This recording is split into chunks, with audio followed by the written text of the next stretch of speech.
In courtroom buzz lights up the air, faces tense as stories tear, truth and lies like a tango dance.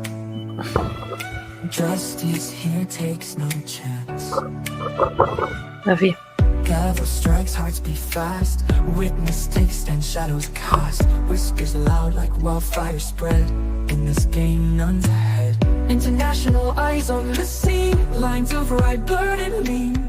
Arrested dreams, shattered glass. In this court, who holds the past? Hello, good morning. Happy Monday. Today, well, over in the US is Master Martin Luther King. Hope you guys have a great day and hopefully you can enjoy your day as well. We are just trying to catch up to the new trial we've started on Saturday with lovely Nightbot that helped us out a ton while I was having a day with some friends and resting and everything. Today I'm just in the bottom of the screen, trying to confidence a little bit better. And yeah, so like I was thinking of doing a bit of recap on the day one of this trial and then carry on with the trial. We are going to be watching day 2 and day 3 because day 3 was only what I think was about 2 hours, so it wasn't too long. So I'm sure we're gonna, in a timely fashion manner, we're gonna be able to do both days, and then tomorrow we're gonna catch it live. So that's exciting. So first of all, day one, we had the jury instructions as we have every single time. We had the opening statements from both the defense and the prosecution. Morning, Toxic. So um, as Nightbot says, the attacking team, the prosecution, then started with a well, technically the first witness, the lead investigator. He talked about that how instead of ringing 911, she got Natalie got the construction workers to take the husband to hospital, which took hours. I think he said about 3 hours and everything. Like, yeah, about 3 hours until they took him. And then another fact was that she changed his clothes. I wonder actually why she did that. So I think that's a question that I'm probably going to have to revisit at a later point. And then the prosecution spoke how healthy he was, how he was a bodybuilder. So it was just quite interesting. Now, after that, the defense side of things, obviously he tried to disprove what the prosecution just said about him being healthy and everything. So he was just saying how unhealthy he was and how he ate a plate full of pills, tablets, medicines, not every day but often. Then how he went into Mexico for steroids for animals, but it was like for him that he wanted. And then he went on about with the business that like he wrote the contracts for the business, and because she did not have the knowledge. So whether my opinion now, just a sidetrack, my opinion is that they were both involved in this Ponzi scheme. Then he might have wanted to stop and like come forward because there was an investigator that met with him, and he couldn't have said something then, but probably what the investigator said made him think and he wanted to get out. And then she didn't, so she unalived him with the insulin from the neighbor. So that's just my opinion and my theory of the case so far. And then we had the neighbor, the first witness, first proper witness, and that Natalie said when she was with him, she was with the neighbor. She said that she wanted to hold a pillow over the victim's face. Sometimes, yes, we do say things that we don't mean, in terms of like, hurting our other half or somebody, but this one a little bit dubious. And then that she was a bit, I felt that she was a bit cold, but to be fair, she did lost $500,000. So I would be too. not saying, but anyway. So and then like she was able to pick insulin for Natalie, since the witness, the first witness, the neighbor, her son had diabetes, so I think she was sharing in a way the the insulin, which obviously I don't think it is very legal, but I don't think these people worried about doing things that were legal or not. So yeah. So now on a stand we have a new witness, but sadly we are not gonna know which witness is this one, because when I was looking in the feeds that we are have on the screen, the sound doesn't kick in when she is already on the stand and everything. So we might come like try to find her name later on, but yeah, we'll see how who is this witness. We're still on a prosecution case, so yeah, and it is like half an hour already into the day, because again we didn't have any sound. The jury, when the judge came in, there was no sound either, so there's only sound from when this witness started.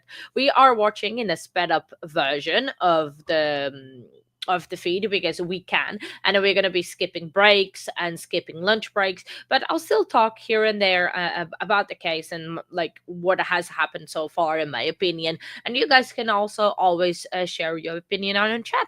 So but before we do start, make sure that you like the stream. It does help a lot the channel to get out there and everything, and also visit the Discord link in the chat that Toxic has given. So let's just start then the day of watching trial.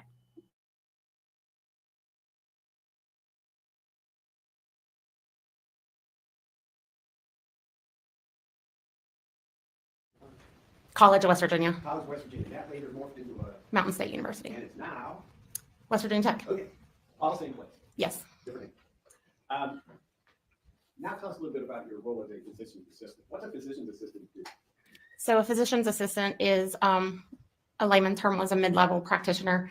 Now we're called advanced practice practitioners, and we do everything a physician does except for we prescribe medicines, we see patients, we assist in surgery, do small procedures, basically anything that the physician does. We're trained on the physician module. What was your first job as a physician's assistant? I worked in pediatrics. Where? At Begley Pediatrics. I worked for 5 years there. Where did you go then? MedExpress, And now you're currently employed where? Reno Medical Center. Are those the three professional positions you have held as a physician's assistant? Mainly the ER and MedExpress for many years. At Princeton ER, MedExpress at the same time. I did a dual job. I worked in ENT for 4 years, and then he closed his practice to go to Virginia, and I could not go with him. So I went to Reno Medical Center.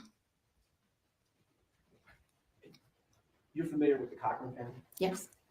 Did you meet them through a professional, your physician's assistant position, or some other work? No, through youth league football. Our son played. Did you know Michael Cochran? Yes. And you know Natalie Cochran? Yes. Could you be a little more detail? How did you get to know them? You said through football, but what kind of relationship did you have with Mr. and Mrs. Cochran? So I met them through football. Michael was one of Hunter's coaches for a while. Hunter is our son. And Michael was always very nice, cordial speaking. Natalie was a little standoffish. There was a lot of things going on in the youth football, a lot of problems and conflict. There's a comment on the defendant's character and vague testimony about some problems that we do not know anything about. Your Honor, could I respond to that? Certainly.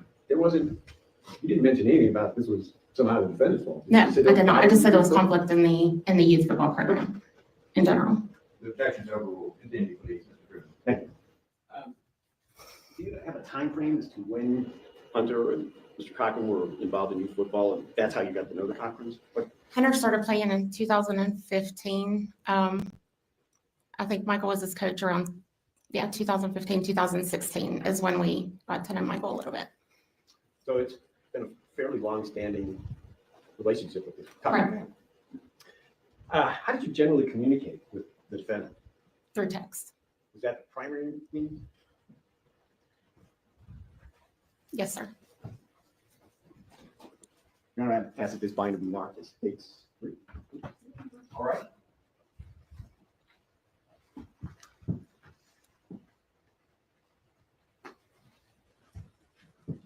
Defense counsel has been shown a copy of the exhibit. Very well. And I'd like to hand this to the witness for briefing. Certainly. Since I hand you what's been marked for identification, ask you to just briefly thumb through it for the purpose of saying what it is.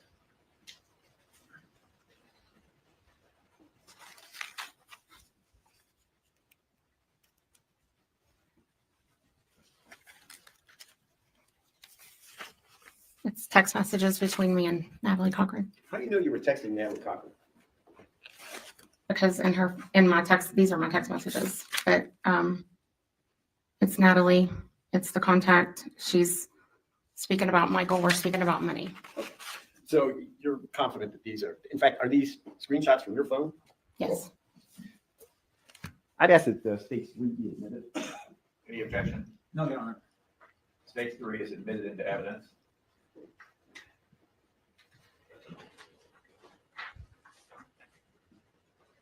Ask you to take a look at one of the items that came from states 3. I call your attention to information that came to you from the defendant concerning her health. Is that the way you remember it? Mhm. So the defendant advised you that she'd been diagnosed with cancer, and that was in January of 2019, correct? Yes.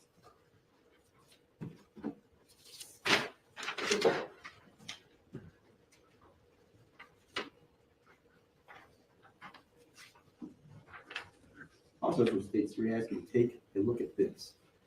And this one may require some explaining. Should show up on that moment. Oh, sorry. Okay. So you are bending around. Take a moment to just review that.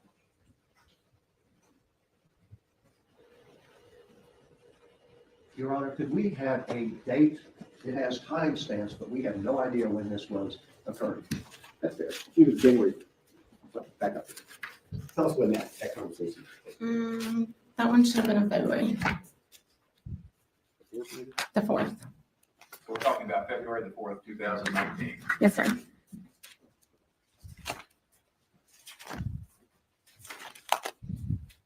It gets a little bit confusing because at the top of this document, it's got a January 1, but that's when the screenshot was taken as opposed to the actual conversation, correct? Mhm. Okay. Now, when the defendant is telling you I can administer that, what's she talking about? She had texted me and told me that she had had pneumonia, and she was still coughing really bad, and she wanted to know if she could get some steroids. She asked me if I told her that was fine. I usually do pills. She asked for a shot.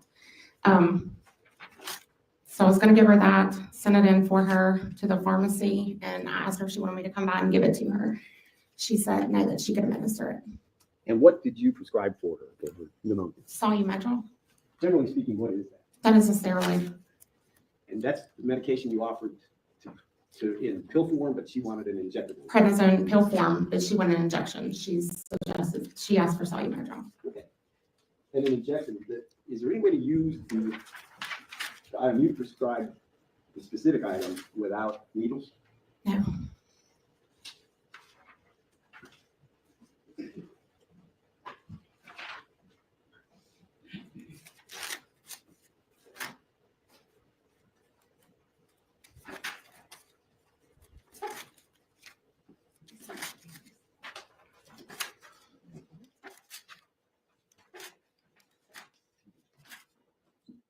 Quite sensitive to the next item.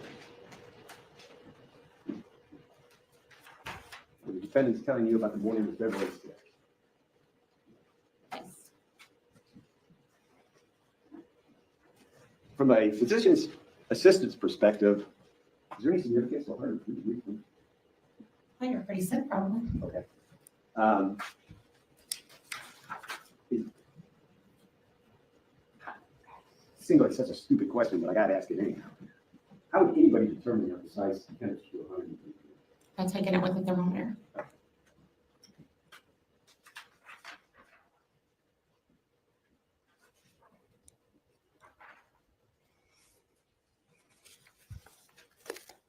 Potentially not. But that's the first time indicator on it. Telling you that Mr. Cochran is sick too, correct?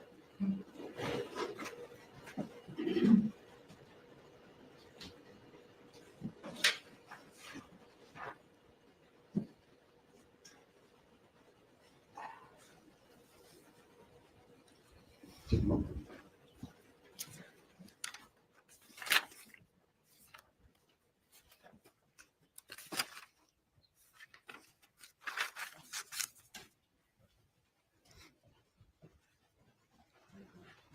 Do you recall getting a request from JD, your husband, to come to the Cochran house? Yes, I do. About what time is that?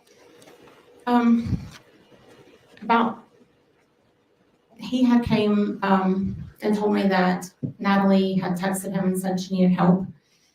And, he was going to her house. So he left, and 30 minutes later, I want to say 12:30-ish, he called me and, told me that Mike was sick and that, he needed me to stop by the house. And I said, for what?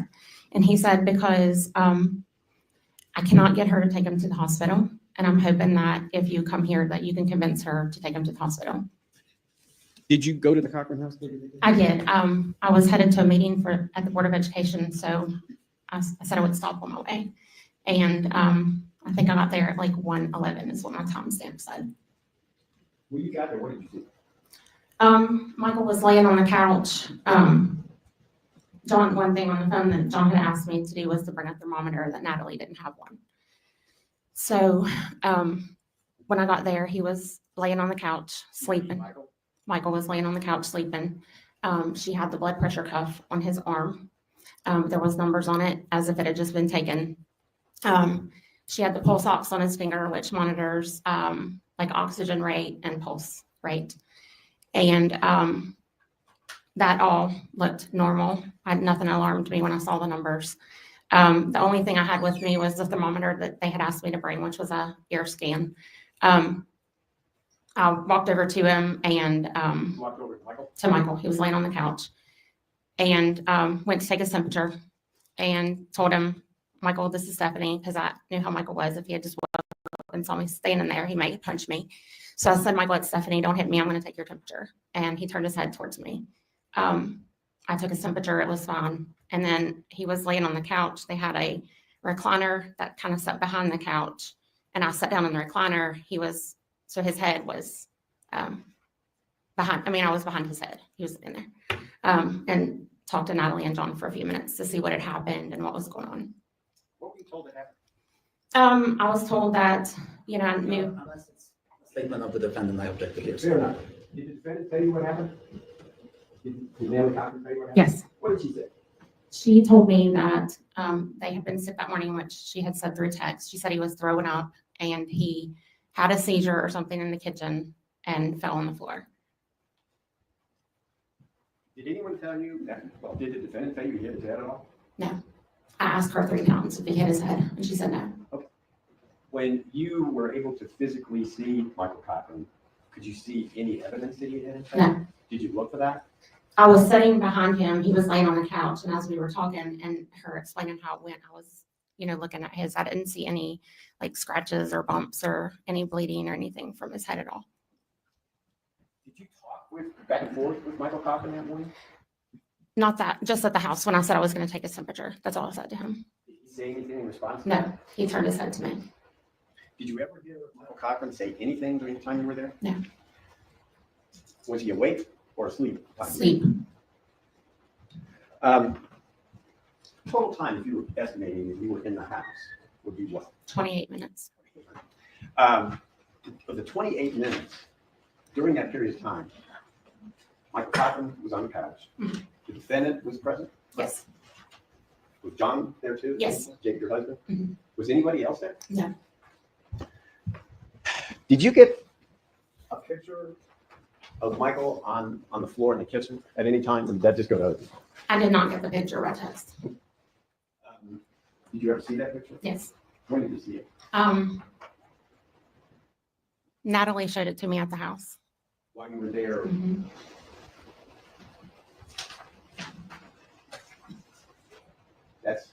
That's it? Who is that? That's Michael. After you left the house, what was the next contact you had with the defendant? I had went to a meeting, and when I come out of the meeting, I texted her to check on things because when I left there, she said she was going to let him sleep it off. Did you ever advise her not to have him checked by you? Never. What did you specifically advise? That he needed to be checked. She told me that he had a history of seizures and he had stopped taking his medication. And I said, he has to be checked. I said, even people with the history of seizures, anytime they have one, they need to be checked. We never know which one's damaging. And she said she was going to let him check it off. I kept offering, like, I would go with her. We would go, we could bypass Raleigh General if that's not what they were wanting to do. We could go to Charleston. She said he wasn't happy at Charleston either. I mentioned Princeton. Nothing was good enough. I said, well, let's call Chris and see if he'll get, the airplane. I'm sure he'll fly him somewhere. Chris, we're talking about. Chris Davis. Did she accept any of those suggestions? No, she said she was going to let him sleep it off. So if you were quoted as the one that said, I'm going to let him sleep, I think you should let him sleep it off. You didn't say that. Never.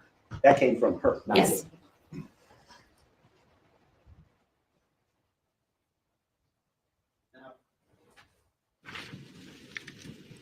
After you left, and other than text messages, just to check on people,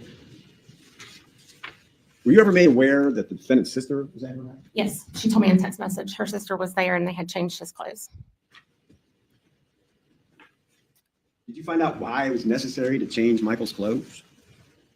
She said they cleaned the urine off, so I assumed he had lost muscle control and wet himself. What was the significance to that to you as a physician? That he had lost muscle control. So he needed to be in the hospital.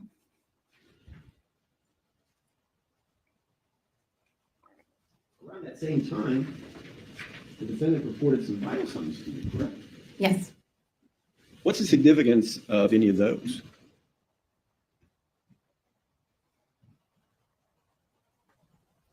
I'm sorry, what? What, from a physician's assistant perspective, what's the significance of those numbers? Those numbers are good except for his respirations are down. His blood pressure is a little up. Anything to be particularly worried about? Yeah, the respirations are low. What about the blood glucose? Did you check the? Never. I don't have one. So if that number came from the defendant and not you. Right.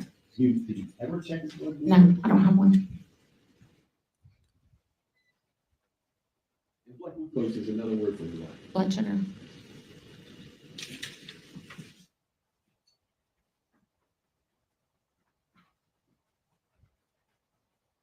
Maybe that same day you get another text from the defendant.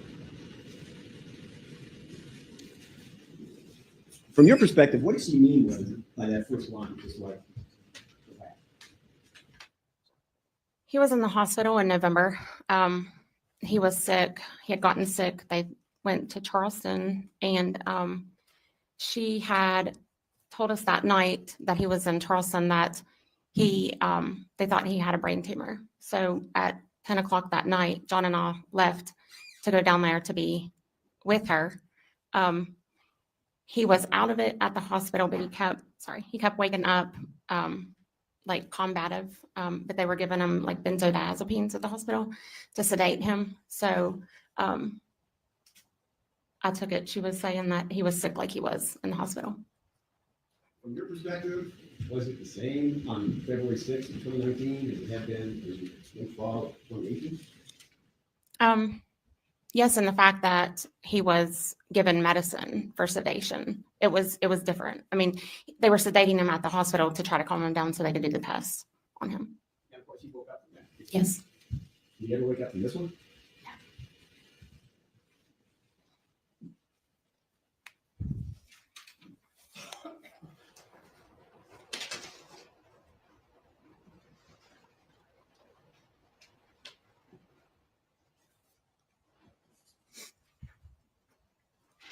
You also heard from her later that day. I call your attention to the sorry that came about 45 minutes ago. Take a look at that. 21. What does that mean to you? No one should ever have a blood sugar of 21. What's gonna happen if they do? They're in a coma. It's probably near death. Probably near death. Objection as to reading. Overruled.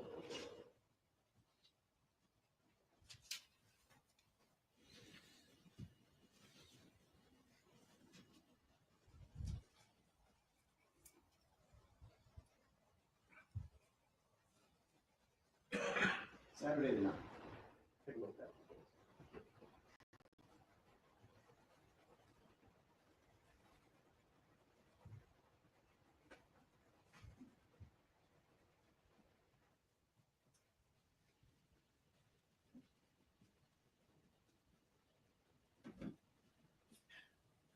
What was your reaction to that?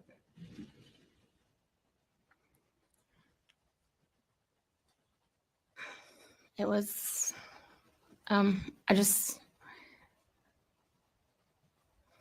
we are to that point. It was just hard to swallow.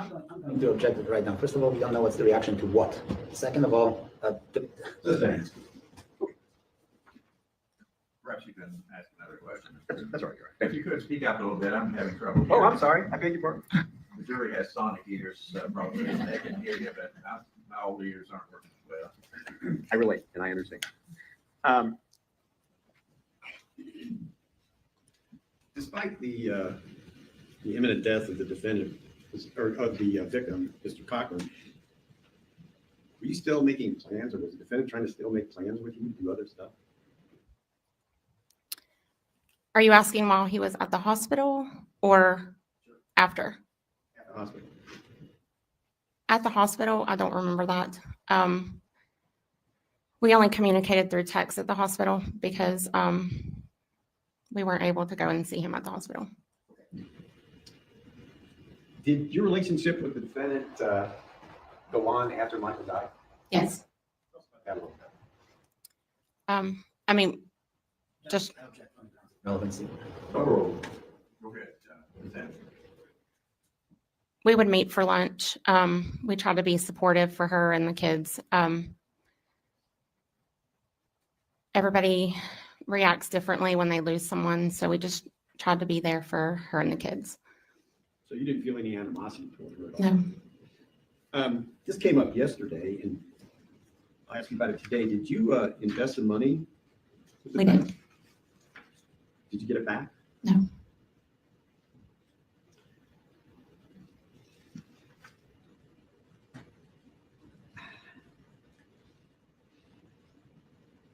Just so we're clear here, were you ever the treating physician's assistant for Mr. Cochran? No, sir.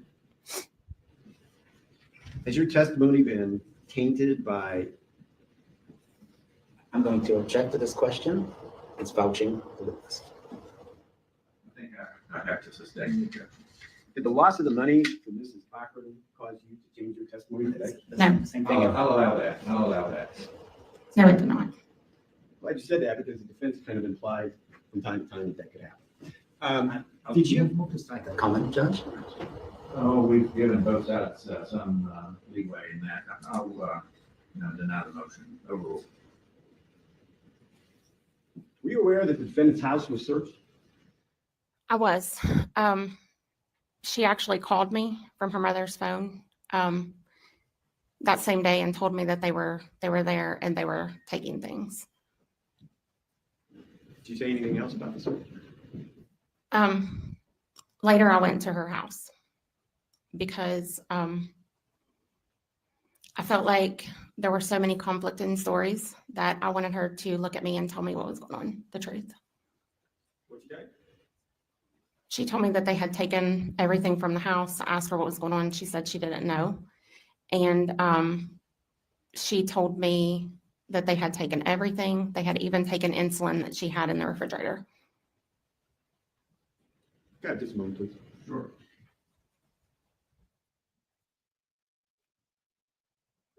For the questions of the Thank you. Cross-examination. Mr. Britton. Ms. Hamilton, you have a lot of medical experience, I take it. Can you buy Humalog over the counter? No. No? You can buy Humulin over the counter, but So- not Humulon. Okay. Can you buy any kind of medication, insulin, over the counter? There is one insulin that you can buy over the counter, usually at Walmart. Okay. So if we turn on the phone and see all kinds of products like that online, would I require a prescription for Most of them. most Yes. of them? Okay. Just couldn't get them online without a prescription. Right. Right. Okay. Well, how much did you invest in Natalie and Mr. Cochran's business? I think the total was somewhere between $15,000 and $17,000. So you have $15,000 or $17,000 worth of disliking my client. Yes, but I talked to her until the very All end. right. No, you're not particularly happy about losing money to her business, are you? No, I'm not happy about it, but life goes on. Life goes on. And somehow, between the time when you had this great friendship with my client and now, you don't like her anymore, do you?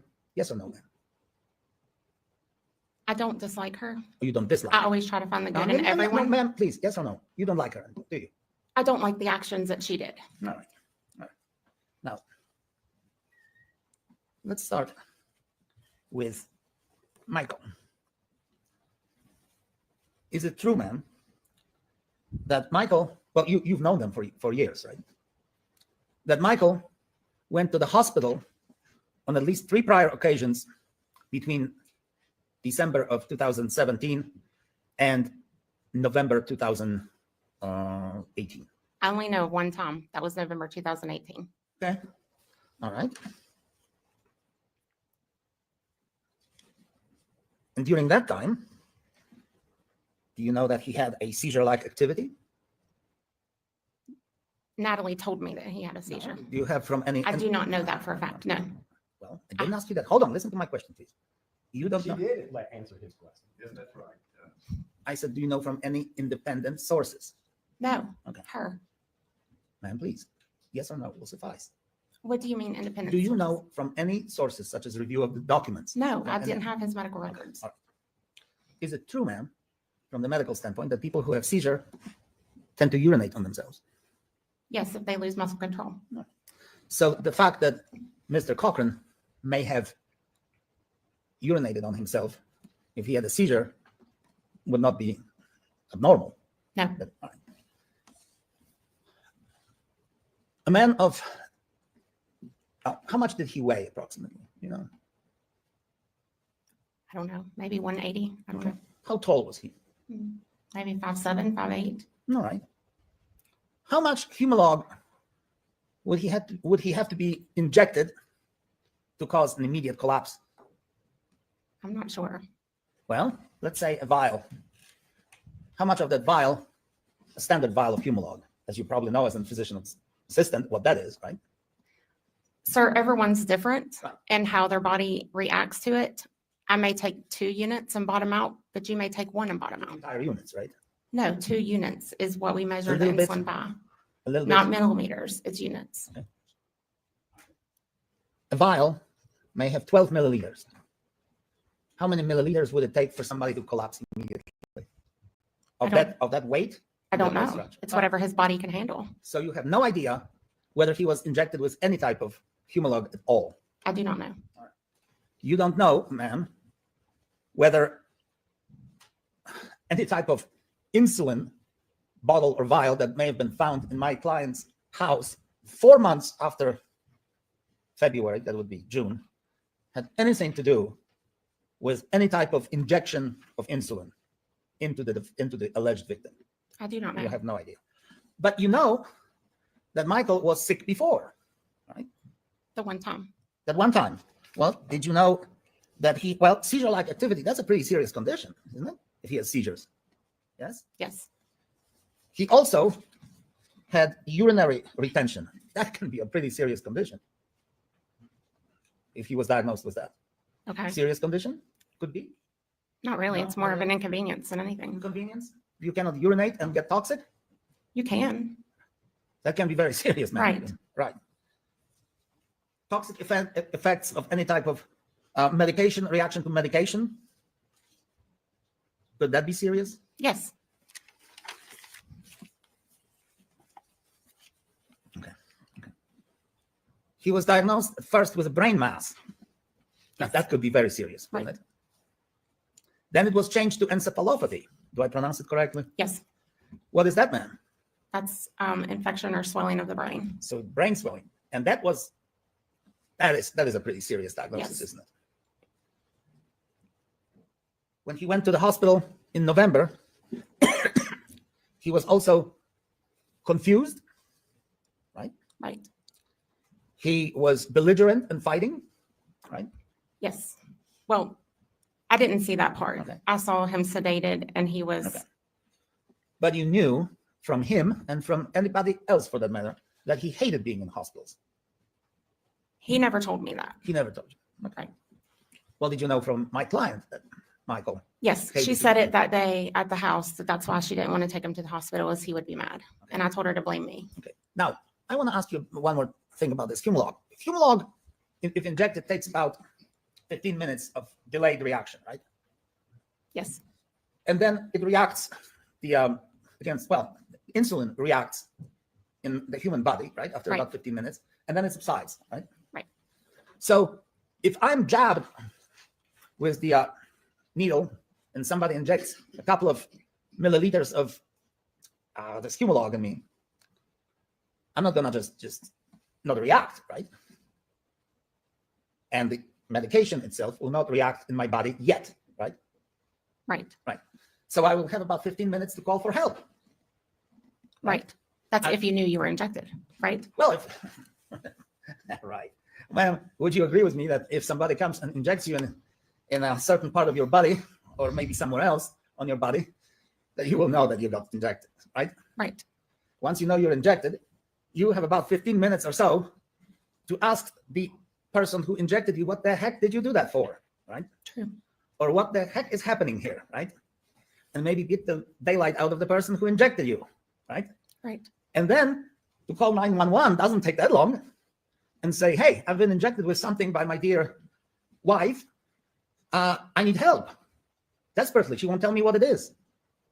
So he would have the time to react to that injection, wouldn't he? maybe. Maybe. Right. And yet we have no record whatsoever of this alleged victim calling anybody for any help or assistance. Correct? Okay, So we have no idea why he collapsed, do we? No. Now, I'm going to ask you this. Mr. Cochran was at one time, I'm sure you know, diagnosed with acute encephalopathy, okay, the acute brain swelling. And he was prescribed a medication, and I'll try my best to pronounce it correctly. Lamotrigine. Did I say it right? what is it? Lamotrigine? Okay. Lamotrigine? Okay, That's a serious medication, isn't it? Mhm. A very serious medication. And if you don't take it for your brain swelling, you may be dead pretty soon. right. Do you know that Mr. Cochran refused to take that medication? He did not tell me anything about that Huh? So do you know from anybody that he refused to take that medication? from the defendant, yes.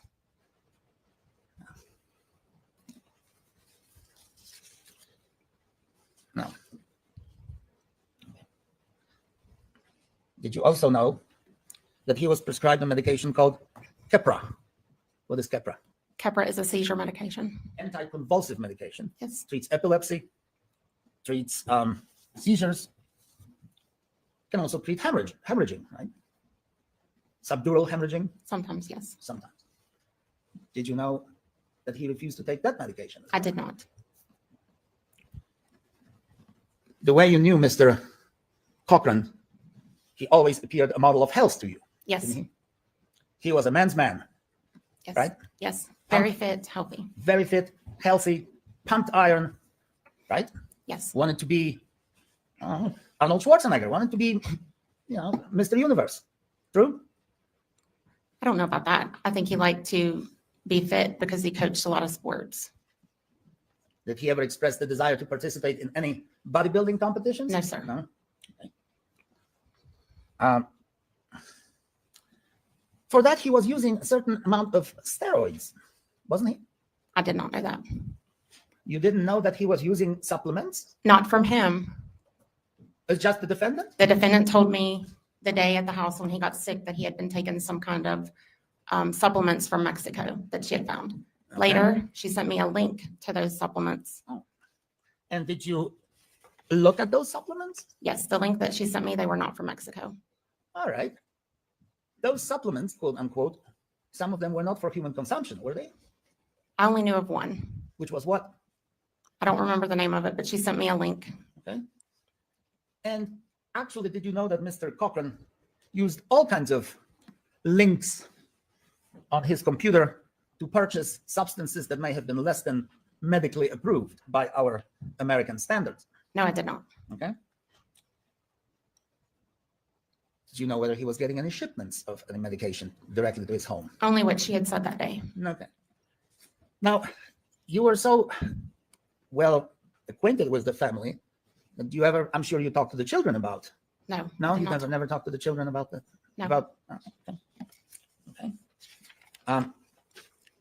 Let me also ask this. When Michael went to the hospital in late October, did you know that he only stayed there one day in the hospital? No. Well, did you know that he had a similar, if not identical, episode of a seizure? He had an acute respiratory failure. Did you know that? He was in the hospital in November. That was when we had went down there that night. I But didn't I ask- never knew the exact. I didn't ask you that. I asked you whether you knew that he stayed in the hospital prior to that in October, at the end of October, No. with all the same symptoms that he had in November.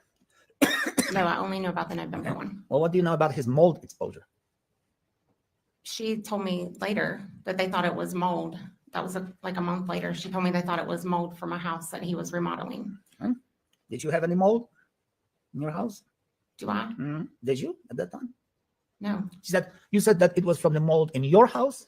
No, a house sorry, I was couldn't- remodeling. Okay, from the remodeling. Okay. Now, he also had a convulsive status epilepticus. That was one of the diagnoses, and maybe you will tell the jury what that is. Convulsive status epilepticus. That he had seizure disorders with convulsions. Epilepsy, Epilepsy. acute respiratory failure, something that I'm seem to having right now. Anyway, what is acute respiratory failure? It's when your lungs quit pumping out the capacity to breathe. Okay. So you go into stress. But he also had altered mental status. Was he in distress at the time when he went to the hospital in November? I did not see him in distress. Well, did you see him a couple of days before February the 6th? I think it was about a week before that I saw No. him. Did he appear under any stress to you? No. He was just his usual, Yes. healthy, wonderful Yes. self. Yes. And yet he had all these conditions that were diagnosed at the time of his demise, didn't he? Do you know? I do not know that. I only knew about the seizure that she said that day, that he had seizure disorder. Okay. And what's hypoxia? It's when your oxygen's low. Okay. What's hypercapnia? Hyper what? I think it's hypercapnia, or maybe I'm mispronouncing it. Hypercapnia. Uh-huh. It's when you kind of go into a metabolic state because your respiratory system's low. And would it surprise you that was what was the final diagnosis Because his breathing was down? of his at the hospital? Would it surprise you? No, because his respirations were down. Now, I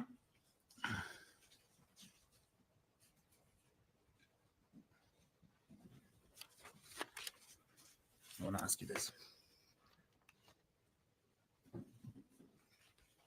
When you now, when you tested Michael, when you went there, approximately 1:30, something like that, About 1 o'clock. 1 o'clock. Yes. His pulse was normal. His saturation was normal. His blood pressure was slightly elevated. It was 168 over 103, slightly elevated. Sir, I did not check those. Those were what she had checked. I did not do any vitals except for temperature when I was there. Okay. All right.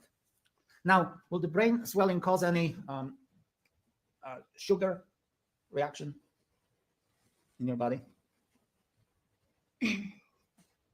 So usually sugar, when your sugar drops, or you have an influx, too much insulin that the body secretes out, or you given, your brain will swell from that. And of course, that's a mutual reaction. The brain swells and the sugar drops. You go in a coma. So he has an ongoing condition of a brain swelling, and you're surprised that his sugar went down? Yes. I see. All right. Okay. If I may have a second.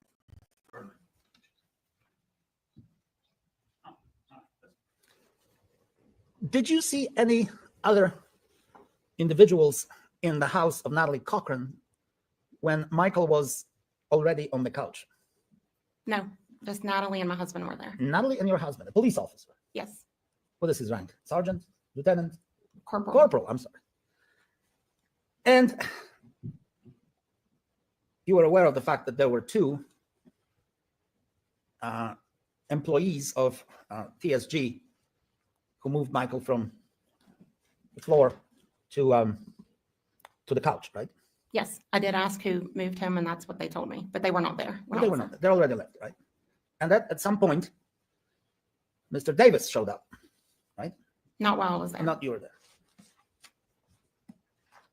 From your medical knowledge, if Natalie Cochran left Michael unattended like this, in this condition on the floor, would he have expired? Most likely, yes. Most likely, yes. And yet this cold-blooded killer had all kinds of people in the house to monitor his condition. Is that right? To monitor it, Well, to do something. I did not monitor his condition. All right. Well, Came, looked at him, told her what to do, and I left. I was there 28 minutes, sir. but I want to ask you this, ma'am. Whether the presence of any other people in that house negates the possibility that she would just leave him there alone to die and nobody would know. Is that possible? That's a question I don't think this witness can No. answer. I think I don't know who exactly was at the house. I only saw who I saw.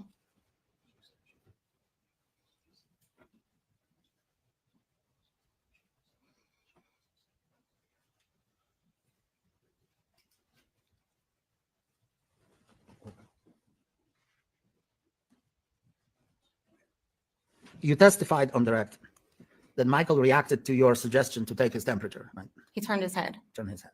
So he was still reacting. Yes. All right. Now,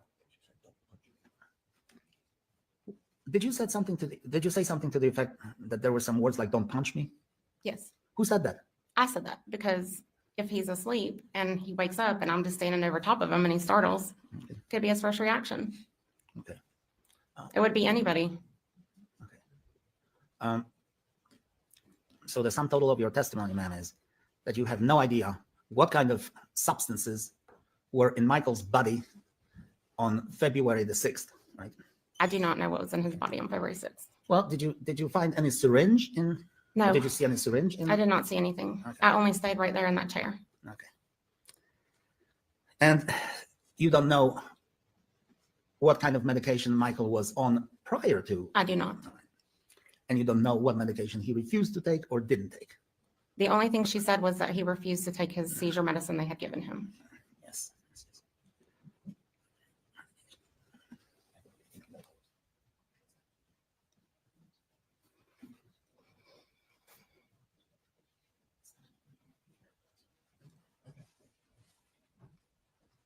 I may have a second.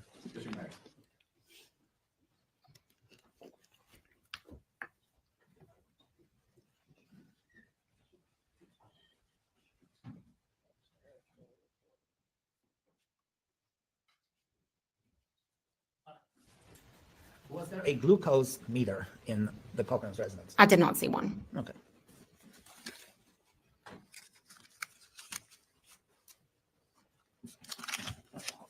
I think that's all I have. Thank you.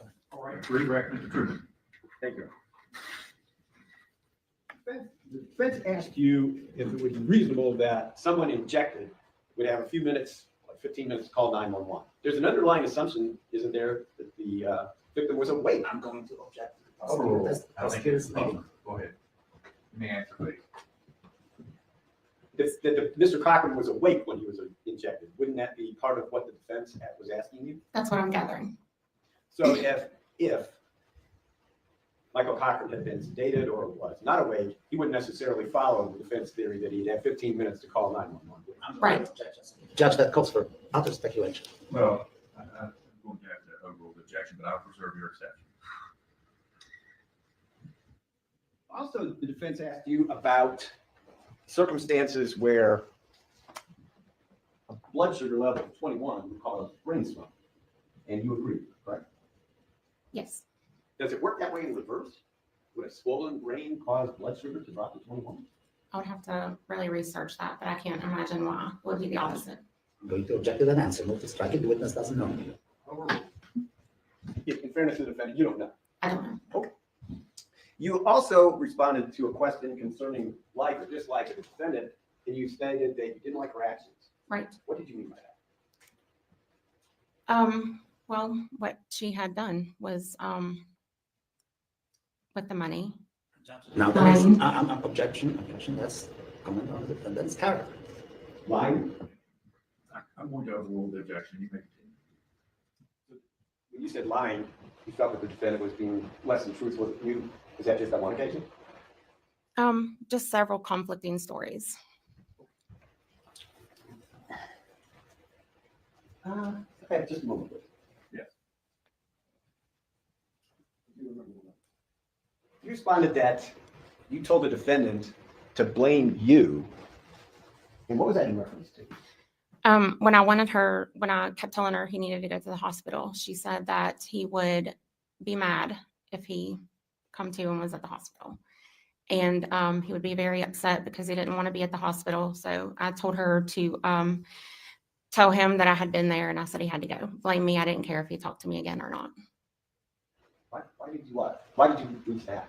Because I wanted him checked. How important was that to you that you could check? It was important to me. Did you do that? No. At least not until She refused. 6 o'clock or 7 o'clock. That's all the questions the state has. Thank you. Be cross. Conflicting stories, man. What do you have- say? You have a story that you go to the Cochran's home. Michael, who apparently dropped on the floor, is now on a couch. Mhm. If there's nobody there, how you suspect that she just dragged him on the couch? Who took him to the couch? I told you I knew that the contractors had put him on the couch. Now, do you have any evidence that Michael was injected to begin with? I do not. Do not. But that he was injected with anything while he was asleep I do not. at 11:30 during the day. You don't have any evidence of that, No. do you? Now, let's be perfectly clear right now. You are there in her house with a law enforcement officer, your husband, Hmm. with a man who is just about to die, according to you, or at least you want to check him out. You have a law enforcement officer who can enforce taking her to the hospital, can't he? He's a state trooper No. who sees a no person one to can. die. No one can make someone go to the hospital. You cannot make a person go. Okay. He is injected, and he is in this state of coma. And you are so concerned about the health of that person as a paramedic, or I'm sorry, as a physician assistant. Why don't you go step outside and call 911 yourself? Because she refused. I can't make her do that. You did not call 911. Your husband didn't call 911. You were convinced that from the medical standpoint, this man was in serious trouble, right? I said he needed to be checked. He needed to go to the hospital, further testing. I didn't know what was going on with him. Are you a mandatory reporter? A medical reporter? Mandatory reporter, that you have to report abuse or medical emergency, potential crime involving If medical. it comes in and I suspect that, yes, and I have a chart and I know what's going on with them, yes. Well, you suspected you knew what was going on with him. And yet, as a who would you have to call as a mandatory reporter? The It hospital? depends. The police? It depends on what it is. CPS. Well, CPS. Well, you had the police right there, your husband. You could have called the CPS, you could have called an ambulance as a mandatory reporter. Say, this man is dying. Take him to the hospital, have him checked out by a doctor. You didn't do any of that. I told her to take him, sir. She was his voice. I can't make her go. From the mandatory reporter standpoint, if that person is, or even purely medical, if that person is unconscious, isn't that a mandatory or some kind of mandatory requirement that this person be taken to the hospital? So he was sleeping when I was Oh, there. he was sleeping. And she said he had seizures. People go to sleep after they have seizures, and that's what he looked like. He was in the post-ictal phase. All of this, ma'am, has, as far as you know, nothing to do with any injection of an insulin. I do not know that. Fine. Anything further, Mr. Truman? Not for this thing, Your Honor, thank you. That this witness be excused. So far as the state's concerned, yes, sir. Subject to recall, Your Honor. All right, Ms. Hamilton, you are subject to recall. That means that you cannot stay in the courtroom, nor can you watch anything about this case on TV or online. Okay. This means that you may be recalled later by the state or by the defense to testify. Okay. But you may step down. Thank you. Ladies and gentlemen, we'll take our mid-morning break at this time. We'll break for 10 or 15 minutes. Please do not discuss the case among yourselves or with anyone else. You may go with the bailiff and enjoy your delicious dinner. Oh wow, that was a fire witness. If I have a seen myself, sorry, I'm skipping the break at the same time as I'm talking. She couldn't have called it, and I was just like thinking to myself, and was like, she couldn't have called the 911. She was with the police officer. She could have made there because of the duty of care, and she didn't, and that seems a little bit not good for her case. So like for this witness, it's just I liked her the way she was very calm, she was very collected, but the fact that she did not call 911 herself when she could have done, that sounds a little bit suspicious to me. I'm sorry, but hopefully we'll get better witnesses in this day. Bring in the jury.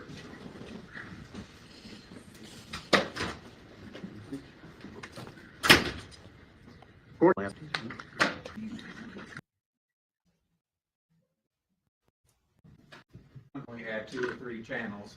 When the TV would go out and you try to get a picture, there'd be a placard on that would say, "Sorry, we are having technical difficulties." Some of you may remember that.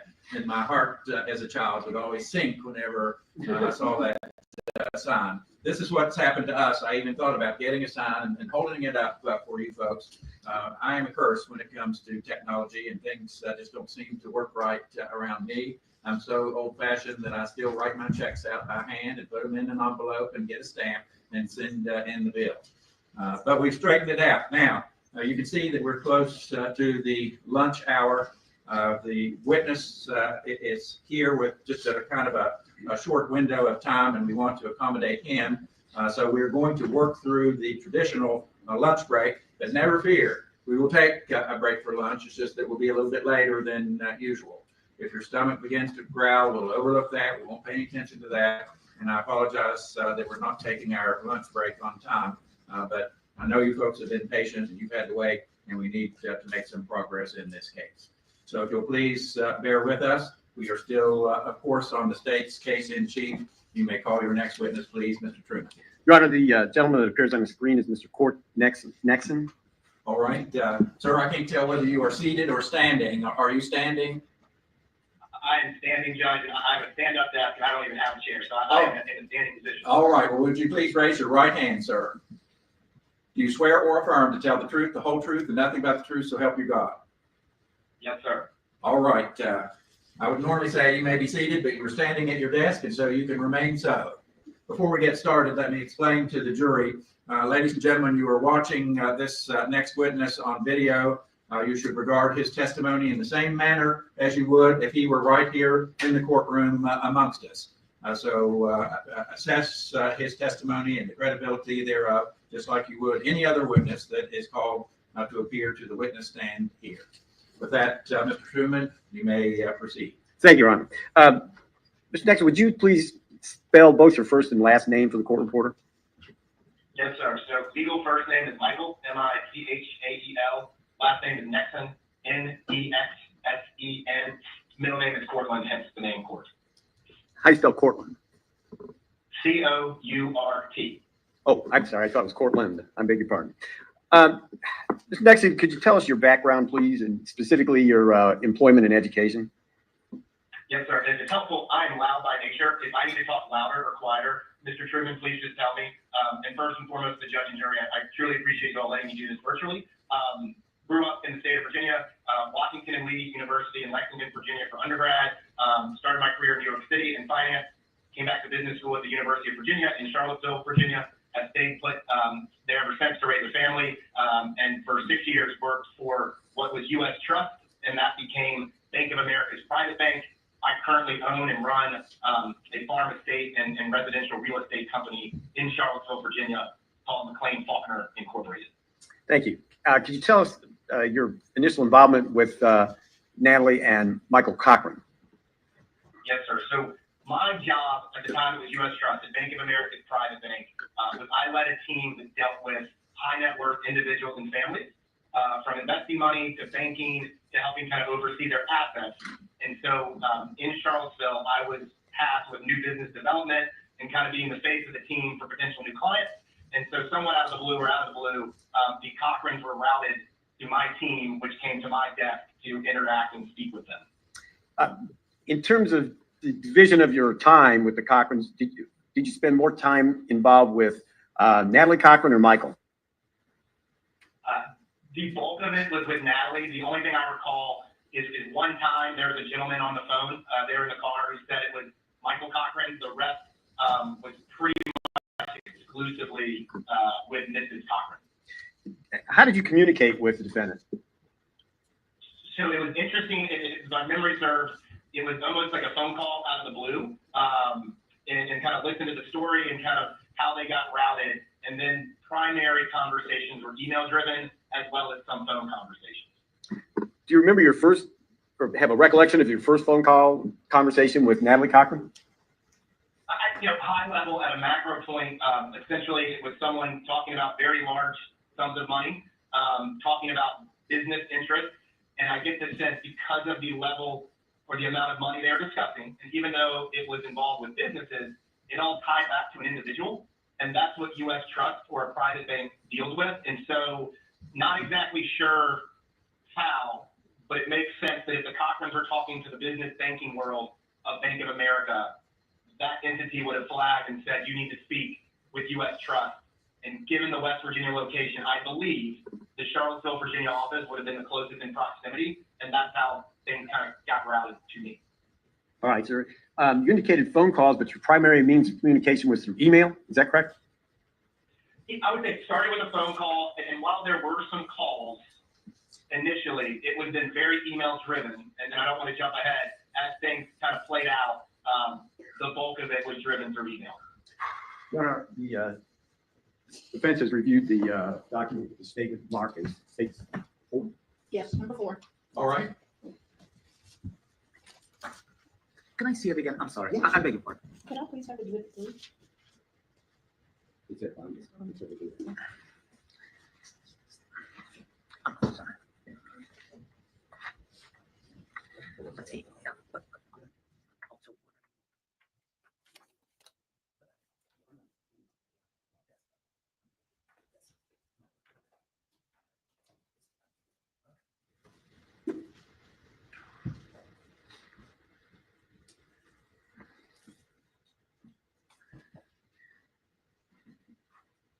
All right, you may continue, Mr. Truman. Thank you. Mr. Nexon, the first email that the state wanted to discuss is where it was dated February 4th, 2019 at 11:55. And so that we can identify your emails, they all have a ustrust.com email address, correct? Correct. And in that email, you're merely providing personal contact information to the defendant, how she can get a hold of you with a direct line, right? Correct, yes, sir. If it's helpful, Mr. Truman, I have that email in front of me. Okay. Well, through the miracle of modern Chinese technology, we're able to hook you up this way with a telephone and through the internet. But unfortunately, we can't display the documents at the same time, so we'll just talk about them. But thank you. The next email is the following day, and you received an email from the defendant at about 11:11. You able to look at that email? Yes, sir. What's the substance of the defendant's information to you and your response? So after the initial phone conversation, our job is to kind of follow certain procedures, protocol, information gathering.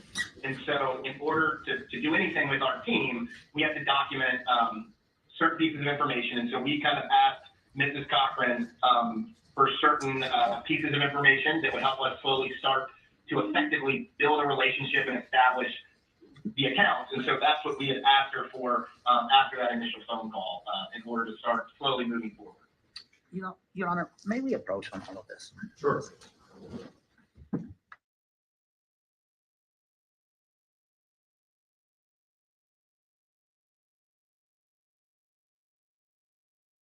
All right, so sidebar here. I find it funny saying Chinese technology with all that is going on with the TikTok, man. That was hilarious. I'm liking this trial. Good choice, guys. All right, continue, please, Mr. Truman. Thank you.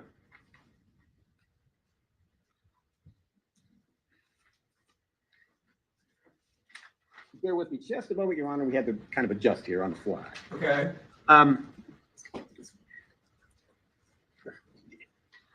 How was this account initially set up? The account, so and I don't want to jump ahead. High level, when we receive a phone call like we did, which is throwing out really big numbers, our job is we have to take it seriously to see if it's real. I think our initial instinct was this probably isn't real, but we will take every step. And so first you have to make sure that the human beings are real, that the business entities are real. And so you're going through methodical steps to document various characteristics of the individuals in the business. And so that's kind of, before anything happens, we're basically, you can call it papering or documenting the individual and the family to get everything set up. And as you can imagine, you're dealing with one of the largest banks in the entire country, if not world. Everything is going to be documented in a good way, scrutinized. And so that's kind of these initial steps, which is we are just data gathering to see if this is real or not. Were there any funds in this account at this point? So from our side, there was nothing. So essentially it was, we own these government contracting businesses. We're going to have significant funds coming and going from these accounts, which if it was real, U.S. Trust and the private bank would absolutely be the best place to go to do all this. And so at the time, there's nothing in these accounts. We are essentially getting everything set up or getting the piping in place to allow money to come into the account and then be a real source of financial help. But no, nothing, to my knowledge, at least from a U.S. Trust side, there's nothing ever in the account. By February 5th of 19, approximately 5:36. And if you could take a quick glance at that email.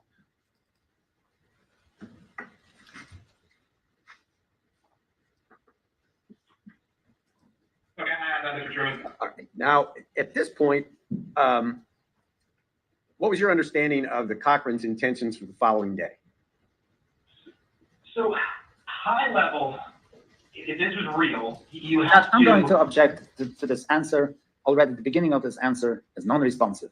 We're talking about the travel of our clients, or my client, to the state of Virginia or North Carolina or wherever this gentleman was. We're not talking about high-level financial transactions. We're trying the money laundering case here.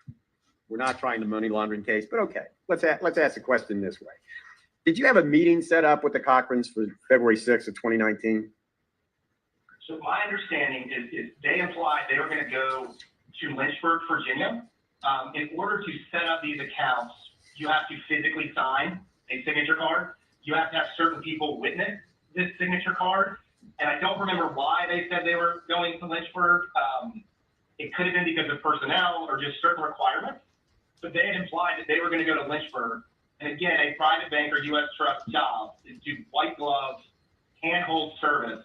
And it's not uncommon for us to pick people up from the airport, et cetera. So when I'm looking at this email, Mr. Truman, this was trying to make their meetings go as smoothly and as efficiently as possible. And that's what Judge, we're doing in these this is a emails, non-responsive trying to make sure they objection, Your Honor. Objection. This is a non-responsive. Hold on, Mr. Nixon. This is a non-responsive answer. We're talking about the whole history of this. The prosecutor asked a very simple question, and the witness is rambling. He's answering the question. Overruled. Let's continue, please. Thank you. So guys, just reframe what you're trying to ask me. You're asking what we're doing, and we're trying to set up appropriate meetings and steps, all the appropriate steps to get certain accounts and relationships set up. And that was to take place February 6th of 2019, correct? Correct, that's what we were working towards. It looks like they said they were gonna fly in, and so we were basically responding to their schedule and setting things up as best we could. Did that meeting take place? Never took place. And you were notified about that Wednesday, the 6th at 6:47 a.m. in an email from the defendant, correct? Correct, and I have it up just in my packet. Yes, I had cancer and was up all night, and so again, we responded accordingly, that we were sorry, and we're kind of taking cues from this prospective client on their schedule. But correct, no one ever went to Lynchburg, no meeting took place. But there was a reference at 3:37 p.m. on February 6th. You got another email from the defendant. What was the substance of that one? So this is our court, we'll shoot for Friday. Is that the email? Yes. Yeah, so, again, looking to reschedule, this is how I and our team read it, was they were looking to reschedule, and so we kept trying to be accommodative and helpful. And once again, that meeting never took place either, did it? Correct.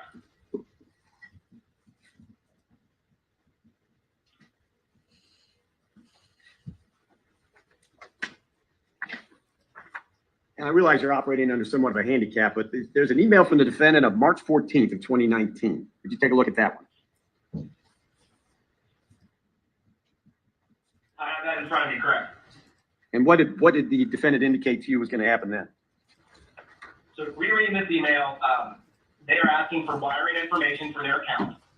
They've said that $100,000 is coming in, other government funds are coming, and that she's emailing a death certificate and a state paperwork so we can remove Michael. So in the interim, we've been informed that Michael was in the ICU and then passed. And so in that interim, that's where we are as of March 14th, which is trying to move money around with these accounts. And the last one was the next day, March 15th.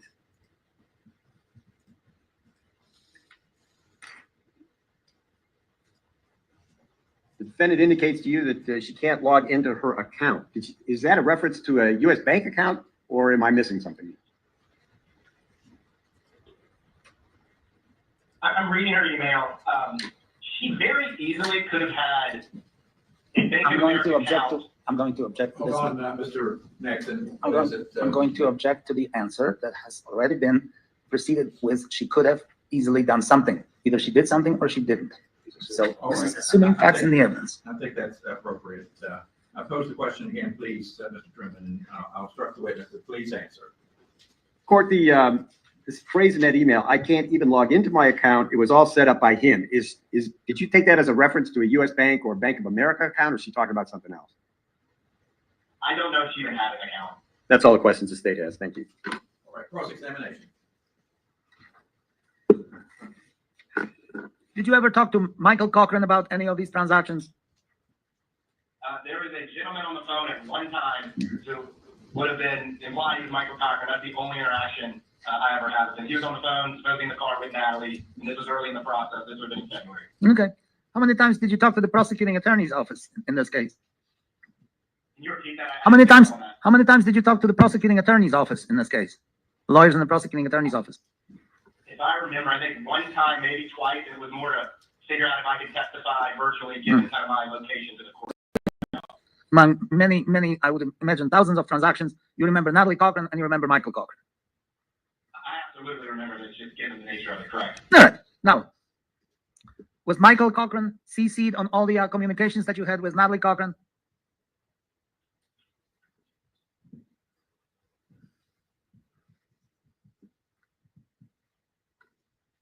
I'm going back to the beginning of the email packet. I can see Michael had a PSG LLC email address. And so he was on the early emails. And then I want to say she took over as point person. Yeah, he would have. Now, here, I mean, it just kind of depends on the email server. I mean, Michael had Natalie, Michael both had PSG LLC US email addresses. All right. So he could have known about all the aspects of whatever transactions they were supposed to transpire with your bank, right? Again, she ran point. He was only ever communicative of the very first phone call. All right. The sum total of your testimony, Mr. Nixon, is that Michael Cochran and Natalie Cochran and Michael Cochran were supposed to appear in your bank somehow. And they called off the appointment twice, right? I say there's a little more to it than that, but you know, if you don't want me to ad-lib. No, I- I want you to answer my question. My question is, the sum total of your testimony is that they were supposed to, Objection, the subtotal of his testimony is his testimony, period. your testimony here today in this court is that they scheduled an appointment with you and didn't show up and canceled it, right? I'd say that's incorrect. They were queuing up cutting checks and wrote false checks that our team knew, and this kind of all crumbled because you were dealing with a very sophisticated financial institution. Your Honor, I move to strike this answer and instruct the jury. Overruled. I'm going to allow the answer to stand. All right. please. They wrote some checks that, I'm going to ask you this, sir, one more time, and I want you to answer yes or no. Did they schedule an appointment with you and canceled it? Yeah, they canceled multiple appointments, correct? Did they schedule more than one appointment with you and canceled it? To my knowledge, there have been 2 different in-person get-togethers, and then it all became email-driven communication. How many appointments did they schedule with you? Mr. Nixon, please listen. How many appointments did they schedule with you and cancel? In my recollection, 2. One was they said they were going to go to Lynchburg. She didn't have cancer. I didn't ask you about that. I just, Let him answer. wait a minute. I asked you a very simple question, sir. How many appointments did they schedule and cancel? And you said 2. Is that right? 2. All right. Yeah. Now, and the reason that, did they give you any reasons why they scheduled those appointments and canceled them? Yes. And the reason was that Natalie was sick, right? For the first one, correct. Okay, for the second one, what was the excuse for the second one? That Mr. Cochran was in the ICU. Okay, and then in March, Mr. Cochran was dead, right? Correct, yes. Okay. To our knowledge, yes. So now the sum total of your testimony really is that they had 2 appointments that they canceled because of the illness of Mr. Cochran or my clients, and then the third appointment, Mr. Cochran was dead. Is that a fair statement, sir? In terms of appointments, yes. Okay, that's all I want right now. The next question is, you don't have any idea about the circumstances of Mr. Cochran's death, do you? You don't know anything, first-hand knowledge about this. We, at our time, we saw a death certificate, and that's our extent. Mr. Nixon, you're a banker. You are dealing with Mr. Cochran and Mrs. Cochran. You don't have any first-hand knowledge of Michael Cochran's death, do you? Yeah, I never met these people in person. So the answer would We be were no. told he died, and we were showed a death certificate. So the answer from the first-hand knowledge of knowing anything about this case would be no. Would that be a correct statement?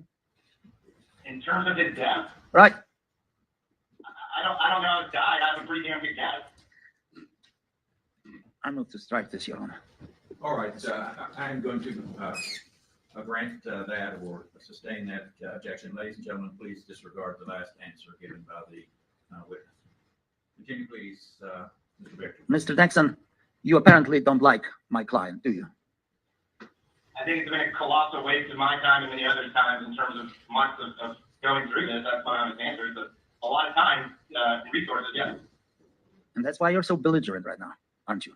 I'm not belligerent, but you're being belligerent with me, and I'll answer the question.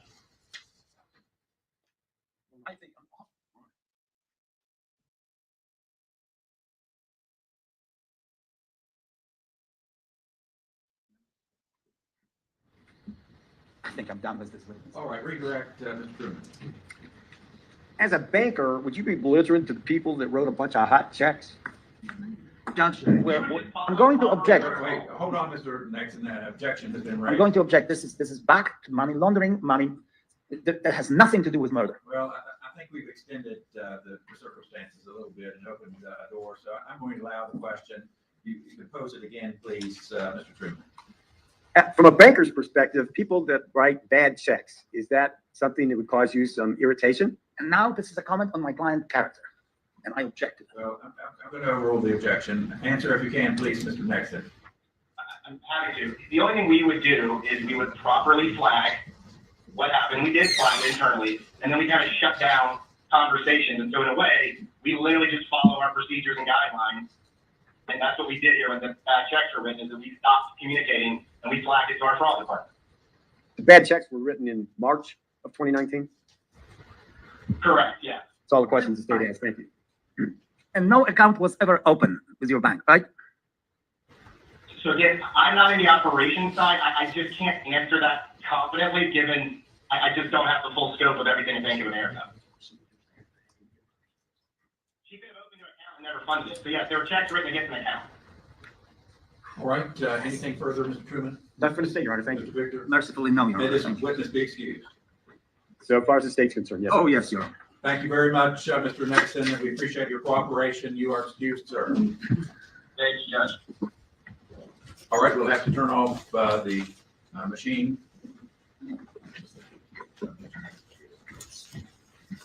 Ladies and gentlemen, we haven't approached the lunch hour too much.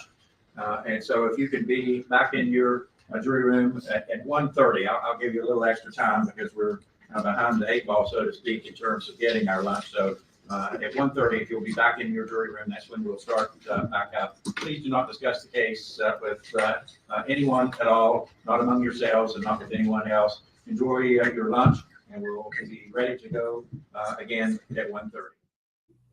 Okay, so wow, that was the morning part we are flying through. I mean, the spiciness, right, between the defense attorney. By the way, I did find he is Polish, but he was born in he lived always in America and everything. So there is a website you can check, and I found him. So yeah, There were all but kinds of other documents there on there's death some- certificate. Is that what it was? moment. Well, maybe we better take a look. No, at, I don't have an objection, but I was just concerned if there are any other documents there that have nothing to do with that exhibit. They were all tied in. The extra documents were things that Michael provided separately, like. Yeah. I see. Okay, all right. For the banking purposes. Yes. Okay, then no. All right, state's exhibit number 4 will be admitted into evidence. No, I know. It's just We'll break for lunch. The judge is like, yep, no, but we'll break for lunch. We're going to eat. I need my food. I love this judge already. I mean, like, both of them, they clash each other, these two attorneys. Like the ones in the CNN trial. It's absolutely hilarious. I love it. I am really liking the witness. The bank witness, he was a little bit funny.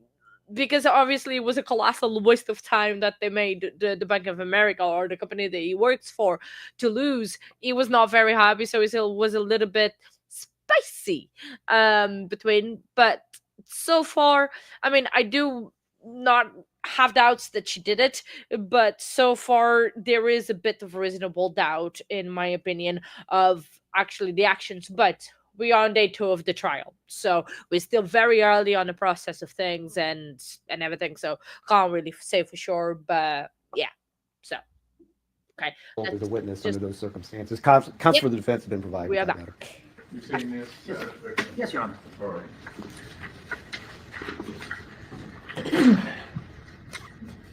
Was this your next prospective witness? She would actually be number 3, but now she's number 0. Okay. All right. I haven't had a chance to digest all of this. It's a pretty extensive. It is, Your Honor. Most of it's just what you would expect as a reaction to listening to testimony, but the first line is fatal as a potential witness for the state, I believe. All right. I think that is problematic, and so I understand your decision. Hopefully you have another witness available that you can call. We're probably getting a little bit early today. I got him now, yes. Okay. Yes, we're ready to go. I'm All sorry. right. Any issues or difficulties, Mr. Wood? No, Your Honor. Thank you. Bring it to jury, please. Deputy Fry. I hope it's done, Judge.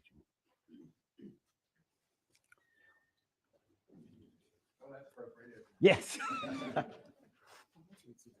Oh, it's just the text messages between the defendant and the crimes. Oh, okay. That's it. It's actually it's a download, but it's the same.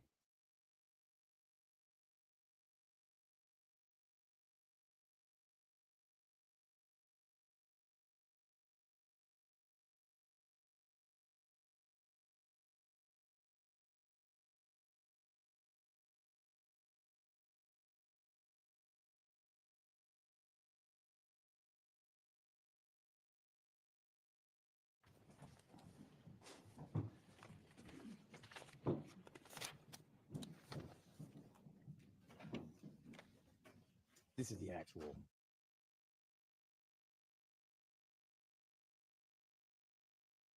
jury, we are lined out schedule-wise and ready to continue with the state's case in chief. Mr. Truman, please call your next witness. Yes, sir. State calls Joshua Kearns.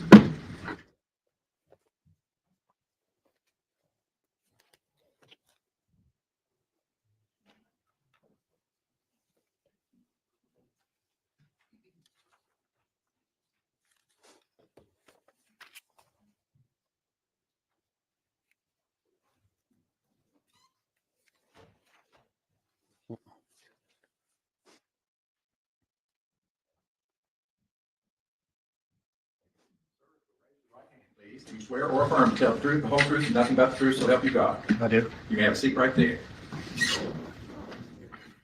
All right, Mr. Truman. Thank you, Your Honor. State your name, please. Joshua Kearns. And could you slide up to the microphone just a little bit, please? And Mr. Kearns, how are you employed? I'm employed by a local business, aviation company. Who owns that? My parents do. Okay. And what do you do for them? Primarily a pilot. Were you asked to conduct a flight from Beckley to Lynchburg, Virginia on February 6th of 2019?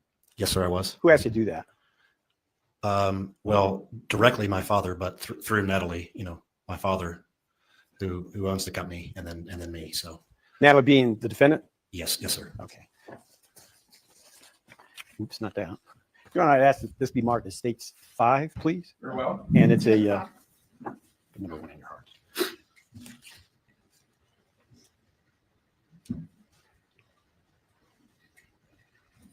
It's a clock. Can I approach, Yes, you please? may. Joshua Henry, what's been marked for identification is States 5. I ask you to take a look at that, please. Okay. You recognize that? I do. What is it? This would be the conversation between she and I, She and I being Natalie, concerning the details of that trip, the trip from where? from originating in Beckley to Lynchburg. And what time did you receive that text? What time was it sent to you? At 6:35 the morning of the trip. Did you respond? I did. I simply said, okay, as in response to her canceling that trip. What time did you respond? Well, she texted pretty early in the morning. My response was a little bit late. Normally it's a little quicker, but it was at 7:16 that morning, so 40 minutes later. And the original flight was scheduled for what time?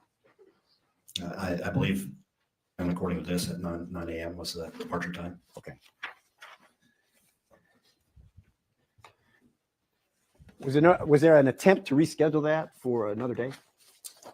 To the best of my recollection, yes, it was going to be moved to the following day. The next day is what I was told. So, and the original thing was when she texted that morning, it was going to be moved to tomorrow. And then a text later that evening, just canceling that altogether. So that trip never took place. That trip never took place, no, sir. Move to admit States 5. I'm sorry. No objection. All right, the state's exhibit number 5 will be admitted into evidence. State has no additional question. Very well, cross-examination, Mr. Victor.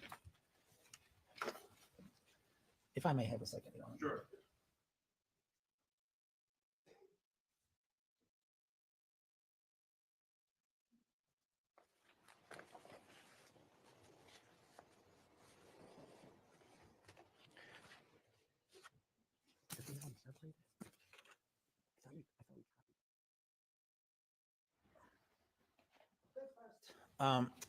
Email that you received from Ms. Cochran. It was very early in the morning. On what day? Well, it wasn't an email, it was a text. Oh, text, right. Okay. What day was it? Date? It was, to the best of my knowledge, it was the morning of the flight. The date, sir. Do you remember the date? Well, no, not right off. I mean, I know what, yeah, February 6th. February 6th. And that message to you indicated that Natalie was sick that morning. At 7:34 in the morning, she texted you that she was sick. No, she texted me at 6:30 in the morning. At 6:30 in the morning. The gist of it is, however, that she was sick and she wanted to reschedule the flight. Yes, sir. Right.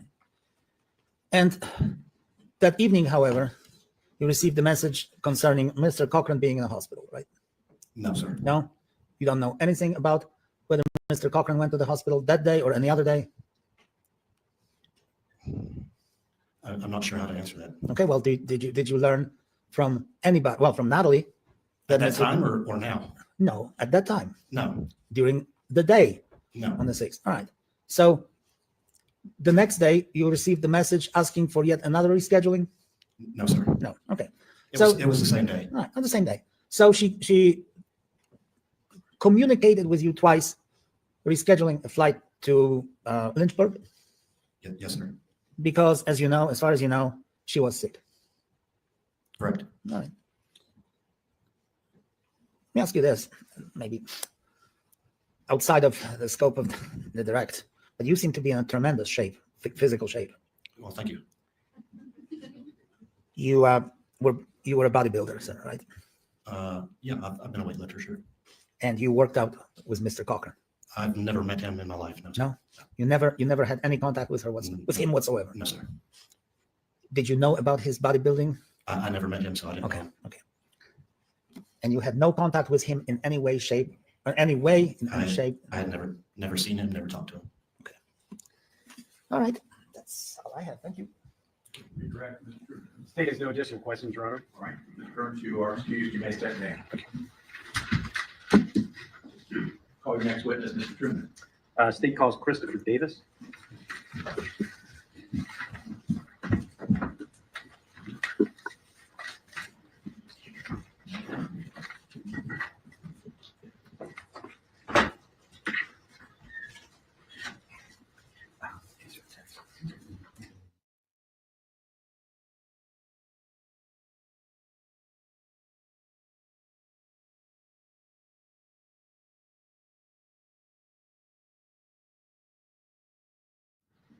Good afternoon.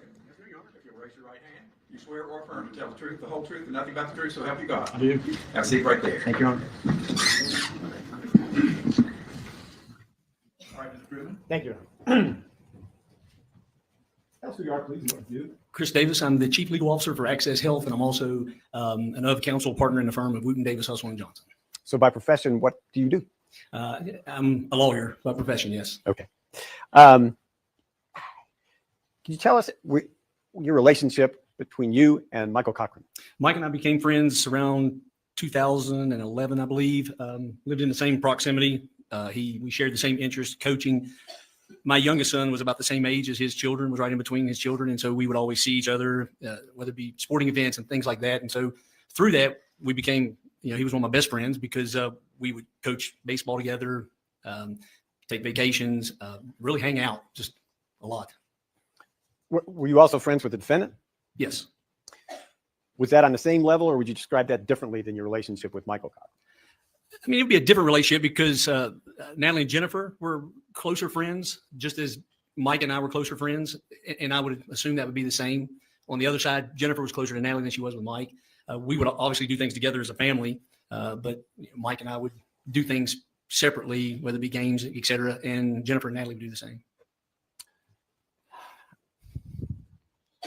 Prior to February 6th of 2019, do you recall the last time you saw Michael? I would say the last time I saw him was within days of February 6th. I don't remember the specific last time, but it was within those few days. How did he seem to you at that time? He was Mike. Did he seem sick? No, he did not seem sick. Could I have this marked as state 7? No. 6. Number 6. Oh, number 2 in your heart. This is 2 separate. No, they're just separated from me. They're the one exhibit. We'll glue them together when I'm done.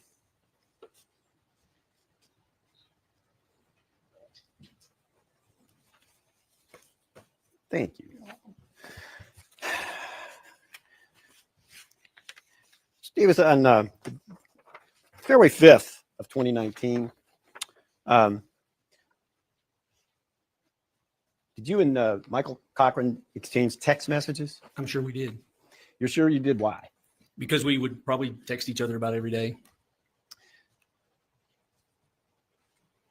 Ugh.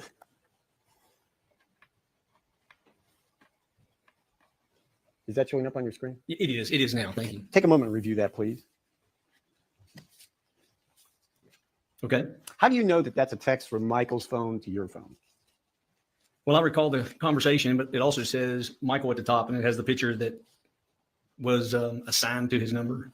By If your that makes phone? sense. Yeah, by my phone. It was, and I recall the conversation. We are so close, buddy. What does that mean? He was very excited that he was finally going to get the money that he'd been waiting on from the federal government. And a lot of things had happened in between for the previous 2 months, maybe even 3 months. They had, what had been told was they were going through an audit. And then at that point in time, Objection. I'm going to object to what the federal government was going to do that calls for hearsay. That's fine. We can just stop right there.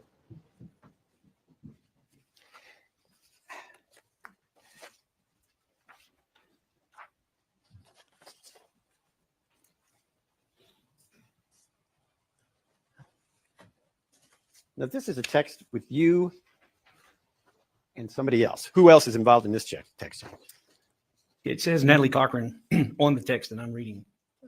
But there's someone else on there as well. It looks like it says 2 people. And unfortunately, I can't see the top of that. Would a good guess be Jennifer? It probably would be. Okay. There's a reference in here. If you could explain that to us. The Smith house? What's that about?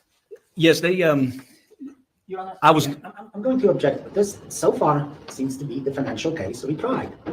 What's the relevance of all this? I understand what you're saying, but I'm going to allow the state to proceed. The objection's overruled. Tell us about the circumstances where this text came to pass.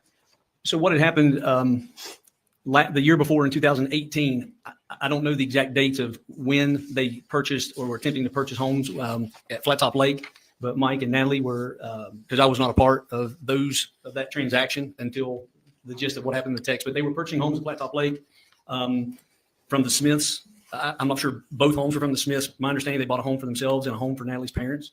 And they were purchasing homes at Flat Top Lake because of the issues with their company with not receiving their funds from the government. The government was shut down. There was an audit that was ongoing, is what I believed and was told.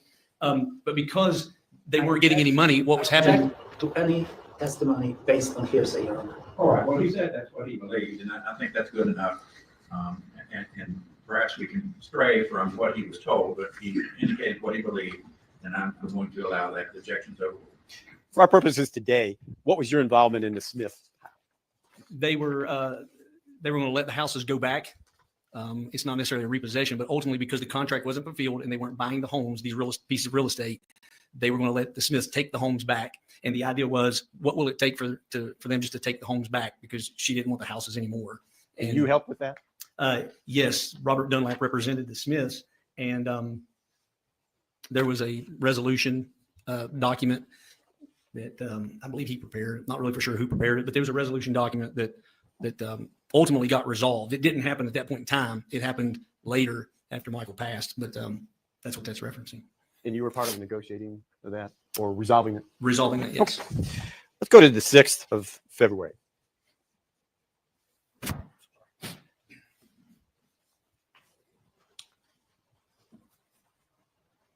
Was that the first you were aware that there was a problem with Michael? There were some other text messages between Natalie and I, and then there was a message from Mike as well that I think occurred earlier in the day. Your Honor, I'm sorry, but I object to any text messages that are not being presented to us and they're not present in court. Can I respond to that? References. Sure. There's no legal requirement the state's aware of that you have to present text messages. He has firsthand knowledge of it. He can testify about it. I'll allow it. Go ahead. So this wasn't the first that I knew that, I believe the question was that I knew that something was wrong with Michael. So this wasn't the first time that morning that I knew that. So this is an update? Yes. Okay. Yes. Now, by 103, you were asked a question. Take a look at that. Yes. Had you noticed any odd behavior from him? I had not. And actually, that's in my response. He hasn't been around. My question was, has he been around anything? Because the earlier messages that she had noted that Natalie had noted is that he was sick like last time because he had been he was sick in November. He was exposed, or my understanding was he was exposed to black mold while working on a rental home, and so that prompts the question, has he been around anything mold, and then into the supplements. Did Michael express to you that he was sick because of mold exposure? Did that come from another source? That initially came from Natalie, because what I was told is they found mold spores in his spinal fluid when they did some type of medical exam in November. And then later, Mike may have said that as well. I don't remember if it come from him directly. More from him was about the story how they were working on the house and 2 contractors were there. They had masks. He did not. The bottom of this text references Mexican supplements. Tell us what you know about Mexican supplements and Michael Cochran. Unfortunately, I can't see the bottom of the text. I'm sorry. Okay. So this is the first time I've ever heard about a Mexican supplement was on that day. I'd never heard Mike talk anything about supplements from Mexico or anywhere else. So the sole source of that information is the defendant. That's correct.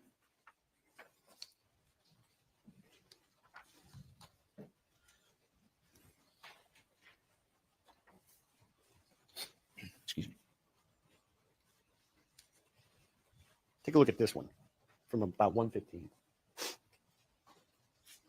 I apologize. On my screen, the first thing I see is 1:18. I'm so sorry. Or 18. Yes, that's right. Okay.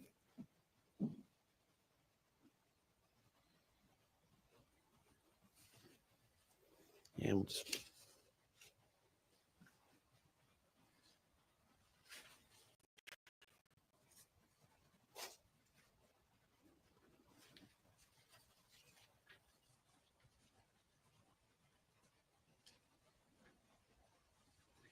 I'm sorry. Yes. Did Michael advise you of what kind of supplements he was taking? No, Mike. When Mike would talk about his supplements with me, it was always his GNC. What he would take for his workout supplements. I mean, he never went into any detail about the specificity of the supplements. Probably the most specificity we got into it was he would talk about how Natalie prepared the supplements that he was taking and would then, in essence, manage those according to him. There's also a reference to seizure medications. What's that about? My understanding is from November, because of the exposure to black mold while he was at CAMC, there was a determination that he was now having seizures. And so he was prescribed seizure medication. And that's the reference. November to February, do you know, did he talk to you about taking his seizure medication? He talked to me about he talked about the seizure medicine to the extent he was working on his pilot's license. And that was something he really wanted to get. It was also something that he wanted to do in the future. And we talk about the seizure medicine, how he said, well, I'm not going to be able to fly. I'm not going to be able to do this. We would actually have a lot of dialogue about that because I'd encourage him. Obviously, I'm a pilot, and that was something that we were going to do together and he'd enjoy. And I would remind him and tell him, no, you'll still be able to fly. You may have a medical restriction or something like that, but you'd be able to fly. So we did discuss these seizure meds.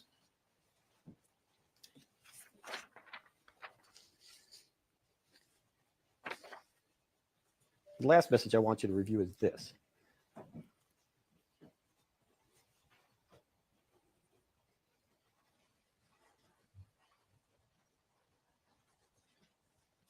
Yes. There's a couple of things that came to your attention in this. One of which is the defendant reported to you that about his condition at the time. That's correct. And then she informs you that he wet himself. That's fine. Your Honor, we're good with that. Mr. Davis, did there come a time on February the 6th of 19 when you went to the Cochran house? Yes. How did that come to pass? I was at my son's basketball game at Beckley Stratton and got a text from Natalie saying, asking me could I come by the house after the game. Through that dialogue, I'm not sure if I asked the question first or it was volunteer first, but there was another family friend that was at the home at that time, Thomas Treadway, and she indicated Thomas thinks he's getting worse. Could you come by? Because we had been, my wife and I, we'd been texting through the day, like checking on how's he doing, what's going on. We're told vitals are good. people are here. These, he's fine, all these different things. And then I got that text. I don't remember the exact time, but I'm going to say probably around 6:30-ish or something like that, and asked me to come to the house after the game. What did you do in response to that request? Well, I said I could come immediately, and I ultimately went to the home. When you arrived, what did you see? So when I pulled in the driveway, there were multiple cars in there. Walk into the home, go into the house. It's fairly quiet. My impressions from that is because Mike's laying on the couch sleeping, but he's laying there and he's snoring. And so when I get there, of course, Natalie's there, Thomas Treadway's there, her sister Penny Carrico Lowry's there. Penny's husband is there as well. It seems like to me that maybe someone else, I thought that maybe their daughter Nikki was there. I just can't remember, but we're in the living room. They have a big, large living room. We walk in and they're just, people are standing there and he's on the couch. What did you think should take place at that point? Well, my first question was, my text message says he's getting worse. And I want to know, well, what does that mean? What's he worse? So I asked, it was kind of, everybody was whispering because he's laying there and it's like, hey, what's going on? And how's he worse? Well, he's just not responding. Okay. And so I go over to him.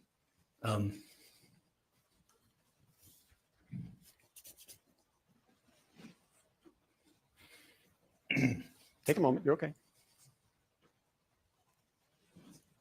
Difficult now because I know the outcome. When you went to him, what did you do? So I go over to him and I'm like, hey man, you need to wake up. Kind of shoving, wiggling a little bit. We were told, Natalie had told us, because that's who it specifically came from, that he had fallen and hit his head earlier. So I'm actually looking for, like, do I see anything? And we've been told about this seizure that he supposedly had. And I don't know what happens when you have a seizure, the outcome, or, so I'm just looking. So I'm trying to kind of nudge him, wake him up, shake him. Hey man, you need to get up. You need to get up. Hey buddy, you got to talk to me. And he's just laying there, and it's he's non-responsive. He's just laying there. So at that point in time, I was just kind of looking at his face. I was worried about his head, and I asked, does he have a knot on his head? Is there anything on his head? Because he's laying on his back, so he's laying on his head. So I asked, is there a knot? Is there anything back there on his head? And I believe the responses were no. I'm looking like in his nose and like his ear to see if I maybe see blood or anything.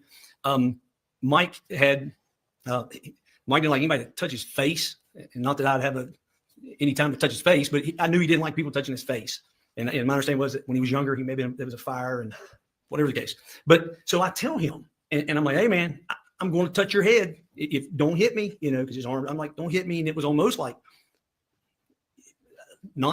I think we may have, almost like kind of smiled and laughed like, hey, because it's Mike. I'm like, hey buddy, don't hit me. I'm going to touch your head.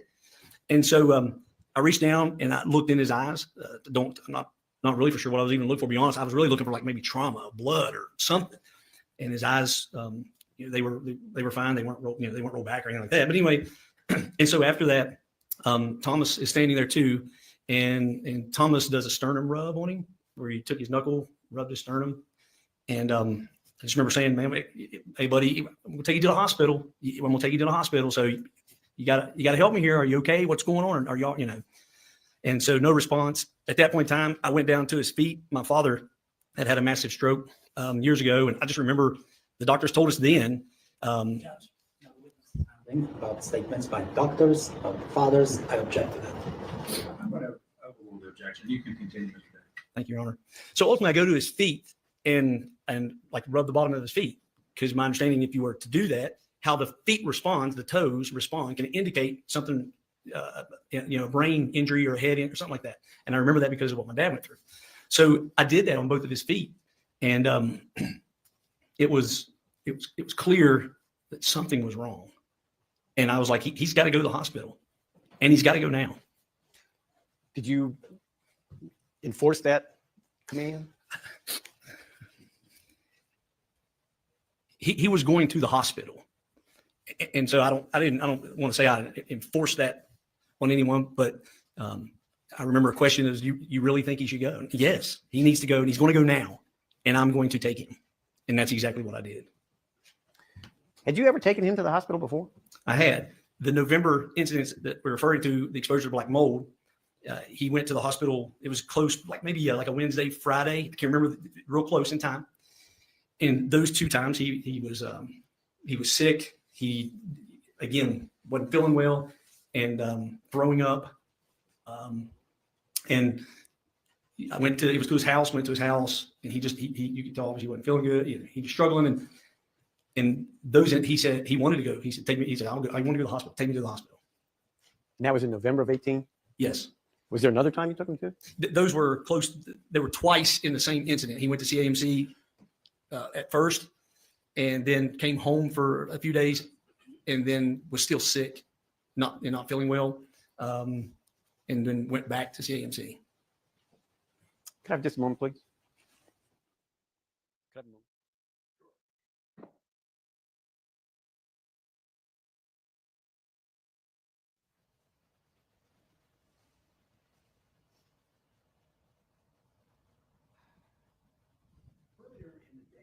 February the 6th of 2019. Had you been at the Cochran house? Yes. On my way to work, my wife had me drop off a flu care package is what I thought it was, because we were told that Natalie was sick and not feeling well. And I don't remember the time, but I wasn't in the Cochran home. I went to their house. At the front of their house, they had these doors that were almost kind of like they were glass doors. They looked like they both open. I don't know if they both open or not. I think one of them maybe open. And so I opened the door, put the bag there, and I didn't see anybody, or wasn't in the home until later. So the first time you were at the Cochran house, you stayed outside. The second time was when you went inside, and that ended up with a trip to the hospital. That's correct. Did you look in the bag that you dropped off? I did not. Where'd you get the bag? My wife. That's all the questions the state has. Thank you. Cross-examination, Mr. Bishop. Mr. Davis, you testified on direct that on February 5th of 2019, Michael was a normal Michael. Right? No problems, no nothing. I don't remember any problems he was having on the 5th. Do you remember Michael on October 30th of 2018? Not specifically to that day. Okay. Would there be something that would alert you to Michael being ill, or Michael being sick, or not himself, or anything like that? I don't remember that specific day. Are you referencing, is that when he went to the hospital in what I believe to be the 1st of November? The day before he went to the hospital in October of 2018. No, I don't recall the day before without any type of something to refresh that. Nothing, however, would indicate that he was so sick that he would have to go to the hospital on October 30th, right? Not that I recall. And yet on October 31st, he was in a hospital with some pretty serious conditions, wasn't he? I don't recall the specific date you're giving, so that's why I can't answer your question. But this is in reference to when he was hospitalized at CAMC. Okay. Then you would be correct. He was hospitalized for several days for the black mold and the seizure. Hold on, Mr. Davis. He went to the hospital on October 1st, on October 31st, and you don't recall anything as far as October 30th, whether he was in sad shape, whether he was in good shape, or anything of the nature. I don't. I just Okay. remember You the day don't. he was sick. He was The answer sick and is you throwing up. don't. Is that right? Yes or no? Repeat the question, please. The question is, you don't recall whether he was good, bad, indifferent, or whether he felt bad, or anything of that kind. Yes or no? The day before he went to the hospital? That's right. I don't recall the day before he went to the hospital. But then he went back to the hospital on November the 2nd. Do you remember how he behaved on November 1st? Yes, he was. He wasn't feeling well. He was sick. The days between when he went to CAMC the first time, he was sick that day, and he came home, and he was home and sick for the next 2 days, whatever that day is, and then that's why he went back to the hospital the second time. Correct. Okay. And you said that on, I guess, February 5th, he did not appear to be in any distress or anything of that kind. I think what I said is I don't recall. Okay. He was in distress on the 5th. I don't remember the 5th unless there's a specific event or place or time. I don't remember the 5th. Do you remember talking to Lieutenant Bledsoe, who interviewed you in this case, on or about, March 22nd, 2019? I do. Is it true that you told Lieutenant Bledsoe that in February of 2019, you observed Michael Cochran to mentally struggle while he was assisting you in installing a ceiling fan? Remember that?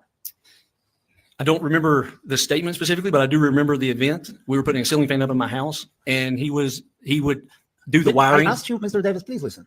I asked you whether do you remember that conversation with Lieutenant Bledsoe?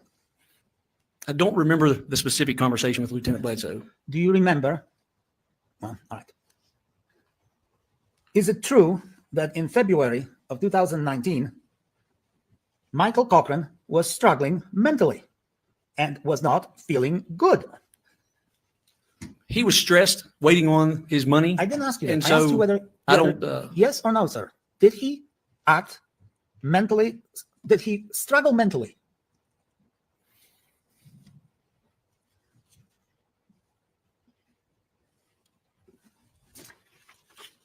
Tell me yes or no. I believe that, again, he was definitely struggling because of his stress. I didn't of ask what you was why, going on. sir. So I do believe he was Your struggling Honor, mentally. Your Honor, I'm sorry. Please instruct the witness to answer my question. I think he did answer it towards the last. So let's move on. Did he appear sick to you? No, he didn't appear sick. You observed him as having outbursts of stress and anger that wasn't like him. True? That's what you told the officer, isn't it? I don't recall what I told the officer and what you're reading from, but if I told the officer that, that would probably be true. And because, again, he was very stressed. Okay. Did you have any knowledge of Michael Cochran taking any type of supplements or any type of steroids or anabolics to further his bodybuilding physique? Mike took supplements. He did not, to my knowledge, take steroids or anabolics for that purpose. It was generally workout supplements is what he referred to. He took supplements. And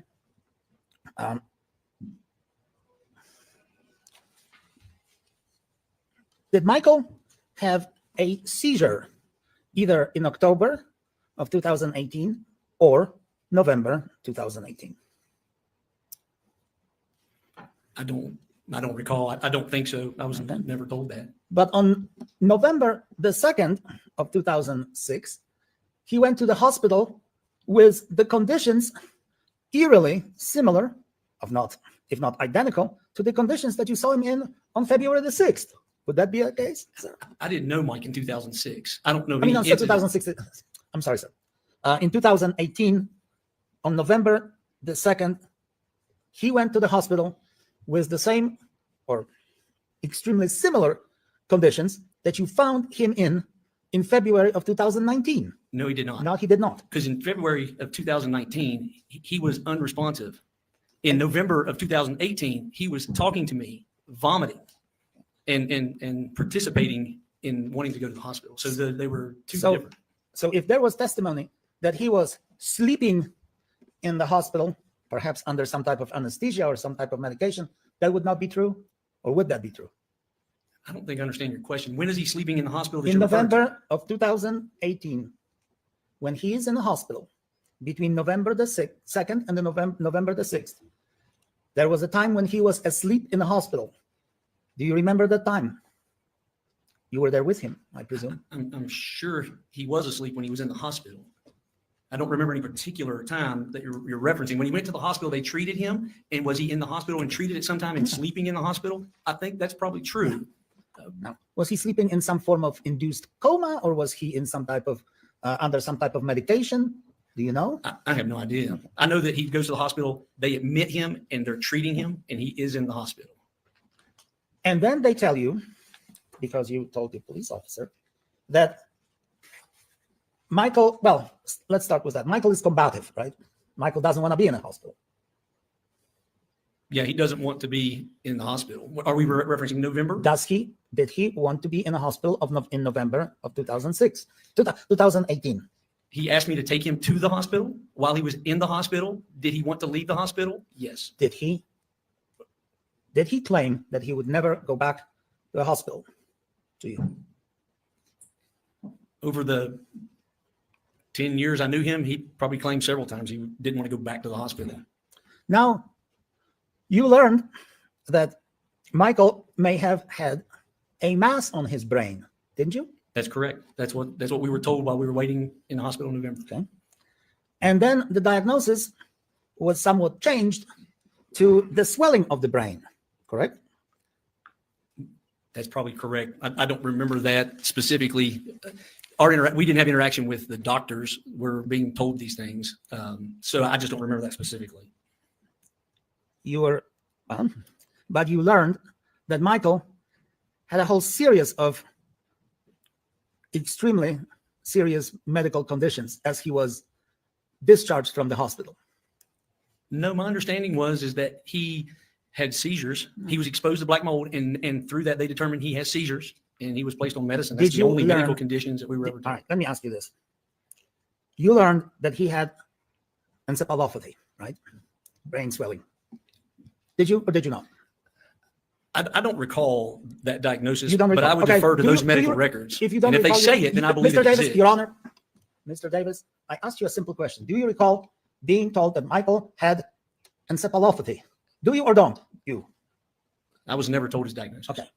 No, any diagnosis? Other than he had seizures and was exposed to black mold. Okay. Were you told that he had seizure-like activities?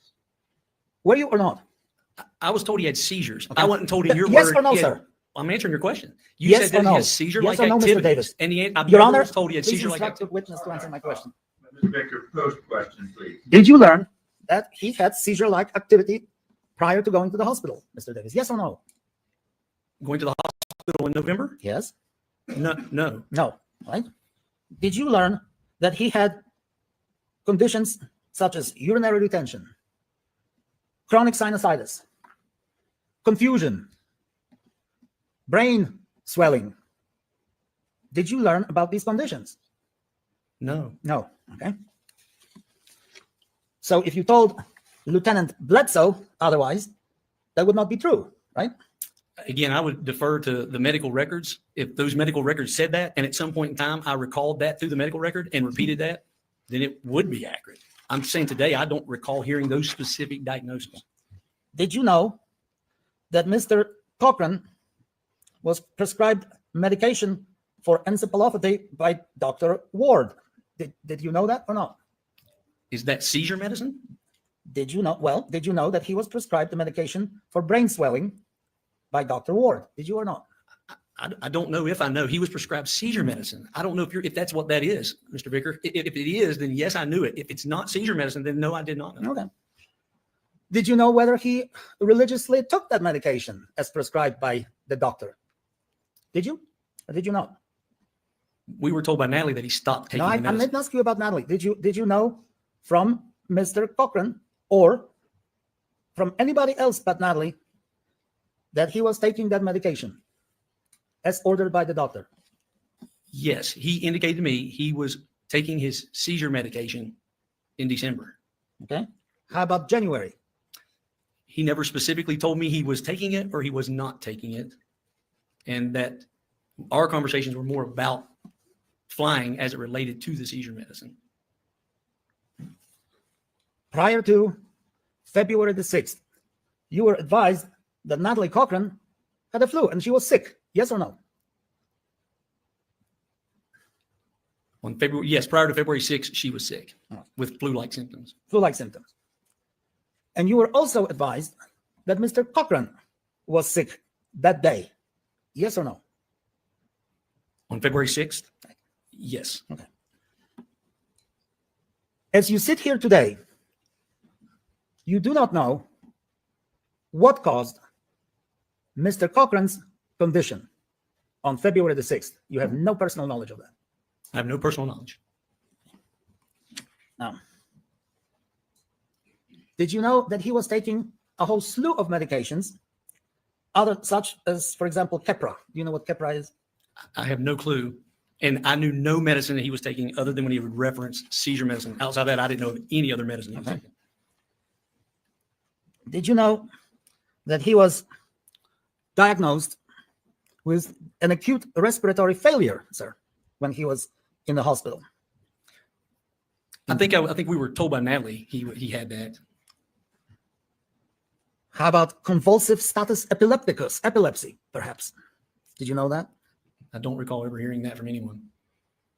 So if those were the diagnoses from the hospital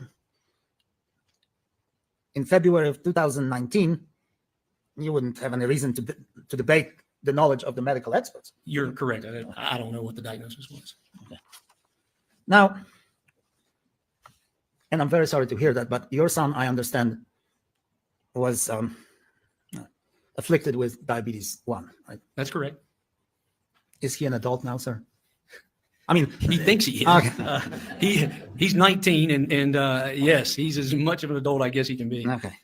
And you had in your possession always some form of medication, such as insulin, that would. No, we don't always have that in our possession. No, he wears an insulin pump, right, and it houses the insulin. Okay. But yes, do we always have insulin, say for instance, at our home? Yes, if we traveled a long distance, we would have it with us. That's correct. If you know, he's in college, so he has it with him. All right, yes. Sure.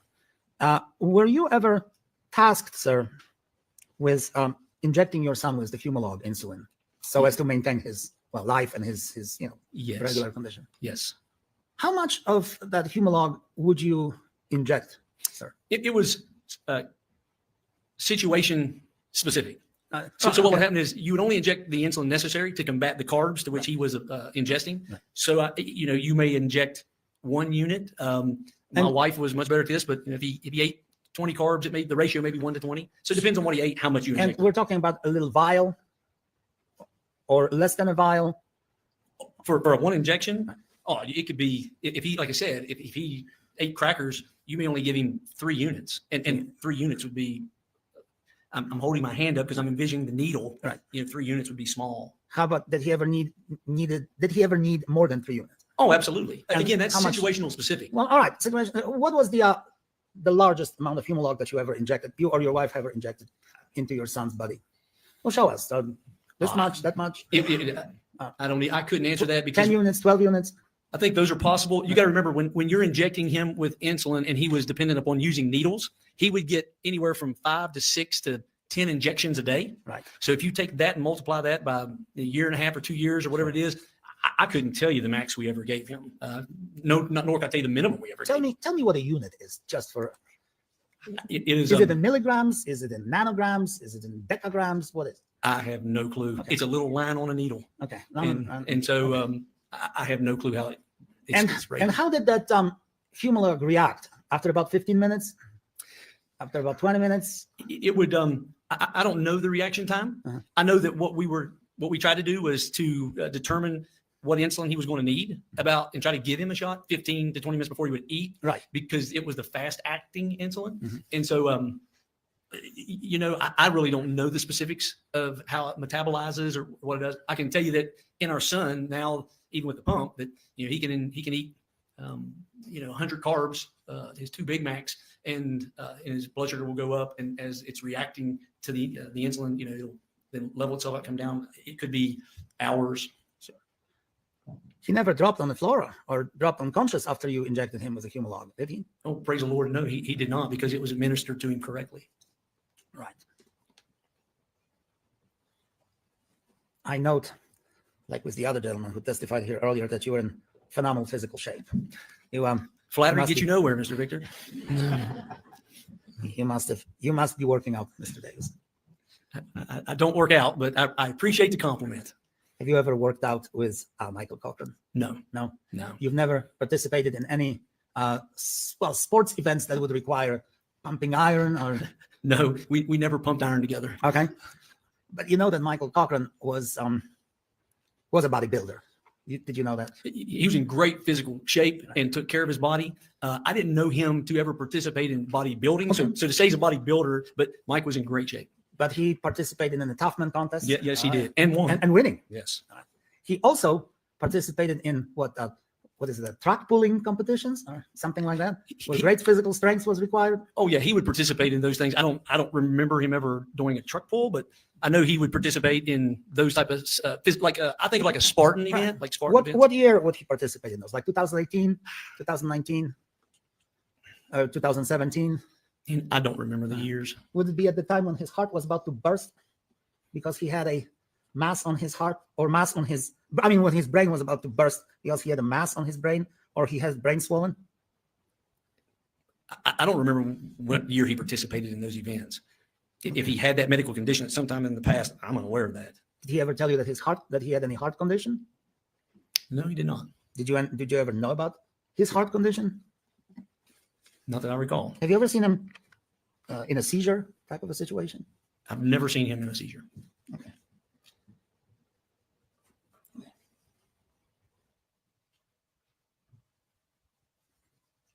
When you went to Ms. Cochran's house on November the 6th, sir, who was there? Who was present? Thomas Treadway. Excuse me, just a minute. Is this November the 6th? Oh, I'm sorry. Did I say November? I thought he said. I thought you meant February. I apologize. Strike that. Apologize to the jury. February the 6th. Sure. Who was present in the Cochran's home, sir? I remember Thomas Treadway, Natalie, Mike, Penny, and then Penny's husband, Mario. Several people, right? So, yes, and now I think Mario may have been outside when I first got there. Sure. But at one point in time, he's in the home in the living room. So those are the people there, and it seems like there was someone else. But how about the children? I thought, but I may not. I don't remember. I don't specifically remember seeing Ashton or Nikki directly, but it seemed like I thought I may have saw Nikki, but Natalie wasn't there alone with Mr. Cochran. No, those people were there with several her. people. So it didn't look to you like somebody was trying to hide the medical condition of Mr. Cochran or conceal it from other people. At that point in time, I didn't think anything different other than he was not feeling well and doing worse and was there. All right. Did you see any syringes when you were there? I don't recall seeing any syringes. Did you see any vials of insulin when you were there? I don't recall seeing insulin. Okay. Was there a time when you and Mr. Hamilton or Ms. Hamilton have to hold Michael down when he started moving? On February the 6th? No. Was he ever, he was unresponsive the whole time I saw him on February 6th. Okay. And in November, you had to do that. November, when he was in the hospital, in November, you had to do that, right?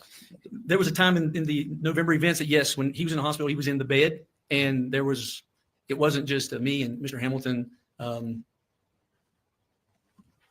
think Jonathan Bowen was there. I mean, Jason Bowen was there at that time. He was one of their contractors. And he was in the bed, and I remember we were, in essence, holding him down to try to say, look, you have to stay in the bed. Did you, well, I presume you, in that friendship that lasted, some nine years or so, you had more than enough opportunities to eat meals with Ms. Cochran, Mr. Cochran, have dinners, lunches, and whatnot. Was he ever, did you ever observe for him to use any medication with his meals, supplements, steroids, anything of that kind? Well, I can answer the last part of your question. I never saw him use a steroid or anything like that. Did he ever take supplements while we had meals over the last 9 years? I'm sure that after a meal or during a meal, I probably saw Mike take medicine, whatever that would be for a headache or whatever. We had a lot of meals together. And so I just don't recall, but it's possible that I did see him take something after a meal. Did you ever notice that Mr. Cochran had his own place where he kept his own medication in the Cochran's home? No, I don't recall ever seeing where he kept his medication. Did you ever have Natalie Cochran keep the insulin for your son at her home?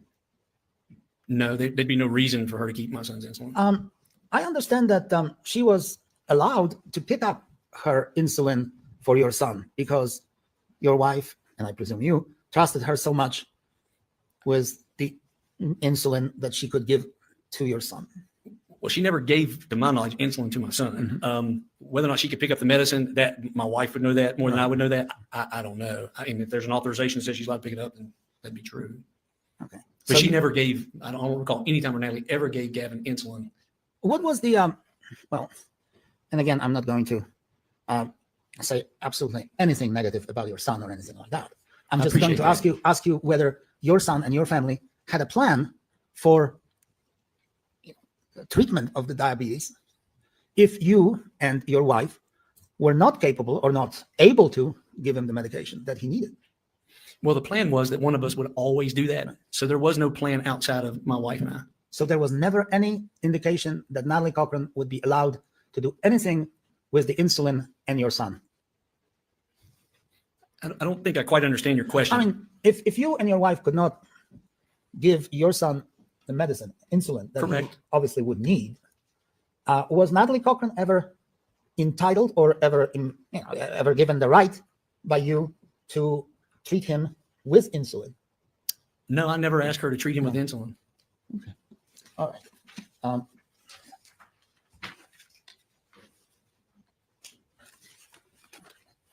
right. That bag that you left at the door of Mr. and Mrs. Cochran, that you didn't look inside, do you know if she ever found that bag, or whether she ever looked inside, or whether she ever used the contents of it? Is she, are we referring to Natalie? Well, Miss Cochran. Okay. Do you know? I know the bag, Firsthand. the bag was not there where I left it earlier in the day when I returned. What happened to the bag? I have no idea. Okay. All right. If I may have a second.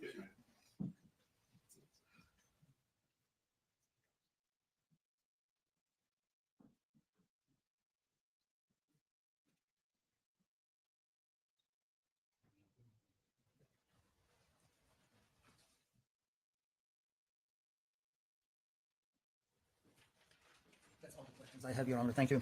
Very well, redirect Mr. Truman. Defense counsel asked you if, or implied that because there were so many people, that there was no attempt to hide Michael Cochran's condition. You recall that question? I do. Not only did she not try to hide it, she sent this picture to a whole bunch of people, including Jennifer Davis, correct? Correct. State moves to state 6, which I cleverly forgot to do. Any objections? I'm sorry. It's number 6. State's number 6. No, Your Honor. It is admitted. It's all the questions the state has, Your Honor. Thank you. Anything further, Mr. Fisher? No, Your Honor. Thank you. May this witness be excused? So far as the state's concerned, yes, sir. Thank you very much, Mr. Davis. You may step down. You are excused. Would counsel and the defendant come up, please?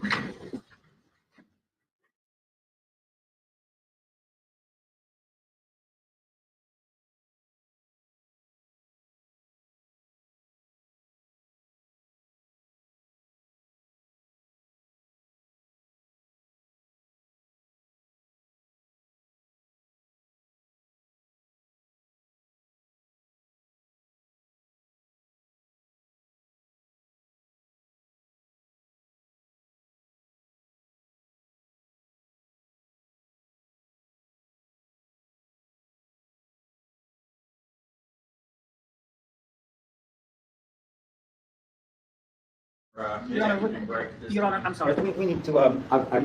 He's getting all right. We'll take our mid-afternoon break right now. Please do not discuss the case among yourselves or with anyone else. We'll break for 10 minutes. If you will go with the bailiff to your jury room, please. Oh wow. I mean, this attorney, this defense attorney, it is amazing. It's very spicy, and very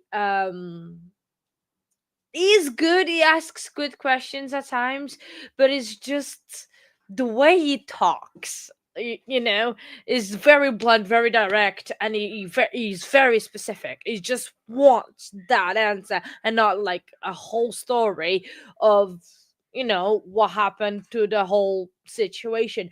The ginger lady girl, I am not 100% sure who she is. I think might be the daughter. I am not 100% sure. I can do some investigation. But yeah, so I was just thinking. And another thing, very thing that I am thinking. Natalie's hairstyle and my hairstyle are very similar, which makes me a little bit uncomfortable. But that's all I'm gonna say about that. Let's move on, and I think I'm gonna put a hoodie tomorrow, so the hairstyle doesn't look very similar. I'm just checking. Let's carry on with the trial.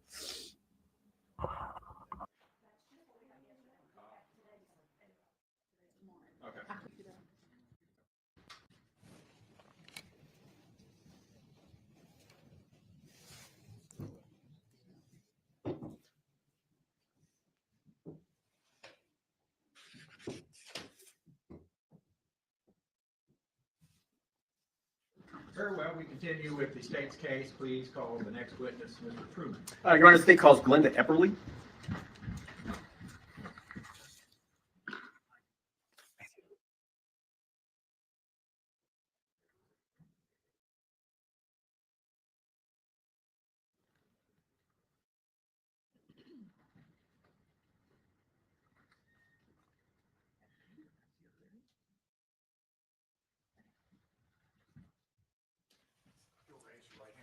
Do you swear or affirm to tell the truth, the whole truth, and nothing but the truth, so help you God? I do. You may have a seat right here. Thank you. All right, Mr. Truman. Great. Can you scoot as close as Scoot up. Bend that microphone down. Okay, will that work? that will? Maybe a little more. Bend it down a little more, please. Okay. Okay, that's good. Thank you, Your Honor. You are Glenda Epperly? Yes, sir. Are you currently employed? No, I'm retired now. From what profession are you retired? I was a registered nurse for a number of years. Could you tell us your background, your education in nursing? Yes, sir. I graduated from Bluefield State College in 1983, started working in the fall of 83 at Raleigh General Hospital and stayed there until 2008. Then in 2008, I went to Princeton Community. I stayed employed there until 2016 and retired first time. And then worked another 5 years until 2023 at Princeton Community as needed personnel. And at some point, did you go to work at hospice?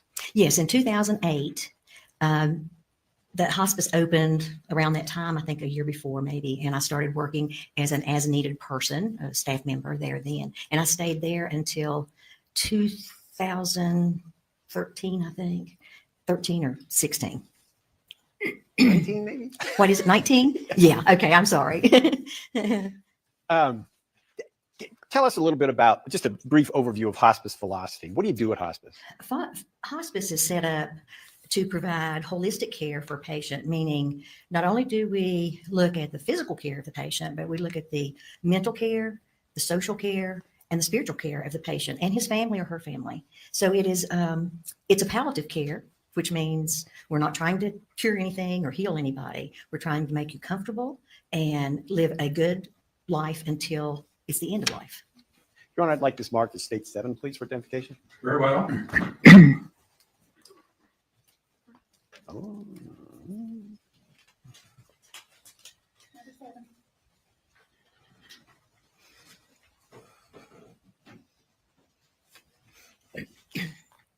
They're separately, hospice is a medical facility, is it not? Yes, it's a medical facility, but it also has a home side component, meaning we have staff that service the patients in their own home. And at Bowers House, we have a 12-patient inpatient facility. Do you keep records of what transpires, like normal medical records? Yes, they're electronic medical records. They're what? Electronic medical records. Okay, should I approach you? Yes. Thank you. Handy what's been marked for identification is states number 7, if you could review that, please. Okay.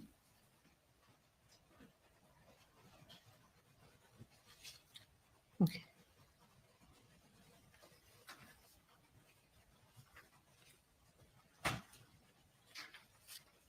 In general, the documents you're looking at are, what do they consist of? These would be nursing notes that were put into the electronic system. How do they get into the system? The time that the nurse goes into the room is documented, and when they come out, it's documented. And then their nursing note has a time on it. It hopefully is the time that they were in the room. But sometimes you can have late entries if you're particularly busy or whatever. But they're all time stamped. Is that a requirement of the job that you keep nursing notes? Yes. Do you recall being on duty February the 10th, 2019? Yes, sir. What's a normal hospice nurse shift? Well, we have 2 shifts. They're 12-hour shifts from 7A to 7P and 7P to 7A. And on 10th of February 2019, which shift were you working? I was working the evening shift, 7P to 7A. Do you recall receiving a patient at Bowers House on that night? I was assigned a patient. Yes. Michael Cochran? Yes. He had arrived while we were in report. From about 7 to 8 o'clock, there's shift went during the shift change. The day shift will report off to the night shift. And so we were in report. Another nurse actually got Mr. Cochran in and did release his release to the ambulance company that brought him.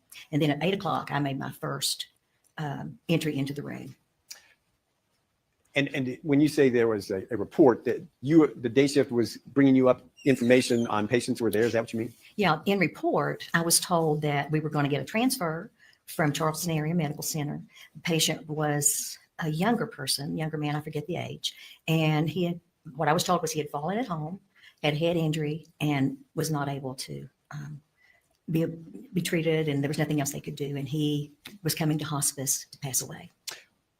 From the review of the chart, what time did Mr. Cochran arrive at Bowers? From the note's at 7:45, so I would assume that he came in between 7:30 and 7:45. And you had said earlier in your testimony that you were assigned to Mr. Cochran? Yes. Was there anybody else assigned with him along with you? No. So you were the primary nurse that provided. Mm-hmm. In summary fashion, what did you do for Mr. Cochran? What did we do? Yes. Primarily, our goal that evening was to get Mr. Cochran comfortable. When he arrived, he was moaning, moving his feet around, appeared to be in pain or discomfort. And our goal was to get him comfortable. And that's what we did. That was the focus of the whole plan. And we were trying to get him settled in and comfortable. He appeared in pain. What did you do about that? We gave him Dilaudid 4 milligrams and Versed 2 milligrams, and those were both intravenous medications. They were ordered every 15 minutes. Did the medication have the desired effect on Mr. Cochran's comfort? Not initially. It was probably after 10 o'clock before he actually started to settle down. And then according to the notes, what time did Mr. Cochran die? I think it was just after midnight or around midnight. So it would be, I don't know what the exact time was. It'd be, I don't know if it's 2010 or 2011, but it would be either just before midnight or just after midnight.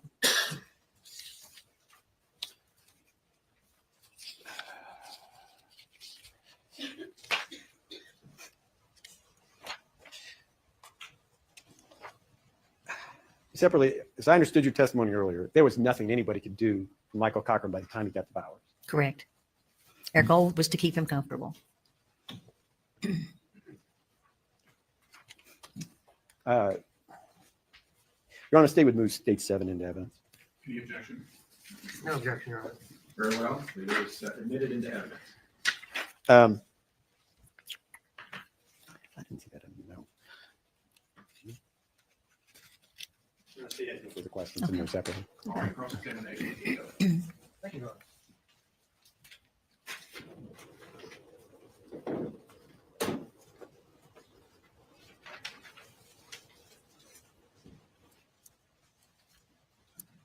Good afternoon, Ms. Epperly. Good afternoon. I'm Stanley Selden. I'm one of the co-counsel for Natalie Cochran. Okay.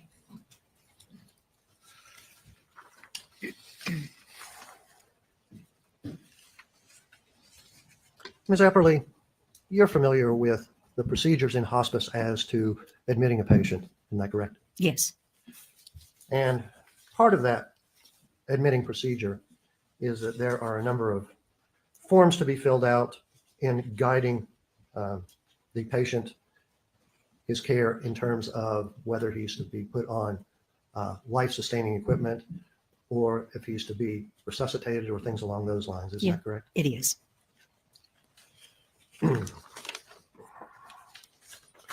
Were you aware that there was both a living will and a medical power of attorney, which gave Natalie Cochran the power to decide whether Michael Cochran was to be kept on life-sustaining equipment, I was not aware initially. but you found that out later. Yes. And you were aware, or eventually became aware, Mhm. that it was Michael's wish embodied in those documents not to be resuscitated or put on life-sustaining equipment. Isn't that correct? Yes.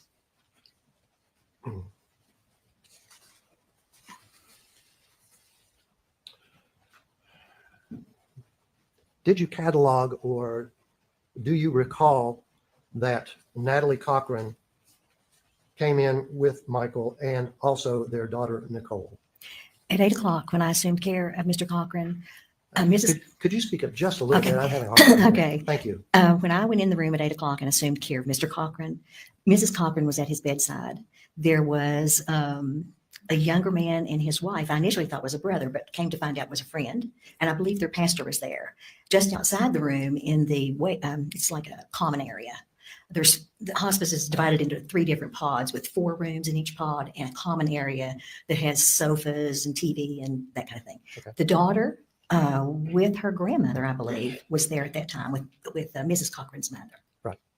And I believe I recall that you said that even though you were in report, Mhm. that Mr. Cochran came in about 7:45. Is that correct? That's the time of the first note.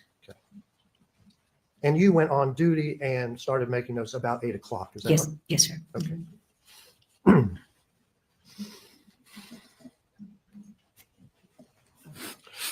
Do you recall, and Michael was at hospice for approximately 5 hours before he expired, isn't that right? Yes.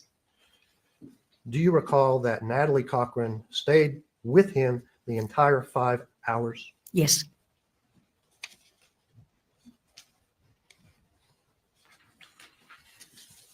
Were you aware that Michael Cochran, and aware at that time or subsequently learned, he had a constellation of internal physical problems, which included an enlarged heart, a swollen brain with edema or fluid. Mhm. He had suffered from seizures. He had hypoglycemia, and all of these were in the records that came to you or you reviewed at a later time. Were you aware of that? I was not. I knew that he had fallen at home, and so the assumption of brain swelling would be reasonable. I wasn't aware of his heart condition. When I went in the room at 8 o'clock, I started care of him, and every 15 minutes I was medicating him. So there was no opportunity when he first came in to read a full medical history, and it was not a full medical history was not reported to me in report. Okay. Now, when Michael came in, he was more or less in a comatose state. Isn't that correct? Yes, he did not respond to any verbal commands to open his eyes or move a particular extremity. His pupils were reactive to light, but that was it. Were you aware, or did you find out subsequently, that one of his doctors at CAMC had said that, according to the brain scans, he was essentially brain dead at that time? I knew that the report from CAMC was that he was brain dead, or that he'd had a brain injury and there was no chance of recovery. Right. And that's why he was at hospice, because your job, Right. the person's dying and you Right. try and make them more comfortable. Correct.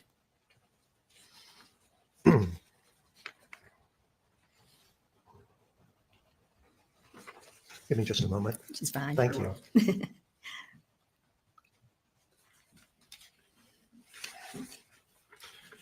Now, you said that Michael Cochran expired somewhere around midnight. Mhm. It was either a little bit before or a little bit after.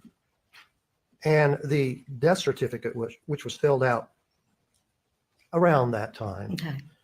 reflects that the time of death was 12:18 a.m. That would correspond with your notes. Is that right? Yes, that would be, I would accept that as reasonable. Now, when someone expires at hospice, Mhm. there is a death certificate filled out, correct? Yes, yes, there is.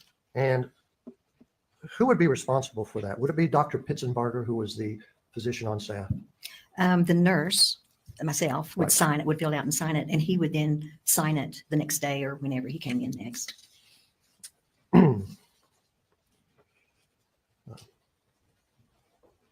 And the cause of death, according to the death certificate, which was filled out by you, Mhm.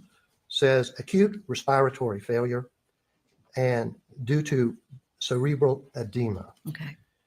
Respiratory failure means that his lungs failed. Yes, he stopped breathing and his heart stopped.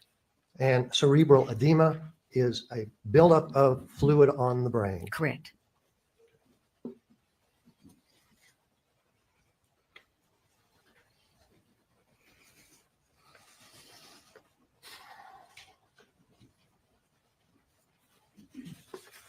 I don't believe I have any more questions. Thank you very much. You're very welcome. Thank you. Redirect Mr. Truman. He has no further questions, Your Honor. Thank you. Thank you very much, Ms. Everly. You may You're step welcome. down to our seat. Okay.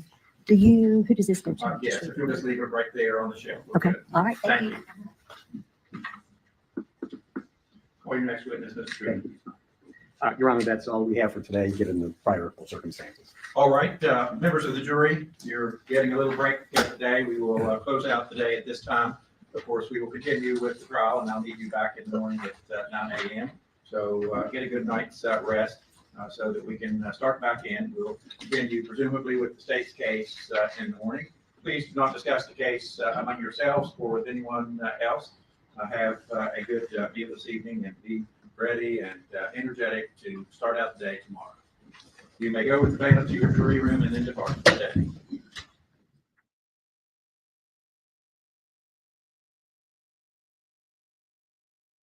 Okay, so day 2, we done. Wow, that went quick. Day 2. Hopefully, it wasn't too fast because that was a 6-hour day done in a little over 2 hours. Oh, we'll see if they gonna come on. That's what I say, Your Honor. Thank you. Nothing from the defense, Your Honor. Very well. Court is adjourned.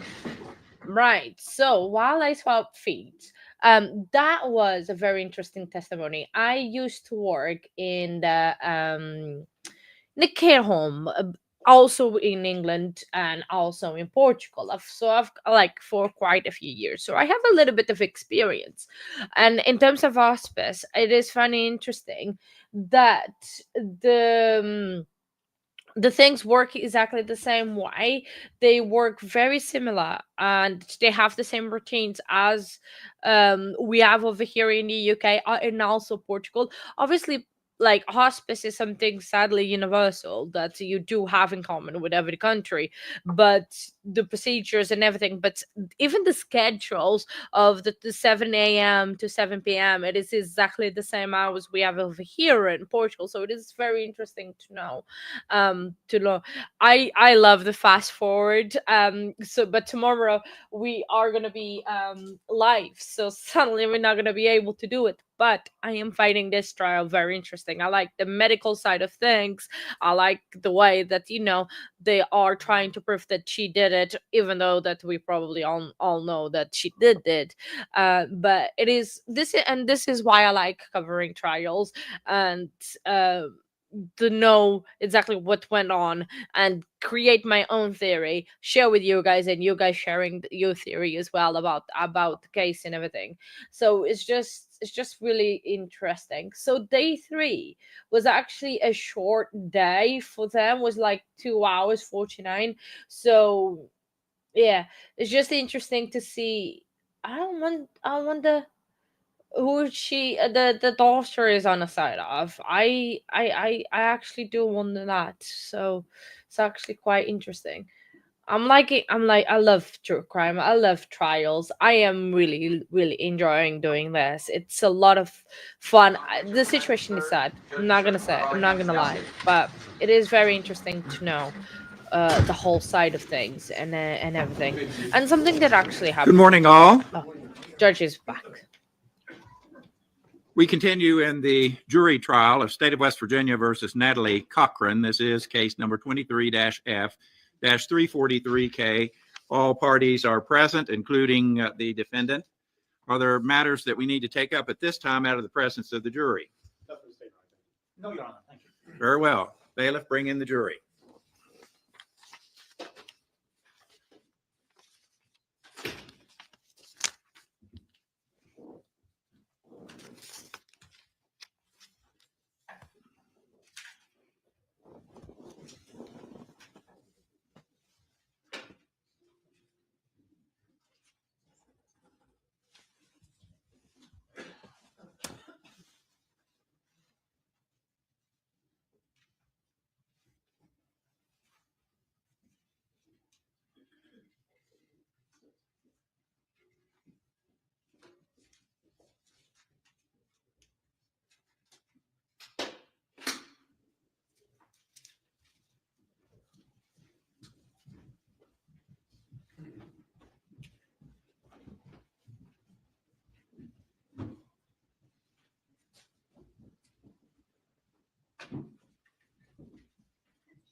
Good morning, ladies and gentlemen of the jury, and welcome back. I'm glad to see your smiling faces, at least some smiling faces.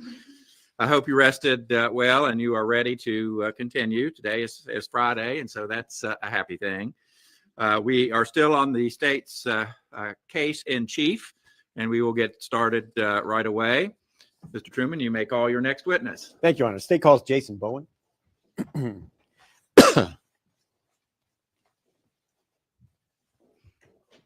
Can I have 8?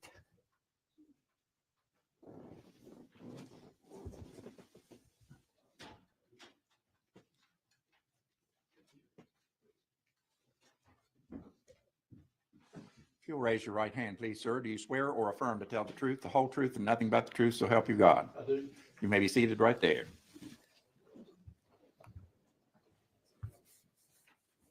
You may proceed. Thank you, Your Honor. What's your name, please? Jason Bowen. And Mr. Bowen, tell us what you do for a living. I'm a general contractor. Do all aspects of construction. And where are you currently working? I have a company called Dreamcatchers Construction. And do you operate locally here in Raleigh County? No, I travel. And currently, what projects are you working on, or just generally, where are you working? I'm up north working on a church currently. Okay. Let me take you back to 2019. Where were you then? Where were you working then? In 2019, we was working for Mr. and Mrs. Cochran, doing various projects. Was that your same company? Mm-hmm. And did you work full time for the Cochrans, or did you take other work as well? No, we worked fully for Mr. and Mrs. Cochran. Okay. Your Honor, due to poor planning, I forgot to turn on the equipment. If that's okay. All right, so we'll get you some assistance. Okay. Did you work solely by yourself at the Cochrans, or did you have other people working with you? No, it was me and my business partner, Jonathan Miller. And Mr. Miller died as a result of a vehicle accident, is that correct? He did. Do you know approximately when Mr. Miller died? It was March 30th of 2020. Thanks. Did you turn your overhead on? Were you two partners in a company, or did you just work together? Well, it was he had his company and I had my company, and we just kind of joined forces to work together. Okay, but both of you were working essentially full time for the Cochrans? Yes. On February 6th of 2019, do you recall receiving a text from the defendant at about 12:20 or so? I do. Where were you when you received the text? We had just left Lowe's. We had gotten some paint and supplies. We was working on a airplane hangar. When you say we? Me and Jonathan. You and Jonathan Miller? Thank you.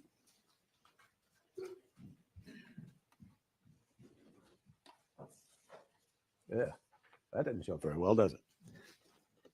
Let me just hand this to you. Okay. Hand you what's been marked as States 1 and ask you to take a look at the first text. Mm-hmm. I recall this. You do. And you received that while you were still at Lowe's with Mr. Miller? We was actually in the truck leaving Lowe's.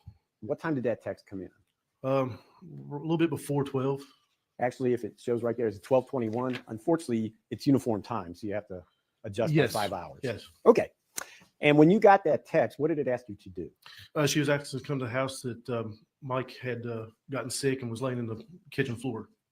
And she being the defendant? Natalie, yes. Okay. What did you do in response to that text? We told her we was on our way and started heading straight there. Do you know, and did you do that? We did. What time did you get to the Cochran house? 12:30, 12:35, maybe 12:40. And when you got there, had she instructed you what to do when you got there? She did. She told us they was in the kitchen. Just come on in. Did you do that? We did. We knocked, opened the door, and said hello. And she answered and said, "We're in here." Had you been in the Cochran house before? Many times. So you knew where the kitchen was? Yes. Did you go into the kitchen? We did. And when you got in the kitchen, what did you see? Mike was laying on the floor in a curled up position. Now, you didn't get a picture of Michael, but the defendant sent it to a number of people. Is that what you saw when you got to the kitchen? It was. What did she tell you happened to him? She said he had gotten sick at the sink and just kind of lowered himself down into the floor using a cabinet, and that's where he kind of ended up. Had he hit his head or anything? Not that I know of. What was it? Just the three of you plus Michael at the time? You, the defendant, and Mr. Miller in the house? Yes. And what did you do? She asked us to move him to the couch, so me and Jonathan got him kind of laid back where we could carry him safely, and then we carried him to the couch. Did you talk to Mr. Cochran? We was trying to talk to him several times, saying his name, Mike. Can you hear us? There was several times we tried to talk to him, yes. Did you get a response from Mr. Cochran? No. From your assessment of what was going on, did you think just carrying him to the couch was sufficient? Once we got him to the couch, we felt like he needed checked. And by that, what do you mean? He was not responsive. Jonathan actually did a sternum rub on him once we got to the couch, and he kind of responded. He groaned, but he did not. A sternum rub, you're going to come up out of that, and if you're elusive. Did you ever hear Mr. Cochran on that day, February the 6th, 2019? Did he converse at all with anybody in your presence? No. Did he arouse at all and seem awake? No. How long were you at the Cochran house after you moved, Michael? Maybe 20 minutes. Did anybody else appear during that time? Trooper Hamilton had came probably 5 minutes after we got there. He came through the front door. Had you already moved Mr. Cochran to the couch in the kitchen by that time? We had.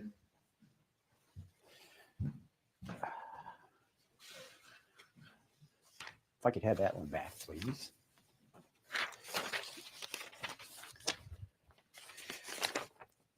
Mr. Bowen, was that the end of your communication with the defendant that day?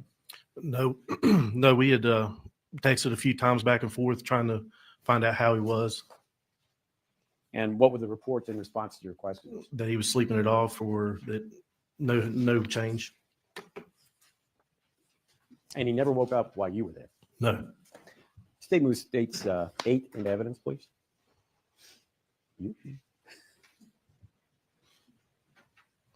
States 8. Are you moving for its admission? We are. Any objection, Mr. Victor? No, Your Honor. States exhibit number 8 will be admitted into evidence.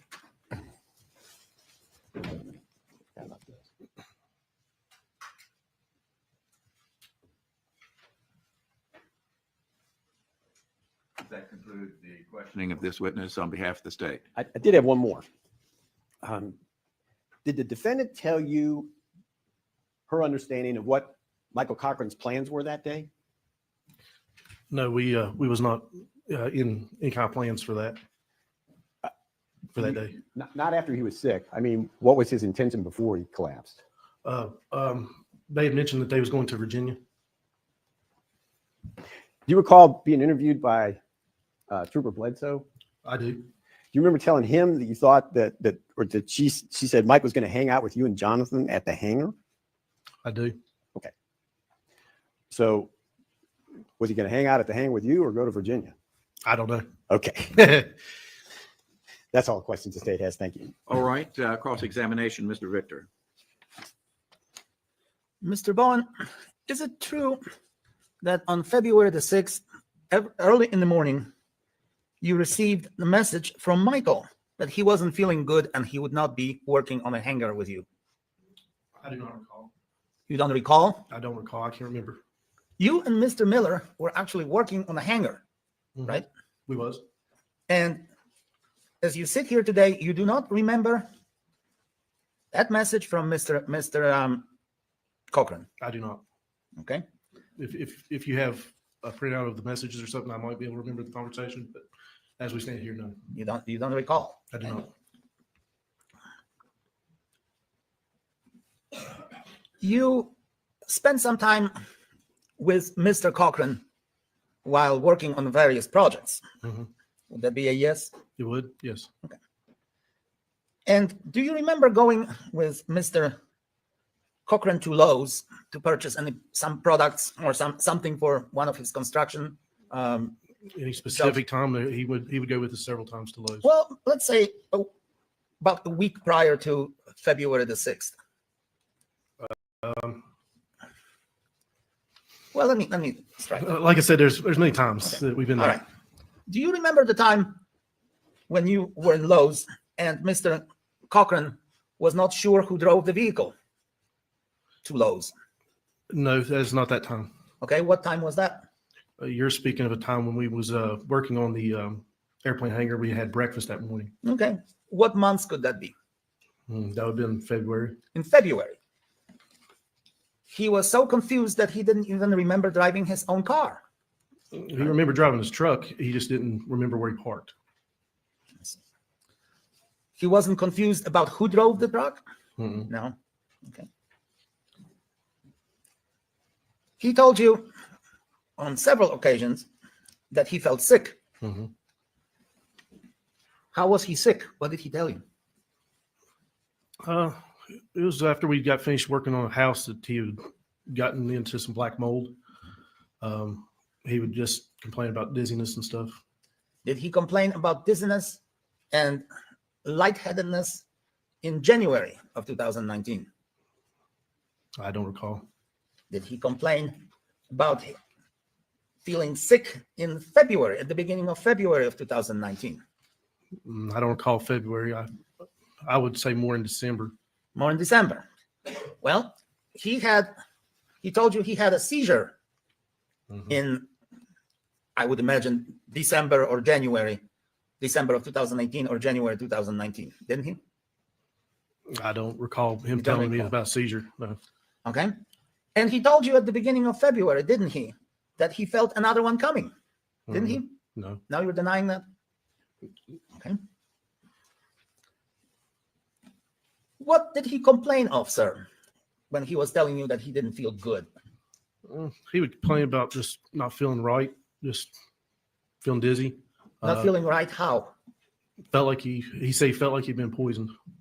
He felt like he was poisoned. All right.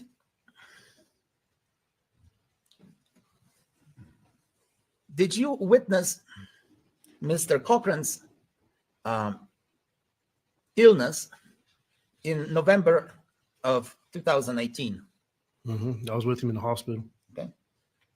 He lost consciousness, right? He never lost consciousness. I think they sedated him while he was in the hospital.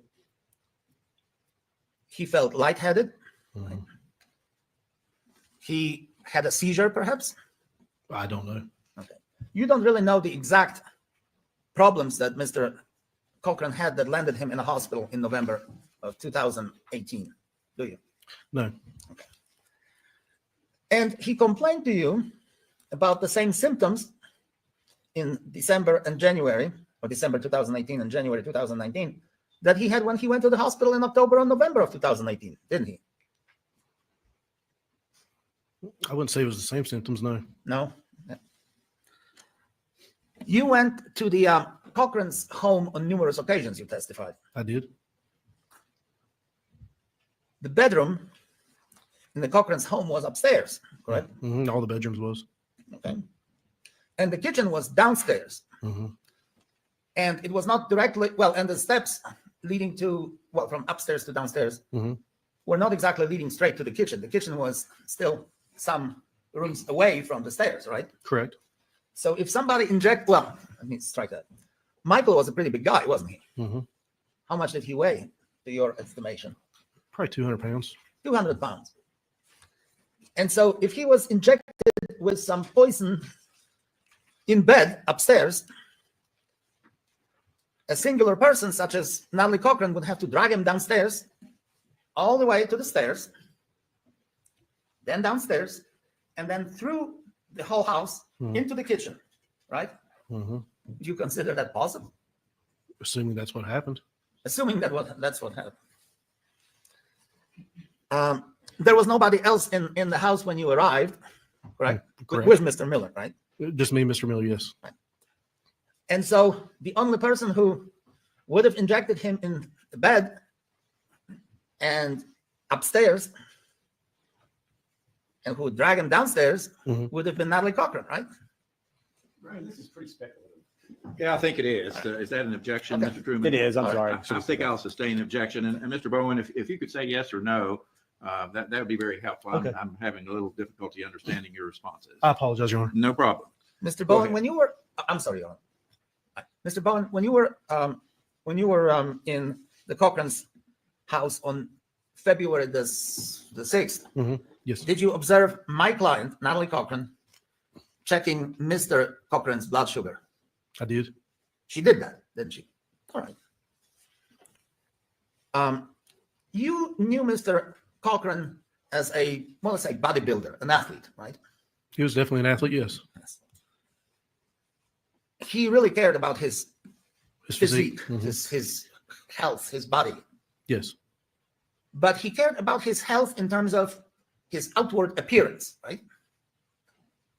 He liked he liked feeling healthy. He was what? I'm He sorry. liked feeling healthy. Feeling healthy. And would you say that he was very happy when he was physically fit? I would. So in pursuit of that fitness, sir, would you agree with me that he was taking a lot of pills that were going to increase his appearance, right?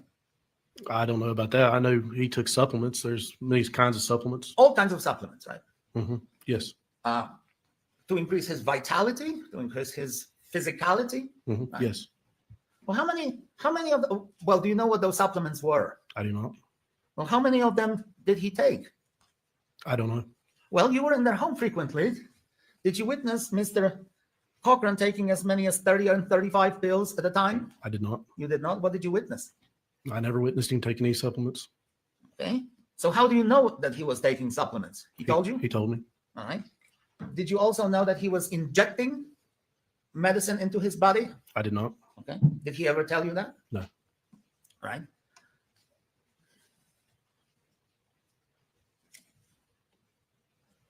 What did Michael Cochran do for a living?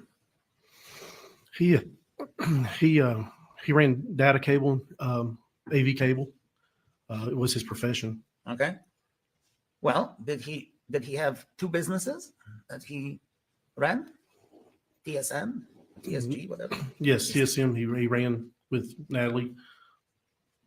Did he ever talk to you about the government contracts? He What did. say? What did he say? He did for those government contracts. He said he would research the government contracts online and send them to Natalie, and she would work on it and put a bid in. He would research them, right? He would find the contract, the specific listings for what they was doing. Okay. Did you know that he suffered from brain swelling? I was told yes. Who told you that? Natalie. Did you? Were you curious after he came out of the hospital in November of 2019 what they told him about his health? Yeah, I was curious. We was told that it was exposure to black mold. It was just the exposure to black mold. Nobody mentioned anything about seizures. Nobody mentioned anything about enlarged heart. Nobody mentioned anything about brain swelling. No. Nobody. Okay. And who would that be? The doctors? Natalie's who we got all of our information from. Natalie. And did you inquire of Mr. Cochran himself? Buddy, what's wrong with you? What was wrong with you? What did the doctor say? Did you ever inquire? We would ask him how he's feeling today or something like that, but he never told us any kind of diagnosis or anything like that. We never really talked about it. Once we was in the hospitals, when we got the information, we would just see how he's feeling day to day. Well, he went to the hospital on October 31st and came out of the hospital, right? Yes. And he knew you. You guys worked together. You were almost buddies, right? We was buddies, yes. We was buddies. All right. Didn't you ask him? Well, hey, bud, what did they say was wrong with you? No. No.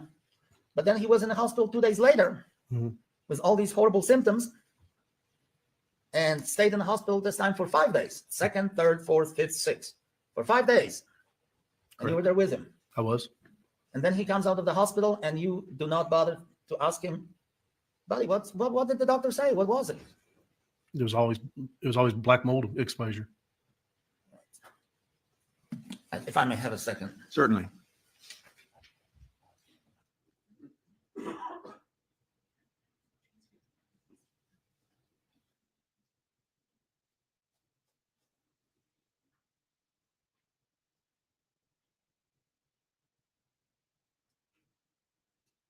That's all I have of this witness, Your Honor. Thank you. Very well. Redirect Mr. Truman. State has one redirect question. In response to defense counsel's question, you said that the defendant took the vital signs of Mr. Cochran. That's correct. mischaracterized my question. I asked think about it the is sugar level. perhaps, but you could ask the question straight out, Mr. Truman. Okay. While you were there, did the defendant take vital signs of Mr. Cochran? She did. Now, did you participate in any of that? I did not. Did you actually see the raw data? I did not. Did she tell you what the results of her taking those vital signs were? She would say what it was, but I don't remember those numbers. That's all the questions the state has, Your Honor. Thank you. Any further questions, Mr. Victor? Were you there when the physician assistant arrived? No, I was told to leave while she was on her way. Okay, so you don't know whether any other person took any vital signs or temperature, vital signs, sugar level of Mr. Cochran. No, Natalie's the only one I've seen. All right, that's all. Thank you. Anything, Mr. Truman? We know that the defendant had a working phone because she was able to text you and you text back, correct? Correct. In your presence, did she ever call 911? No. Overruled. Go ahead. Did she? No. Were you and Jonathan Miller capable of loading Mr. Cochran into a car and taking him to the hospital? Very much so, yes. Did she ever suggest you do that? No, we actually asked her if she wanted us to. What was her response? No. That's all the state has. Well, then, in that regard, did you know from talking to Michael or anybody else for that matter that Mr. Cochran refused to go to the hospital? And for that matter, that he would say that he will never again go to the hospital after his October and November 2018 experience. He said he would never go back to Raleigh General Hospital. Okay. He didn't like the hospitals, did he? Who does? Who does? So just because he was there at home doesn't necessarily mean that he wanted to be taken to the hospital immediately, does it? Especially that he didn't like going back to the hospital. Fair enough? I don't know. I wasn't able to ask him. Right. Okay. That's all. Anything further? Nothing from the state, Your Honor. Thank you. Any reason to hold this witness over? Not from the state's perspective. No, sir. Thank you very much, Mr. Bowen. You may step down. You are excused, sir. Call your next witness, Mr. Truman. State calls J.C. Stevens. Your Honor, may we take just a moment before Mr. Truman questions Mr. Stevens? I need to confer with my colleague for just a moment. Okay. Are you asking for a break or can you do it while we're all here? Just a couple minutes. Okay.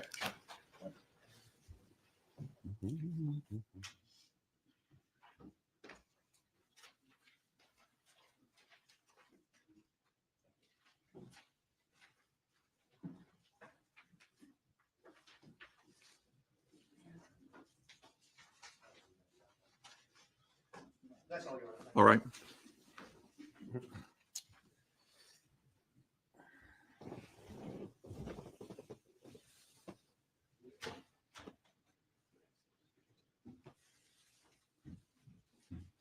If you'll raise your right hand, please, sir. Do you swear or affirm to tell the truth, the whole truth, and nothing but the truth, so help you God? I do. You may have a seat. All right, Mr. Truman. Thank you, Your Honor.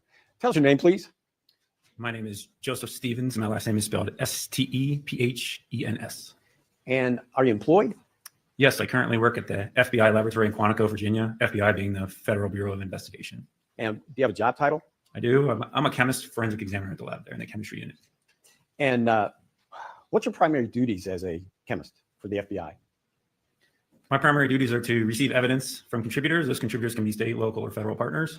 We receive that evidence through our evidence management unit. And that's passed up to the individual units, such as myself. Your Honor, I hate to interrupt, but could Mr. Stevens slow down just a little bit? I'm having a little trouble following his testimony. All right. Perhaps you can scoot up a little bit towards the microphone and slow down just a little bit, Mr. Stevens. Thank you. Thank you. Go ahead, Mr. Truman. Go ahead, Mr. Stevens. So we receive evidence from our evidence management unit.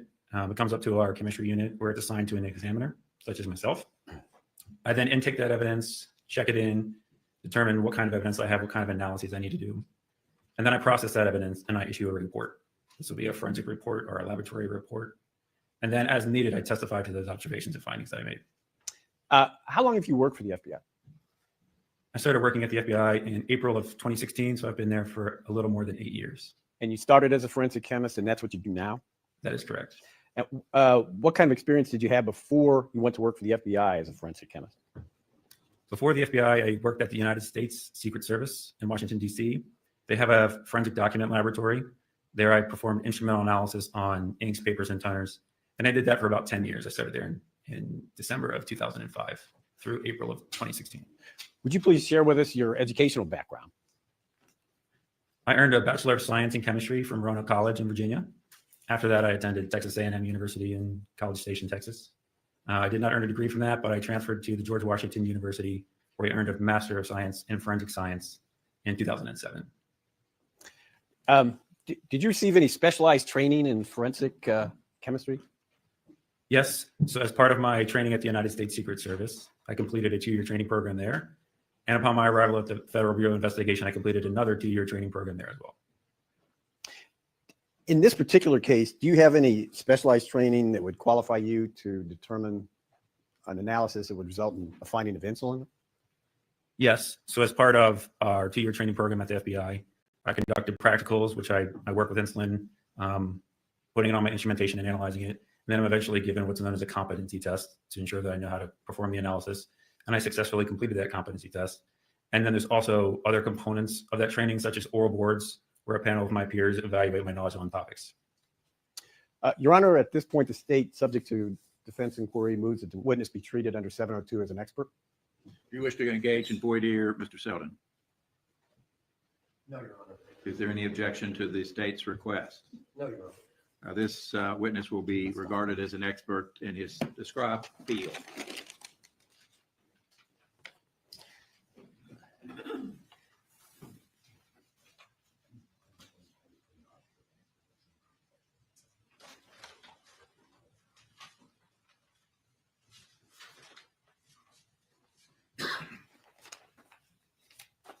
Yeah, this marked as states 9 and 10, please. Thank you.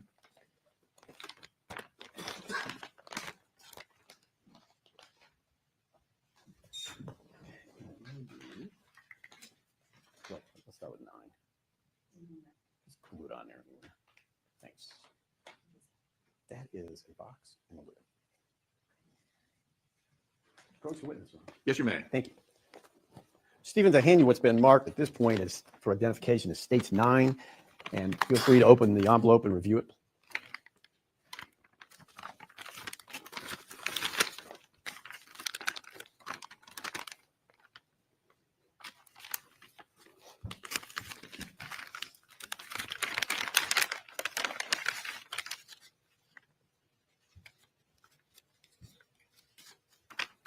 You familiar with that? Yes, I am. Before we get to that point, how is it that states 9 came into your possession? This case came in through our Pittsburgh field office, which is the field office responsible for this area. So it came in as a case submission from Pittsburgh. And what were you asked to examine? Not only this, but the rest of the documents and the items we're going to review with you. What were you asked to examine them for? I was submitted 4 items. One of them was a box, and 3 of them were vials containing unknown substances or unknown liquids. I was asked to analyze the unknown liquids within those vials. And there's another item in that package, correct? Yes, there is. You got 10. Stick with 10. I'll just put it on use that package. I'll bring it back to you.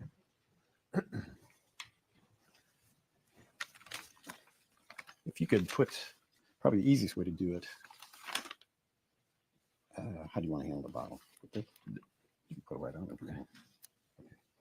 Yeah, that's anywhere. Bottom's fine. That's good.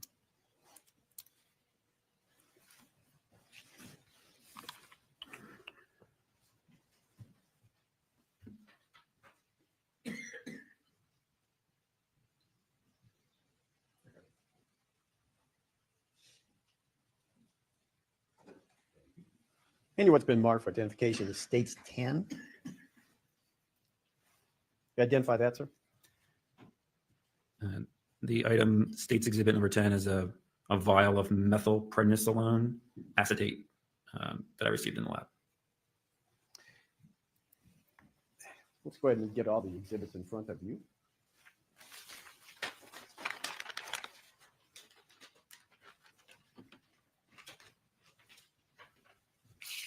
Your Honor, I'm going to object to that answer in that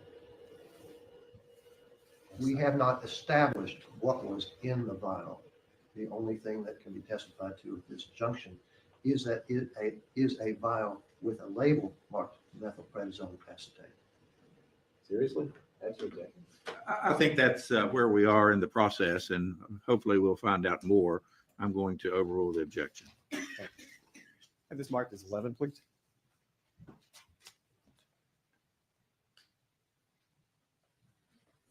Number 11, Your Honor. Very well. Done. Approach your witness, please. Yes, you may. Thank you. Handy what's been marked for identification in states 11. Guys could identify that.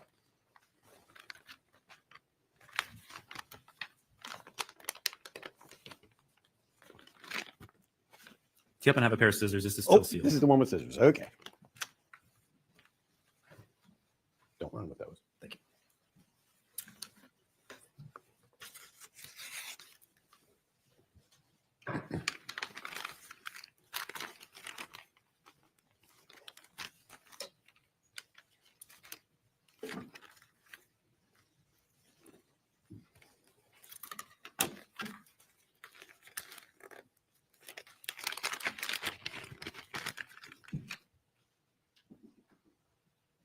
Can you identify that, sir?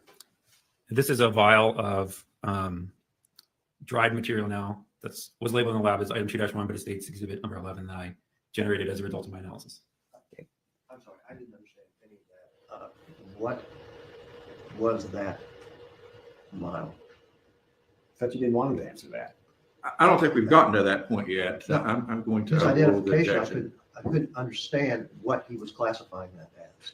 I'm just asking him to repeat it a little slower if possible. So this item was the liquid contents removed by me from state's exhibit number 10.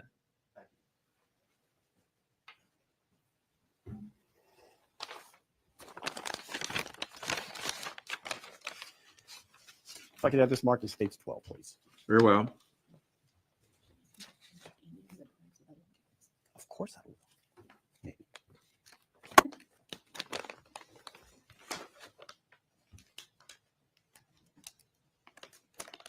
Yeah, approach the witness, please. Yes, you may. Thank you. Thank you.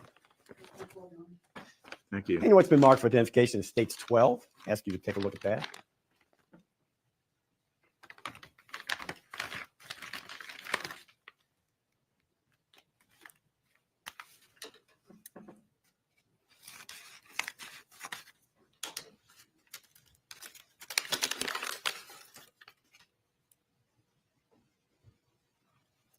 This is a bottle of that's labeled as enclomiphene citrate that I received in the lab.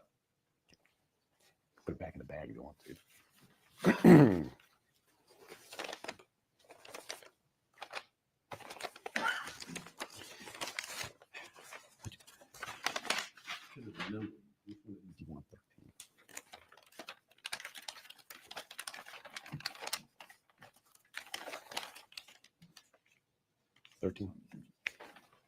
Your Honor, if I could have State's Exhibit 13 marked here, please. Okay. This is number 13, Your Honor. Thank you.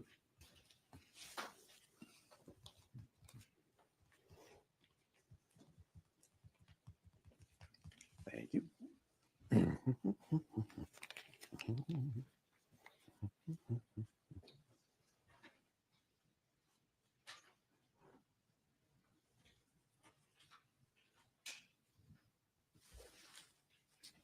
Stephen Handy, what's been marked for identification is states 13, and ask you to take a look at that, please.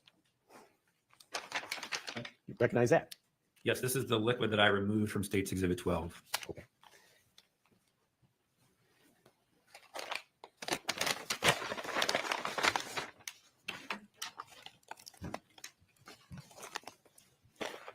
Oops. I could have this 14, please. This is number 14, Your Honor. Very well. Again, if I could approach the witness, please, Your Honor. Yes. Andy, what's been marked for identification is states 14.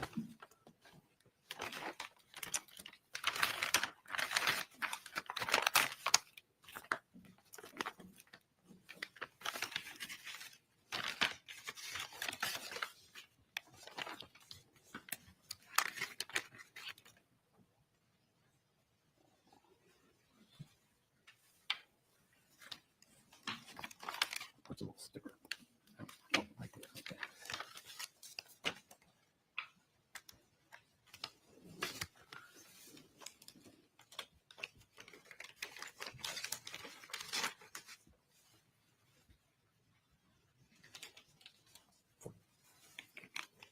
And you have, I believe, with you number 15. Right, but also got 15. You need a separate.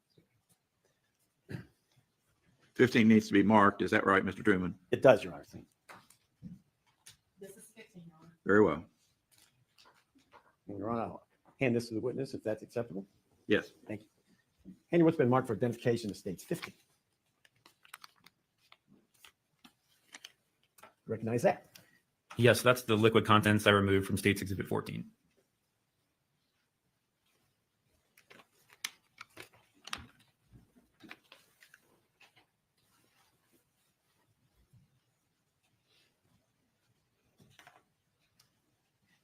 Mr. Stevens, explain to us the procedure that when you received this, what did you do with these items? The first thing I did is administrative. It's we call it check-in, where I analyzed, where I visually inspect these and see what kind of things I received. So the first thing I noticed was the box, which is States Exhibit 9. The next thing was the first vial that I came across, States Exhibit 10. And the contents of that, which have been labeled as States Exhibit 11. We got another vial, States Exhibit 12. The contents of that vial, States Exhibit 13. And a third vial, and its liquid contents. So I had 3 vials, and then of those 3 liquids that were generated. I just took inventory of what I had, what the bottles were labeled as, what markings they might have had on them, what lot information they had. If they had a manufacturer, what was that manufacturer? So that visual examination was first. I think I failed to ask you to identify 14. States Exhibit 14 is a vial that's labeled as Humalog Insulin List Pro. 10 milliliters, 100 units per milliliter. In summary fashion, tell us what you did to perform your analysis. So each of these items goes through a standard operating procedure or a technical procedure where we analyze them. We use scientific instruments to analyze them. We compare them to references where practical, and then we determine the results of those analyses. Take a look at 10, please. What was your analysis of that? So for States Exhibit 10, I determined that States Exhibit 10, the vial labeled methylprednisolone acetate, and the liquid that came out of it, States Exhibit 11, is the one I actually tested. Explain that to us, please. So States Exhibit 10 is the physical vial. States Exhibit 11 was the liquid recovered from that vial, the liquid that came out of this vial.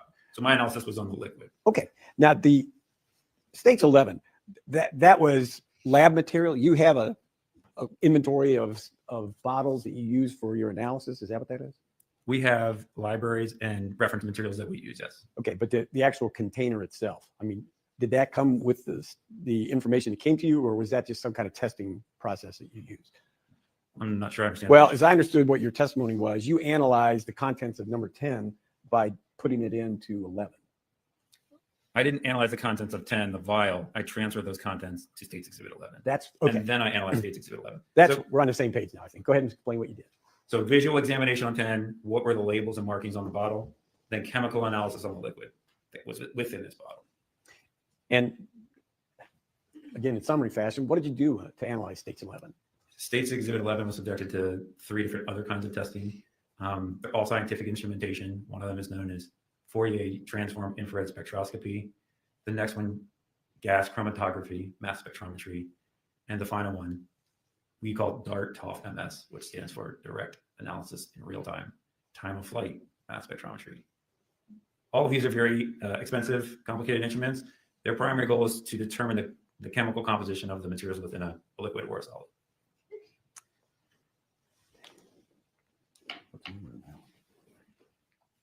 What's the number of that one? Oh. Okay. Go ahead and talk about 12. Yes. Please. What was number 12? 12 was a vial labeled enclomiphene citrate, 30 milliliters. And on that vial it says for research purposes only, not for human consumption. That was the vial. This vial generated States Exhibit 13, which is the liquid that came out of that vial. And so you actually performed your examination on States 13. Is that correct? Yes, that is correct. And tell us again in summary fashion, what did you do with States 13? State's Exhibit 13 was subjected to the same analytical scheme as State's Exhibit 11, Fourier transform infrared spectroscopy, or FTIR, gas chromatography, mass spectrometry, GCMS, and DART-TOF-MS, direct analysis in real time, time flight mass spectrometry. And this one's 14? And 14, what did you do with State's 14 when you received it? So visually examined it, determined that it was labeled insulin, Lispro, and Humalog, and then separated the contents into a new vial, State's Exhibit 15, the liquid, and analyzed the liquid. And that's the analysis you conducted on State 15? That is correct. Was your analysis such that you could conclude what was contained in those bottles that you received? Yes. And what conclusions did you reach? For the vial that was labeled methylprednisolone acetate and the liquid that was tested, State's Exhibit 11, is my determination that that State's Exhibit 11 was consistent with containing methylprednisolone acetate. In other words, the chemical that is on the vial, it was consistent with containing a chemical labeled on the vial. And I forgot the number, but the next one you analyzed. State's Exhibit 12, the bottle labeled enclomiphene citrate, was my conclusion that the liquid that came out of that, State's Exhibit 13, was consistent with containing glycerol and letrozole. I'll remind you that the bottle was labeled enclomiphene citrate, so it was not what was labeled on the bottle. The stuff according to the label was not the stuff you found. That is correct. And last, the next exhibit. This was State's Exhibit 14, the vial labeled Humalog insulin Lispro, is my conclusion that is consistent with containing human insulin or Humalog. From the information provided, you took a number of photographs of the items that you've been reviewing with the jury today, correct? Yes. Could I have that mark, please? State Exhibit number 16, Your Honor. Okay.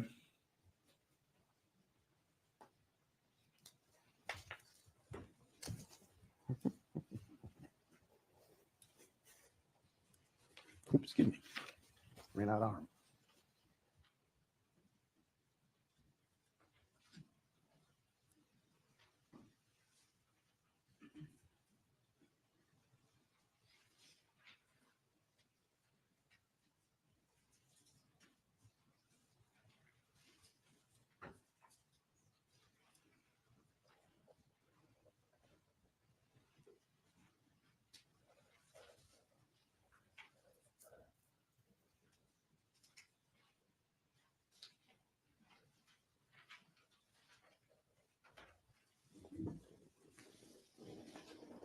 Steve, that's State's Exhibit 16 for identification.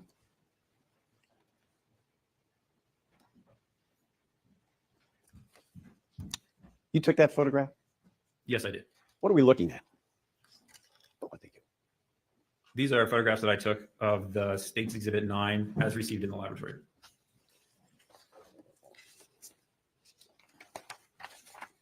And that's the box? That is correct. And what's that? That is another picture of State's Exhibit 9.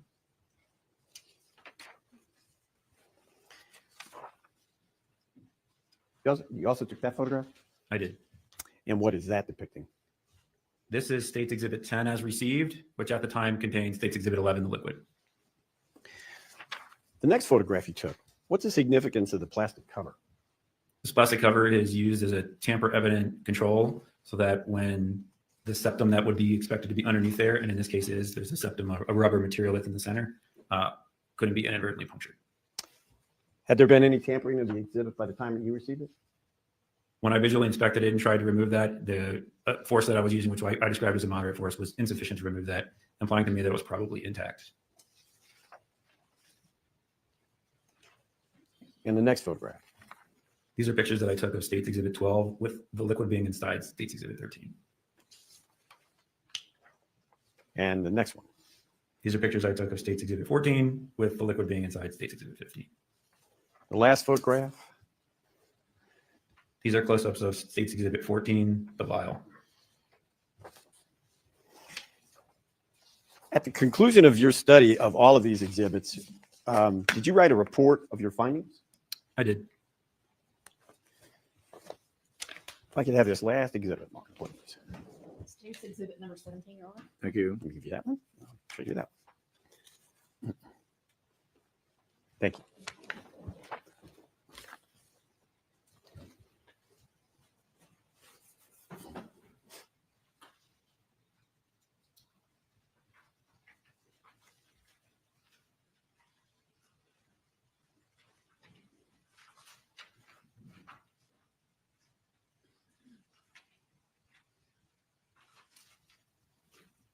And what's been marked for authentication as state 17.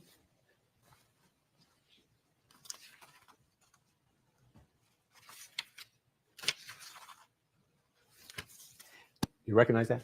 I do. This is the report I issued dated July 20th, 2021. And could you share with us your conclusions that you embodied in that report, please? So the conclusions that are embodied in this report are that States Exhibit 11, the liquid from the methylprednisolone labeled bottle, were consistent with containing methylprednisolone acetate, which is the chemical that was labeled on the bottle, States Exhibit 10. States Exhibit 12, the liquid that came out of there, States Exhibit 13, is consistent with containing letrozole and glycerol. Those are not the chemicals labeled on the bottle. The bottle is labeled as enclomiphene citrate. And States Exhibit 14, the bottle labeled Humalog Insulin Lispro, and the contents, States Exhibit 15. States Exhibit 15, the liquid is consistent with containing human insulin / Humalog. Stevens, what was your report that you have in front of you and you've just reviewed with us? Was that the only report you wrote in this case? It was. Has anything been brought to your attention since you conducted your study and wrote your report that would cause you to change your mind? No. Your Honor, at this point, state moves 9 through 17 into evidence. Any objection, Mr. Selden? No, Your Honor. All right, States Exhibits 9 through 17 are admitted into evidence. Stevens, focusing on the insulin, is there a way to determine the difference between insulin and insulin? I'm not sure how. Lispro, is that how it's pronounced? There is human insulin, which is generated in the human body, and then there's human insulin. There's human insulin, and there's insulin Lispro. Lispro is what we call an isomer, the same chemical formula manufactured in a lab with a subtle difference, a change in order of the blocks that build it. So there is differences in the chemical structure, but our techniques will not tell them apart. So that's why the report says it's consistent with containing human insulin / Humalog. Humalog is the brand name for for insulin Lispro. What's the intention or what's the use of insulin that you found in your lab? Insulin is used to regulate blood sugar.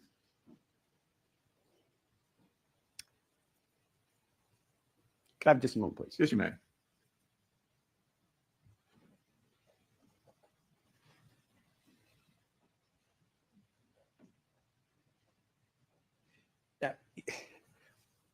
You didn't make any opinion or suggest any conclusion as to the contents in terms of volume of any of those bottles, did you? I did not. Why not? Our technical procedures don't have that as part of our routine analysis, and reporting measurements of significance, such as the volume of a vial, is not something our lab does. That's all the questions the state has, Your Honor. Thank you. All right. Let's take our mid-morning break at this time. Ladies and gentlemen, we'll break for about 10 minutes. Enjoy the delicious donuts that we have placed in your jury room. Do not discuss the case among yourselves or with anyone else. You may go with the bailiff to your jury room now. I want donuts too, Judge. We've been suffering too about this whole technicality about insulin and the difference between human insulin and insulin in the vitals and putting exhibits on and everything. So I think we all deserve a donut for sure, because I want one too. But today has been a bit boring. Today, the day 3, whatever. It's just an expert. So I think we are part of the experts. But this one is a chemist, so he's just trying to relate about the insulin and talk about a bit about what he did and how he handled the evidence. So it's just a bit more specific. I prefer the spiciness that we had on day 2 of the trial, but you can't have all what you want. Now we have the technical part, but I think the ME, the medical examiner, is going to be very good as well. I'm looking forward to that as well, and I am sure we're going to have some more experts. I'm assuming. I don't know. We continue with cross-examination of the witness, please. Mr. Selden. Thank you, Your Honor. Mr. Stevens, my name is Stanley Selden. I'm co-counsel for the defense for Natalie Cochran. Good morning.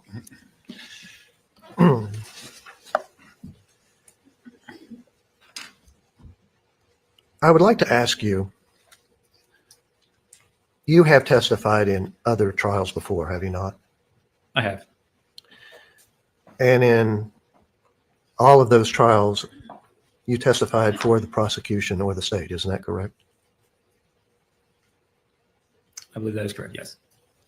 And in this case, you were asked by the prosecution and the state to testify more or less on their behalf as to the substances submitted for your analysis. Isn't that correct? I was asked to testify to the report I'd previously issued. So yes, that happened to be for the state in this case. Right.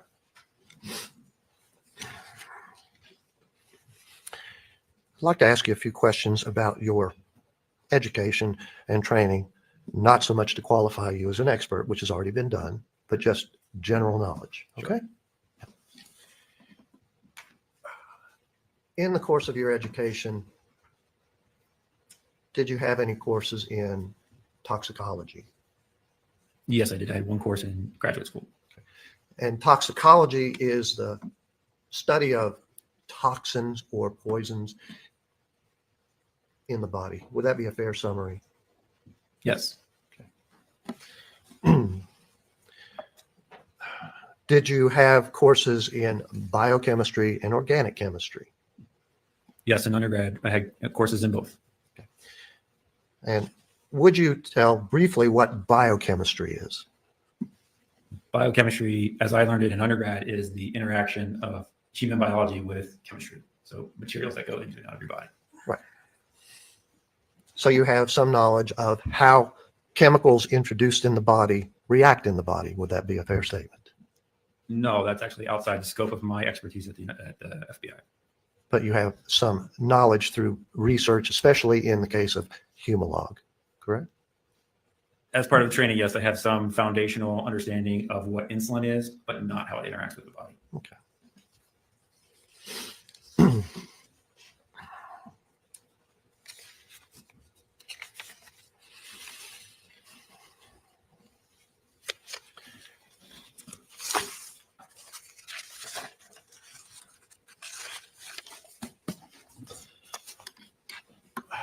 Were you aware or were you informed that the substances provided to you for analysis, especially the Humalog and the methylprednisolone, were recovered from the home of Natalie Cochran, which was 433 4H Lake Road?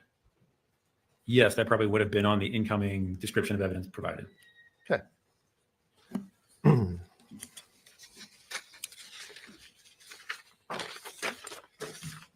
And were you aware or were you told that those items were recovered pursuant to a search of 433 4H Lake Road by police officers and other investigating officers? I don't recall. No, I don't recall being told that. I mean, obviously they were obtained and I was provided information from where they were obtained, but not how they were obtained. But they were obtained by the state and then subsequently provided to you, correct? I assume so, yes.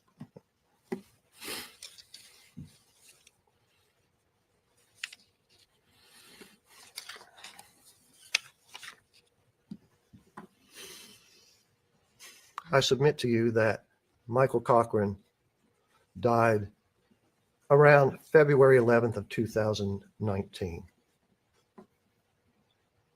These substances were not provided to you until June of 2021. Isn't that correct? They were recovered in the field office sooner than that, but they arrived in my unit in, I believe it was May of 2021. Okay.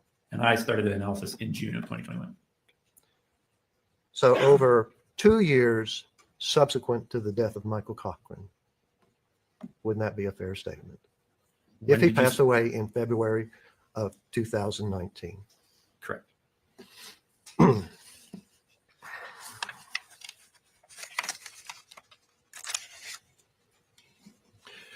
I submit to you that these substances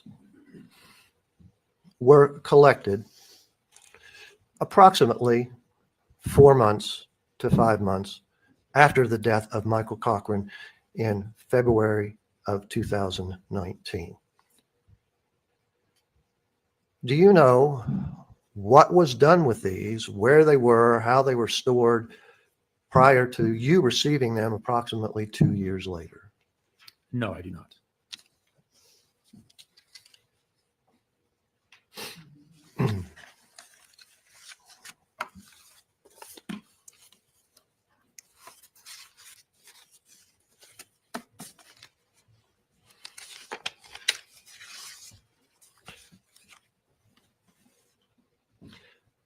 Now, I would like to discuss states 10 and 11.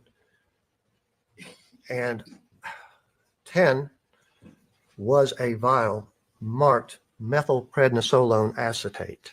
Do you recall that? Yes.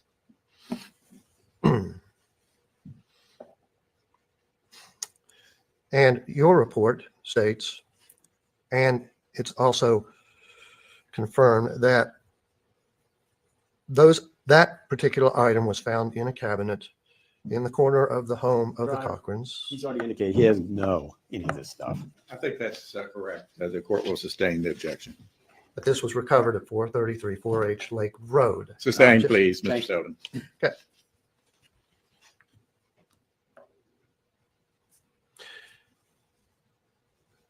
Methylprednisolone acetate is a synthetic corticosteroid, correct? Yes, that is correct. A form of steroids in general, right? The use that I researched and came across was an anti-inflammatory, right, not a corticosteroid, anabolic steroid for growing muscle tissue. And that leads me to my next question, which is methylprednisolone acetate suppresses inflammation, right? Correct.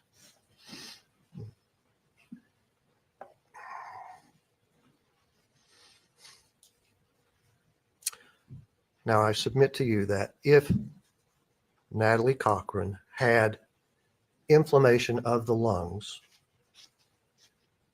would it be a proper use of methylprednisolone acetate to aid in suppressing that inflammation of the lungs? That is a question that will be answered by a doctor that's outside of my area of expertise. Well, methylprednisolone acetate suppresses inflammation, right? Objection. Witness has indicated it's beyond his area of expertise. It's beyond his area of expertise. I think that says it all. The court is constrained to sustain the objection. Okay.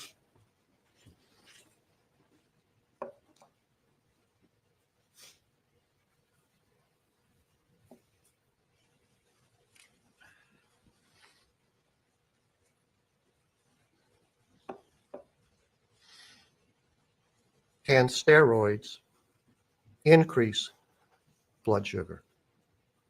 Again, that's not an area I'm an expert in. The interaction of steroids with the human body would be an endocrinologist or potentially a toxicologist or an MD, a doctor. Okay.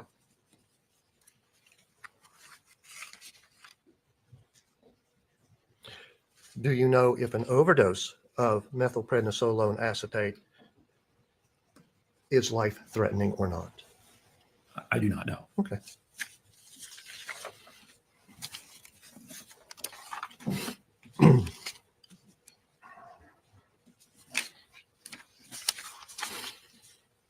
I'd like to move on to states 12 and 13.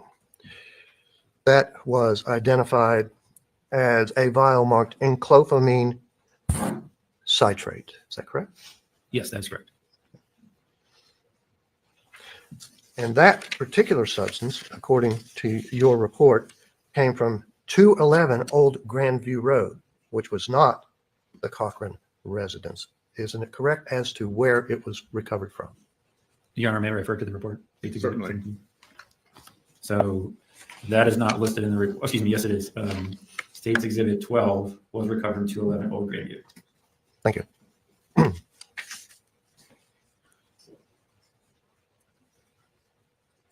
which of course is not the same as 433 4H Lake Road, right? Correct. Now, your extensive analysis showed that it didn't contain enclophamine citrate. It contained glycerol and letrozole, correct? Correct. So it was mismarked, misidentified, right? The label on States Exhibit 12 did not match the contents of the liquid States Exhibit 13. That's correct. Fine.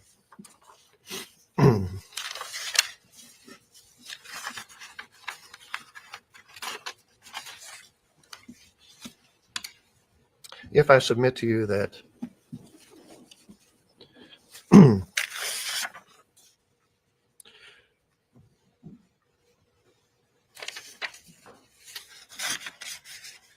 withdraw that, I'm not going to ask that question.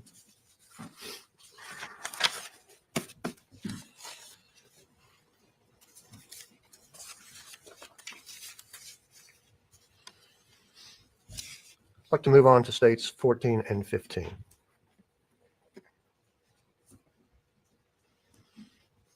That was marked as Humalog Insulin Liz Pro. Is that correct? Yes, States Exhibit, the vial, States Exhibit 14 was marked that. And you testified that you have specialized knowledge, research, etc., into Humalog insulin and its effects and your research. Is that correct? I believe I testified that I have the expertise to analyze those and determine whether or not something contains that or is consistent with containing those materials, not their effects on the human body.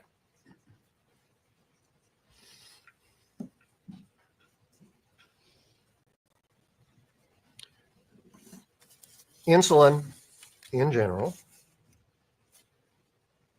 Well, there are different classifications of insulin.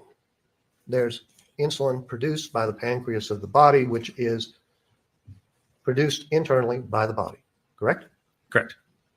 Then you have insulin, which is manufactured. You have Humalog, Liz Pro, and you have a couple of other brands of insulin. Isn't that correct? Yes, that is correct. You have essentially two different kinds of synthetic insulin. You have fast-acting insulin, which Humalog Liz Pro is a member of, and you have the slower, longer-acting types of insulin, correct? Correct.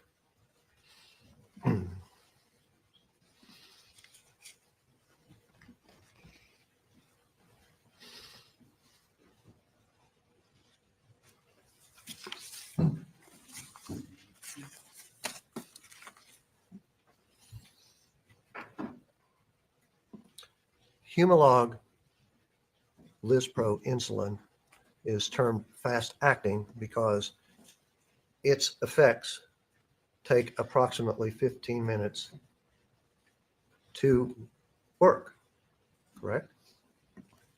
My research said 15 to 30 minutes, but yes, it's fast acting in that it is ready, available insulin. Yes.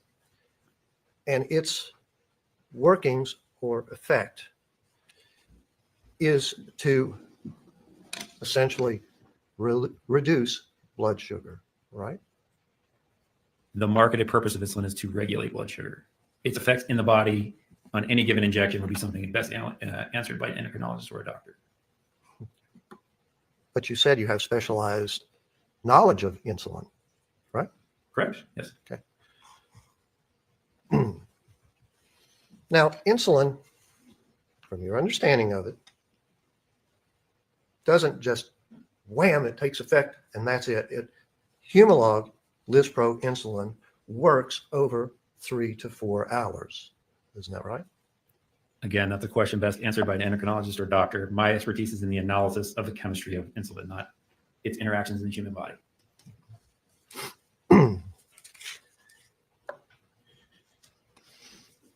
But there were various research articles attached to the reports, which included research into insulin, its effects, etc. Weren't you familiar with those?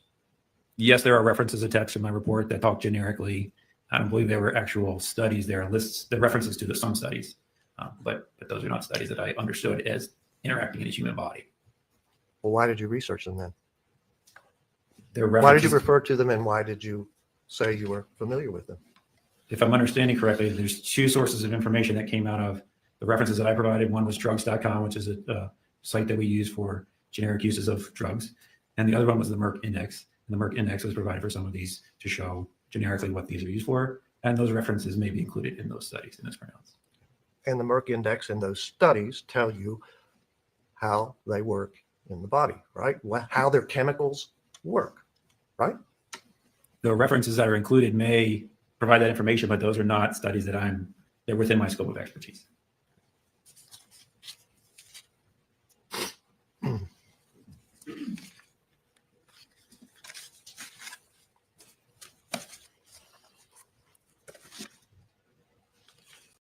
Permission to mark this exhibit for identification purposes? All right, if you'll hand it to the clerk, please.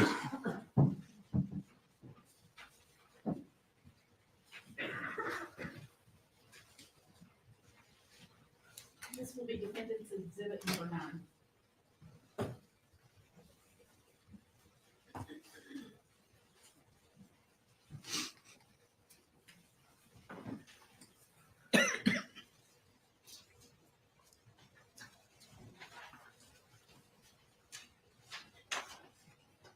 Permission to approach the witness, Your Honor. Yes.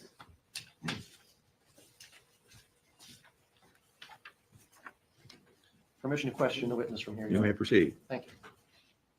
Now, Mr. Stevens, would you look at those collection of photographs? Sure.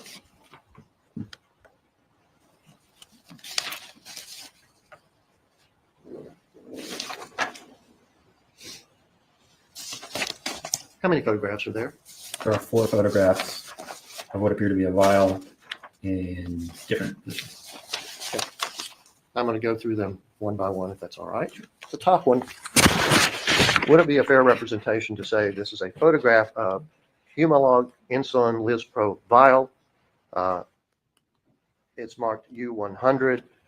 Bottom it says Lilly, and it has a fairly clear liquid that appears to be full to the top.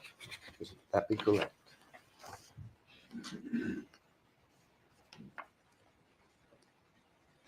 This is a picture of a Humalog insulin bottle, Insulin Lispro, Mark Lilly. It's hard to tell from the image. That's the collar of the vial, so it does look like there's a liquid there, but it could be a bubble as well. This material doesn't bubble. So without having seen this, I don't know. I didn't take this picture. Well, I would submit to you that this photograph was taken by Lieutenant Bledsoe and another officer at the location of 433 4H Lake Road, and it was placed on a counter and photographed. Okay? Does this look like the same vial that was submitted to you for analysis? The front of this has the same markings. I would want to check with the State's Exhibit 14 to make sure they have the same serials. And it's not possible to tell different lots. If they're the same lot of vials, it wouldn't be possible to determine if this vial and this vial were actually the same. Okay. From pictures alone. The second photograph is a side view of what appears to be the same vial. Isn't that correct? Yes, this is a picture of another vial, or the same vial, if that's what you're telling me. And again, as far as what it shows, is it appears to be filled to the top, or as you said, possibly a bubble, correct? From the picture alone, I can't determine where the liquid is. There's a label that covers the vast majority of the bottle, and then at the very top, around where the collar of the vial is, there's a circle, and that could be liquid or it could be a bubble. Okay. You know, I'd like to put these on the viewer so the jury can see. Go ahead.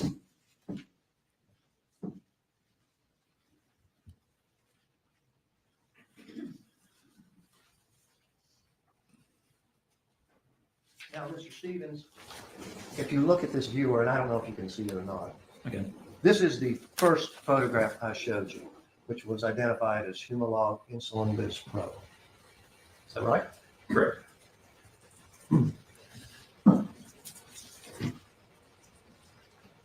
And as you can see from this photograph, it appears as if the fluid comes all the way up to here on the bottom. Would that not be a fair attachment? Your Honor, state objects. This is way outside of this witness's expertise. The picture is what the picture is, but it has nothing to do with forensic chemistry. Your Honor, it does in the sense that we are documenting what he received, what condition it was in, and how it was analyzed. I'm not sure the witness can answer, but I'll give the defense some latitude. If you can answer, Mr. Stevens, go ahead. So as I previously testified to, it does look like there is some material up there at the top, much like you see now with State's Exhibit 15. There are bubbles. And so from this picture alone, I can't ascertain whether that's liquid or a bubble or just the color of the vial. So I can't answer the question accurately from this picture alone. This second photograph is or appears to be the same vial from the side view. Would that be fair? No, I refer to State's Exhibit 14. Sure. Check some of the markings.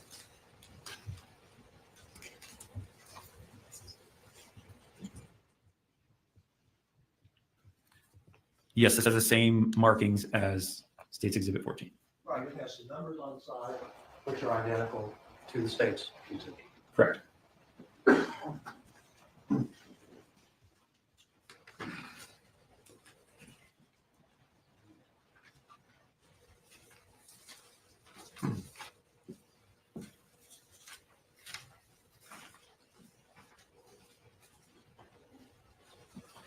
Would you look at this photograph?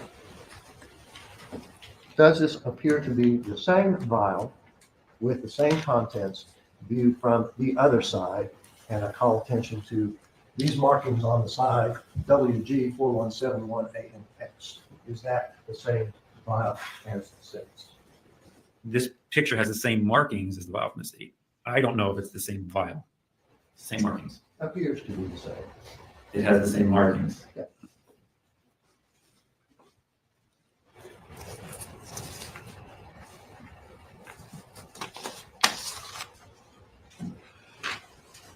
I submit to you that, as I said, this vial was recovered and photographed by Lieutenant Bledsoe, who also stated in his report when he submitted these vials for analysis that this particular vial appeared to be full and unopened.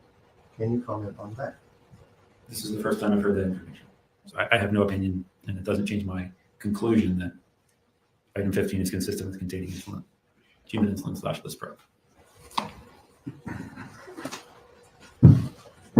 And just for clarification, this last photograph, which was in this batch, again, was photographed by Lieutenant Bledsoe as he found it allegedly in Natalie Cochran's refrigerator at 433 4H Lake Road. Does that information give you any other information or impact your analysis? No, that's not. Okay, thank you.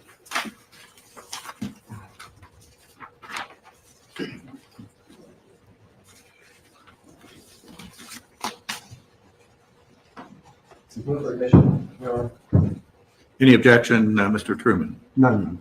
Very well. What exhibits again are presented, Madam Clerk? These 4 photos, number 9. Collectively marked as number 9, they will be admitted.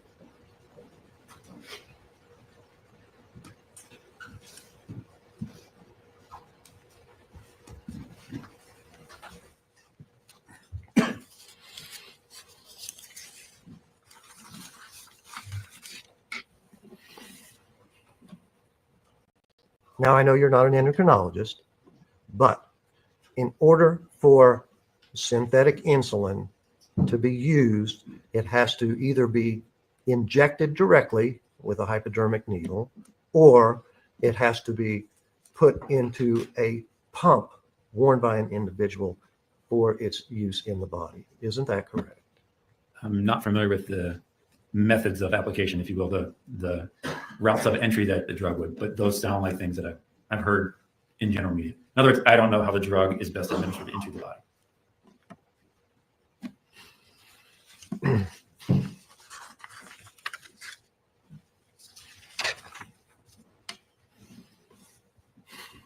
In the reports provided, Humalog Lispro, once the top is punctured, has to be used within 28 days or its potency disappears. As a chemist, isn't that correct? No, it can't be correct. In our case, we use standards for a period of time. So when we puncture them and we use them, we can still use them up until they no longer meet our quality criteria. From a medical perspective, that may be the case. But from an analytical chemistry, can we detect this? The answer is we can detect after something has been punctured more than 28 days. You can't determine the potency of the drug as far as a time period. You didn't do any tests for the potency of the drug. Correct. We do not test for concentration or potency as part of our routine analysis. So no, we did not test the potency of the drug. But there were reports attached to your report and other reports from the FBI that once the top of Humalog insulin vial is punctured, the contents degrade over a period of time as far as usefulness in the body. Isn't that correct? When I tested the sample that was submitted, States Exhibit 15, I compared it to fresh insulin obtained from a pharmacy, and they compared favorably. In other words, the ratios that we look at and the retention times that we look at were all consistent, and hence the conclusion. States Exhibit 15 is consistent with containing human insulin / Humalog at the time I analyzed it. Now that brings up another point. To analyze the contents of this vial, marked Humalog, and give me just a moment.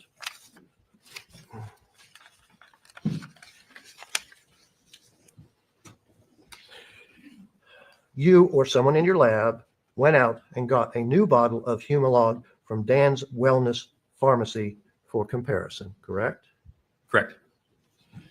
And you did various tests on that bottle and compared it to the bottle that was submitted to you, all kinds of tests, and you found it was consistent with Humalog Lispro insulin, correct? The report wording is consistent with consistent with human insulin / Humalog. Yes. Consistent with means it is not identical, but it is of the same family. It appears to be the same type of drug. Right? Consistent with is the predefined highest level of association that we have in that standard operating procedure. So there is no identification of insulin in our lab. It's not a possibility. Now, synthetic insulin is produced by the companies in batches. What I mean is the sum total of all synthetic insulin isn't produced by the manufacturer at the same time. It's done in batches of insulin. Isn't that correct? Yes, insulin would be manufactured in lots or batches, yes.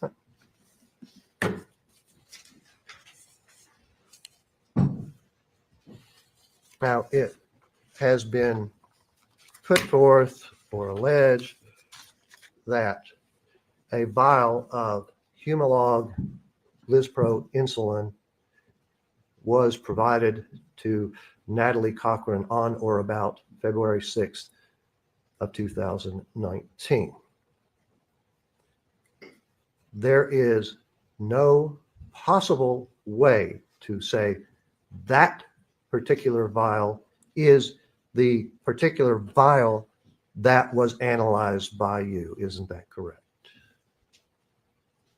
I want to make sure I understand your question. You're asking, is the item submitted to me the vial that was collected, or are you asking if I can tie the vial that I tested to the one you described? I'll ask it a little clearer.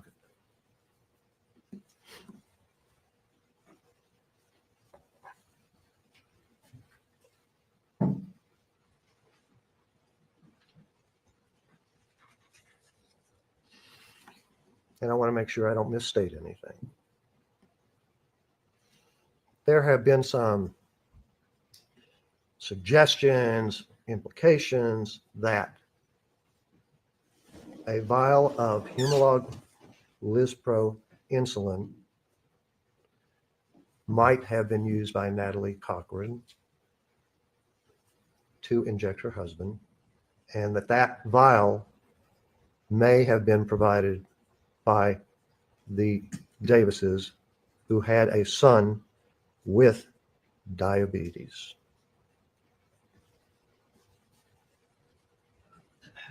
You don't have any way of determining if that was true, that vial was the vial you were provided in 21, which was recovered 4 or 5 months after the death of Michael Cochran. My analysis would not link insulin to any incident. It only tests the contents of the vial. In other words, I don't know that any alleged activities happened out of this vial. Okay.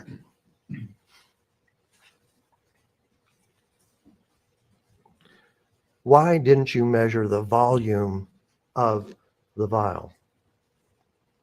At the time it was submitted, it was not in question, and that's not part of our technical operating procedure. That's not a requirement. That's not something that we were asked to do at the time, and it's not something that we actually have a procedure to do. Why not? Wouldn't that be the first thing you would want to know to determine if any of the fluid was taken out? Your Honor, this is beyond the witness's scope. He says this is our procedure. He followed the procedure. The defense hypothetical as to why it is irrelevant. I think we're getting far afield. The court is going to sustain the objection.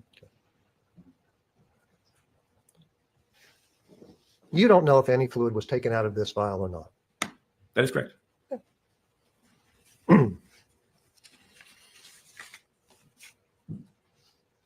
Now it's been set forth that there was a puncture in the top of this vial.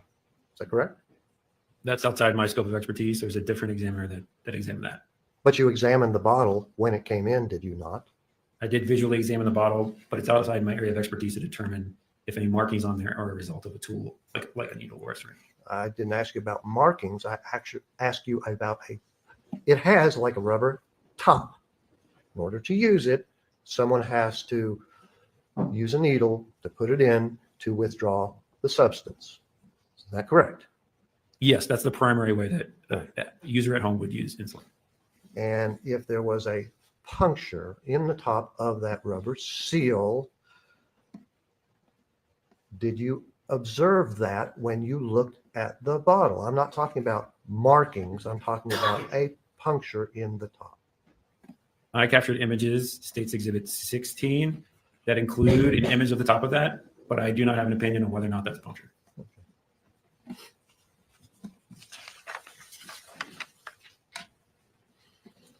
There were no fingerprints on the bottle. Is that correct? It's outside my area of expertise. Well, who examines the bottle when it comes in to determine if they're fingerprints or not? In this case, I believe it went to our latent prints operating unit, which they would be the ones that would issue reports on that. Okay. Did you review any of those reports or look at any of them? I do not.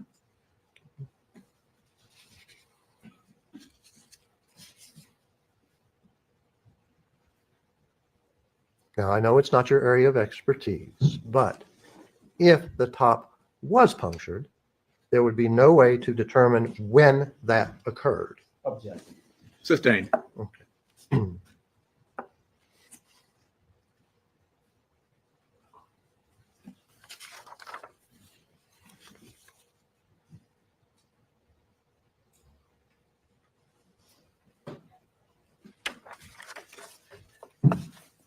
A moment, Your Honor. I'd like to look over my notes. All right.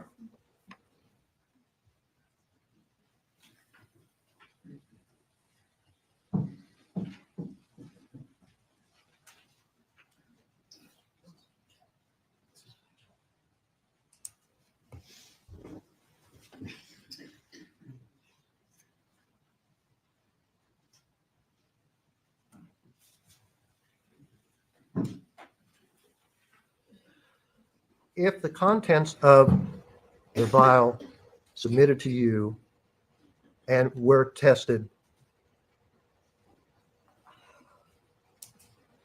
and they were the same or consistent with a brand new bottle of Humalog insulin, which you did, you compared it.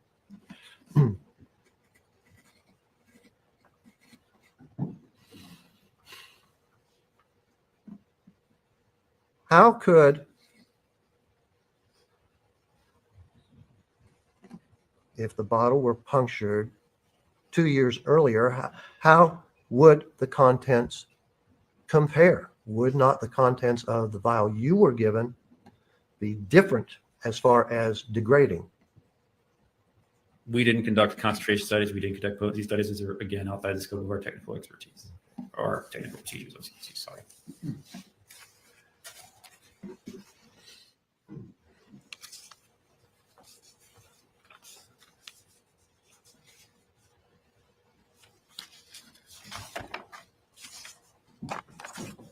Last time, Your Honor. All right.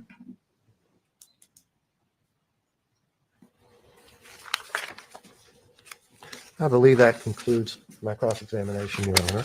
Very well. Redirect Mr. Truman. State has no additional questions, Your Honor. Thank you. Any reason to hold this gentleman further? None. Anything further from Mr. Stevens? Mr. Selden? I don't believe so. I believe he can be excused. Thank you, Mr. Stevens. You may step down. You are excused. Thank you. Come up, please.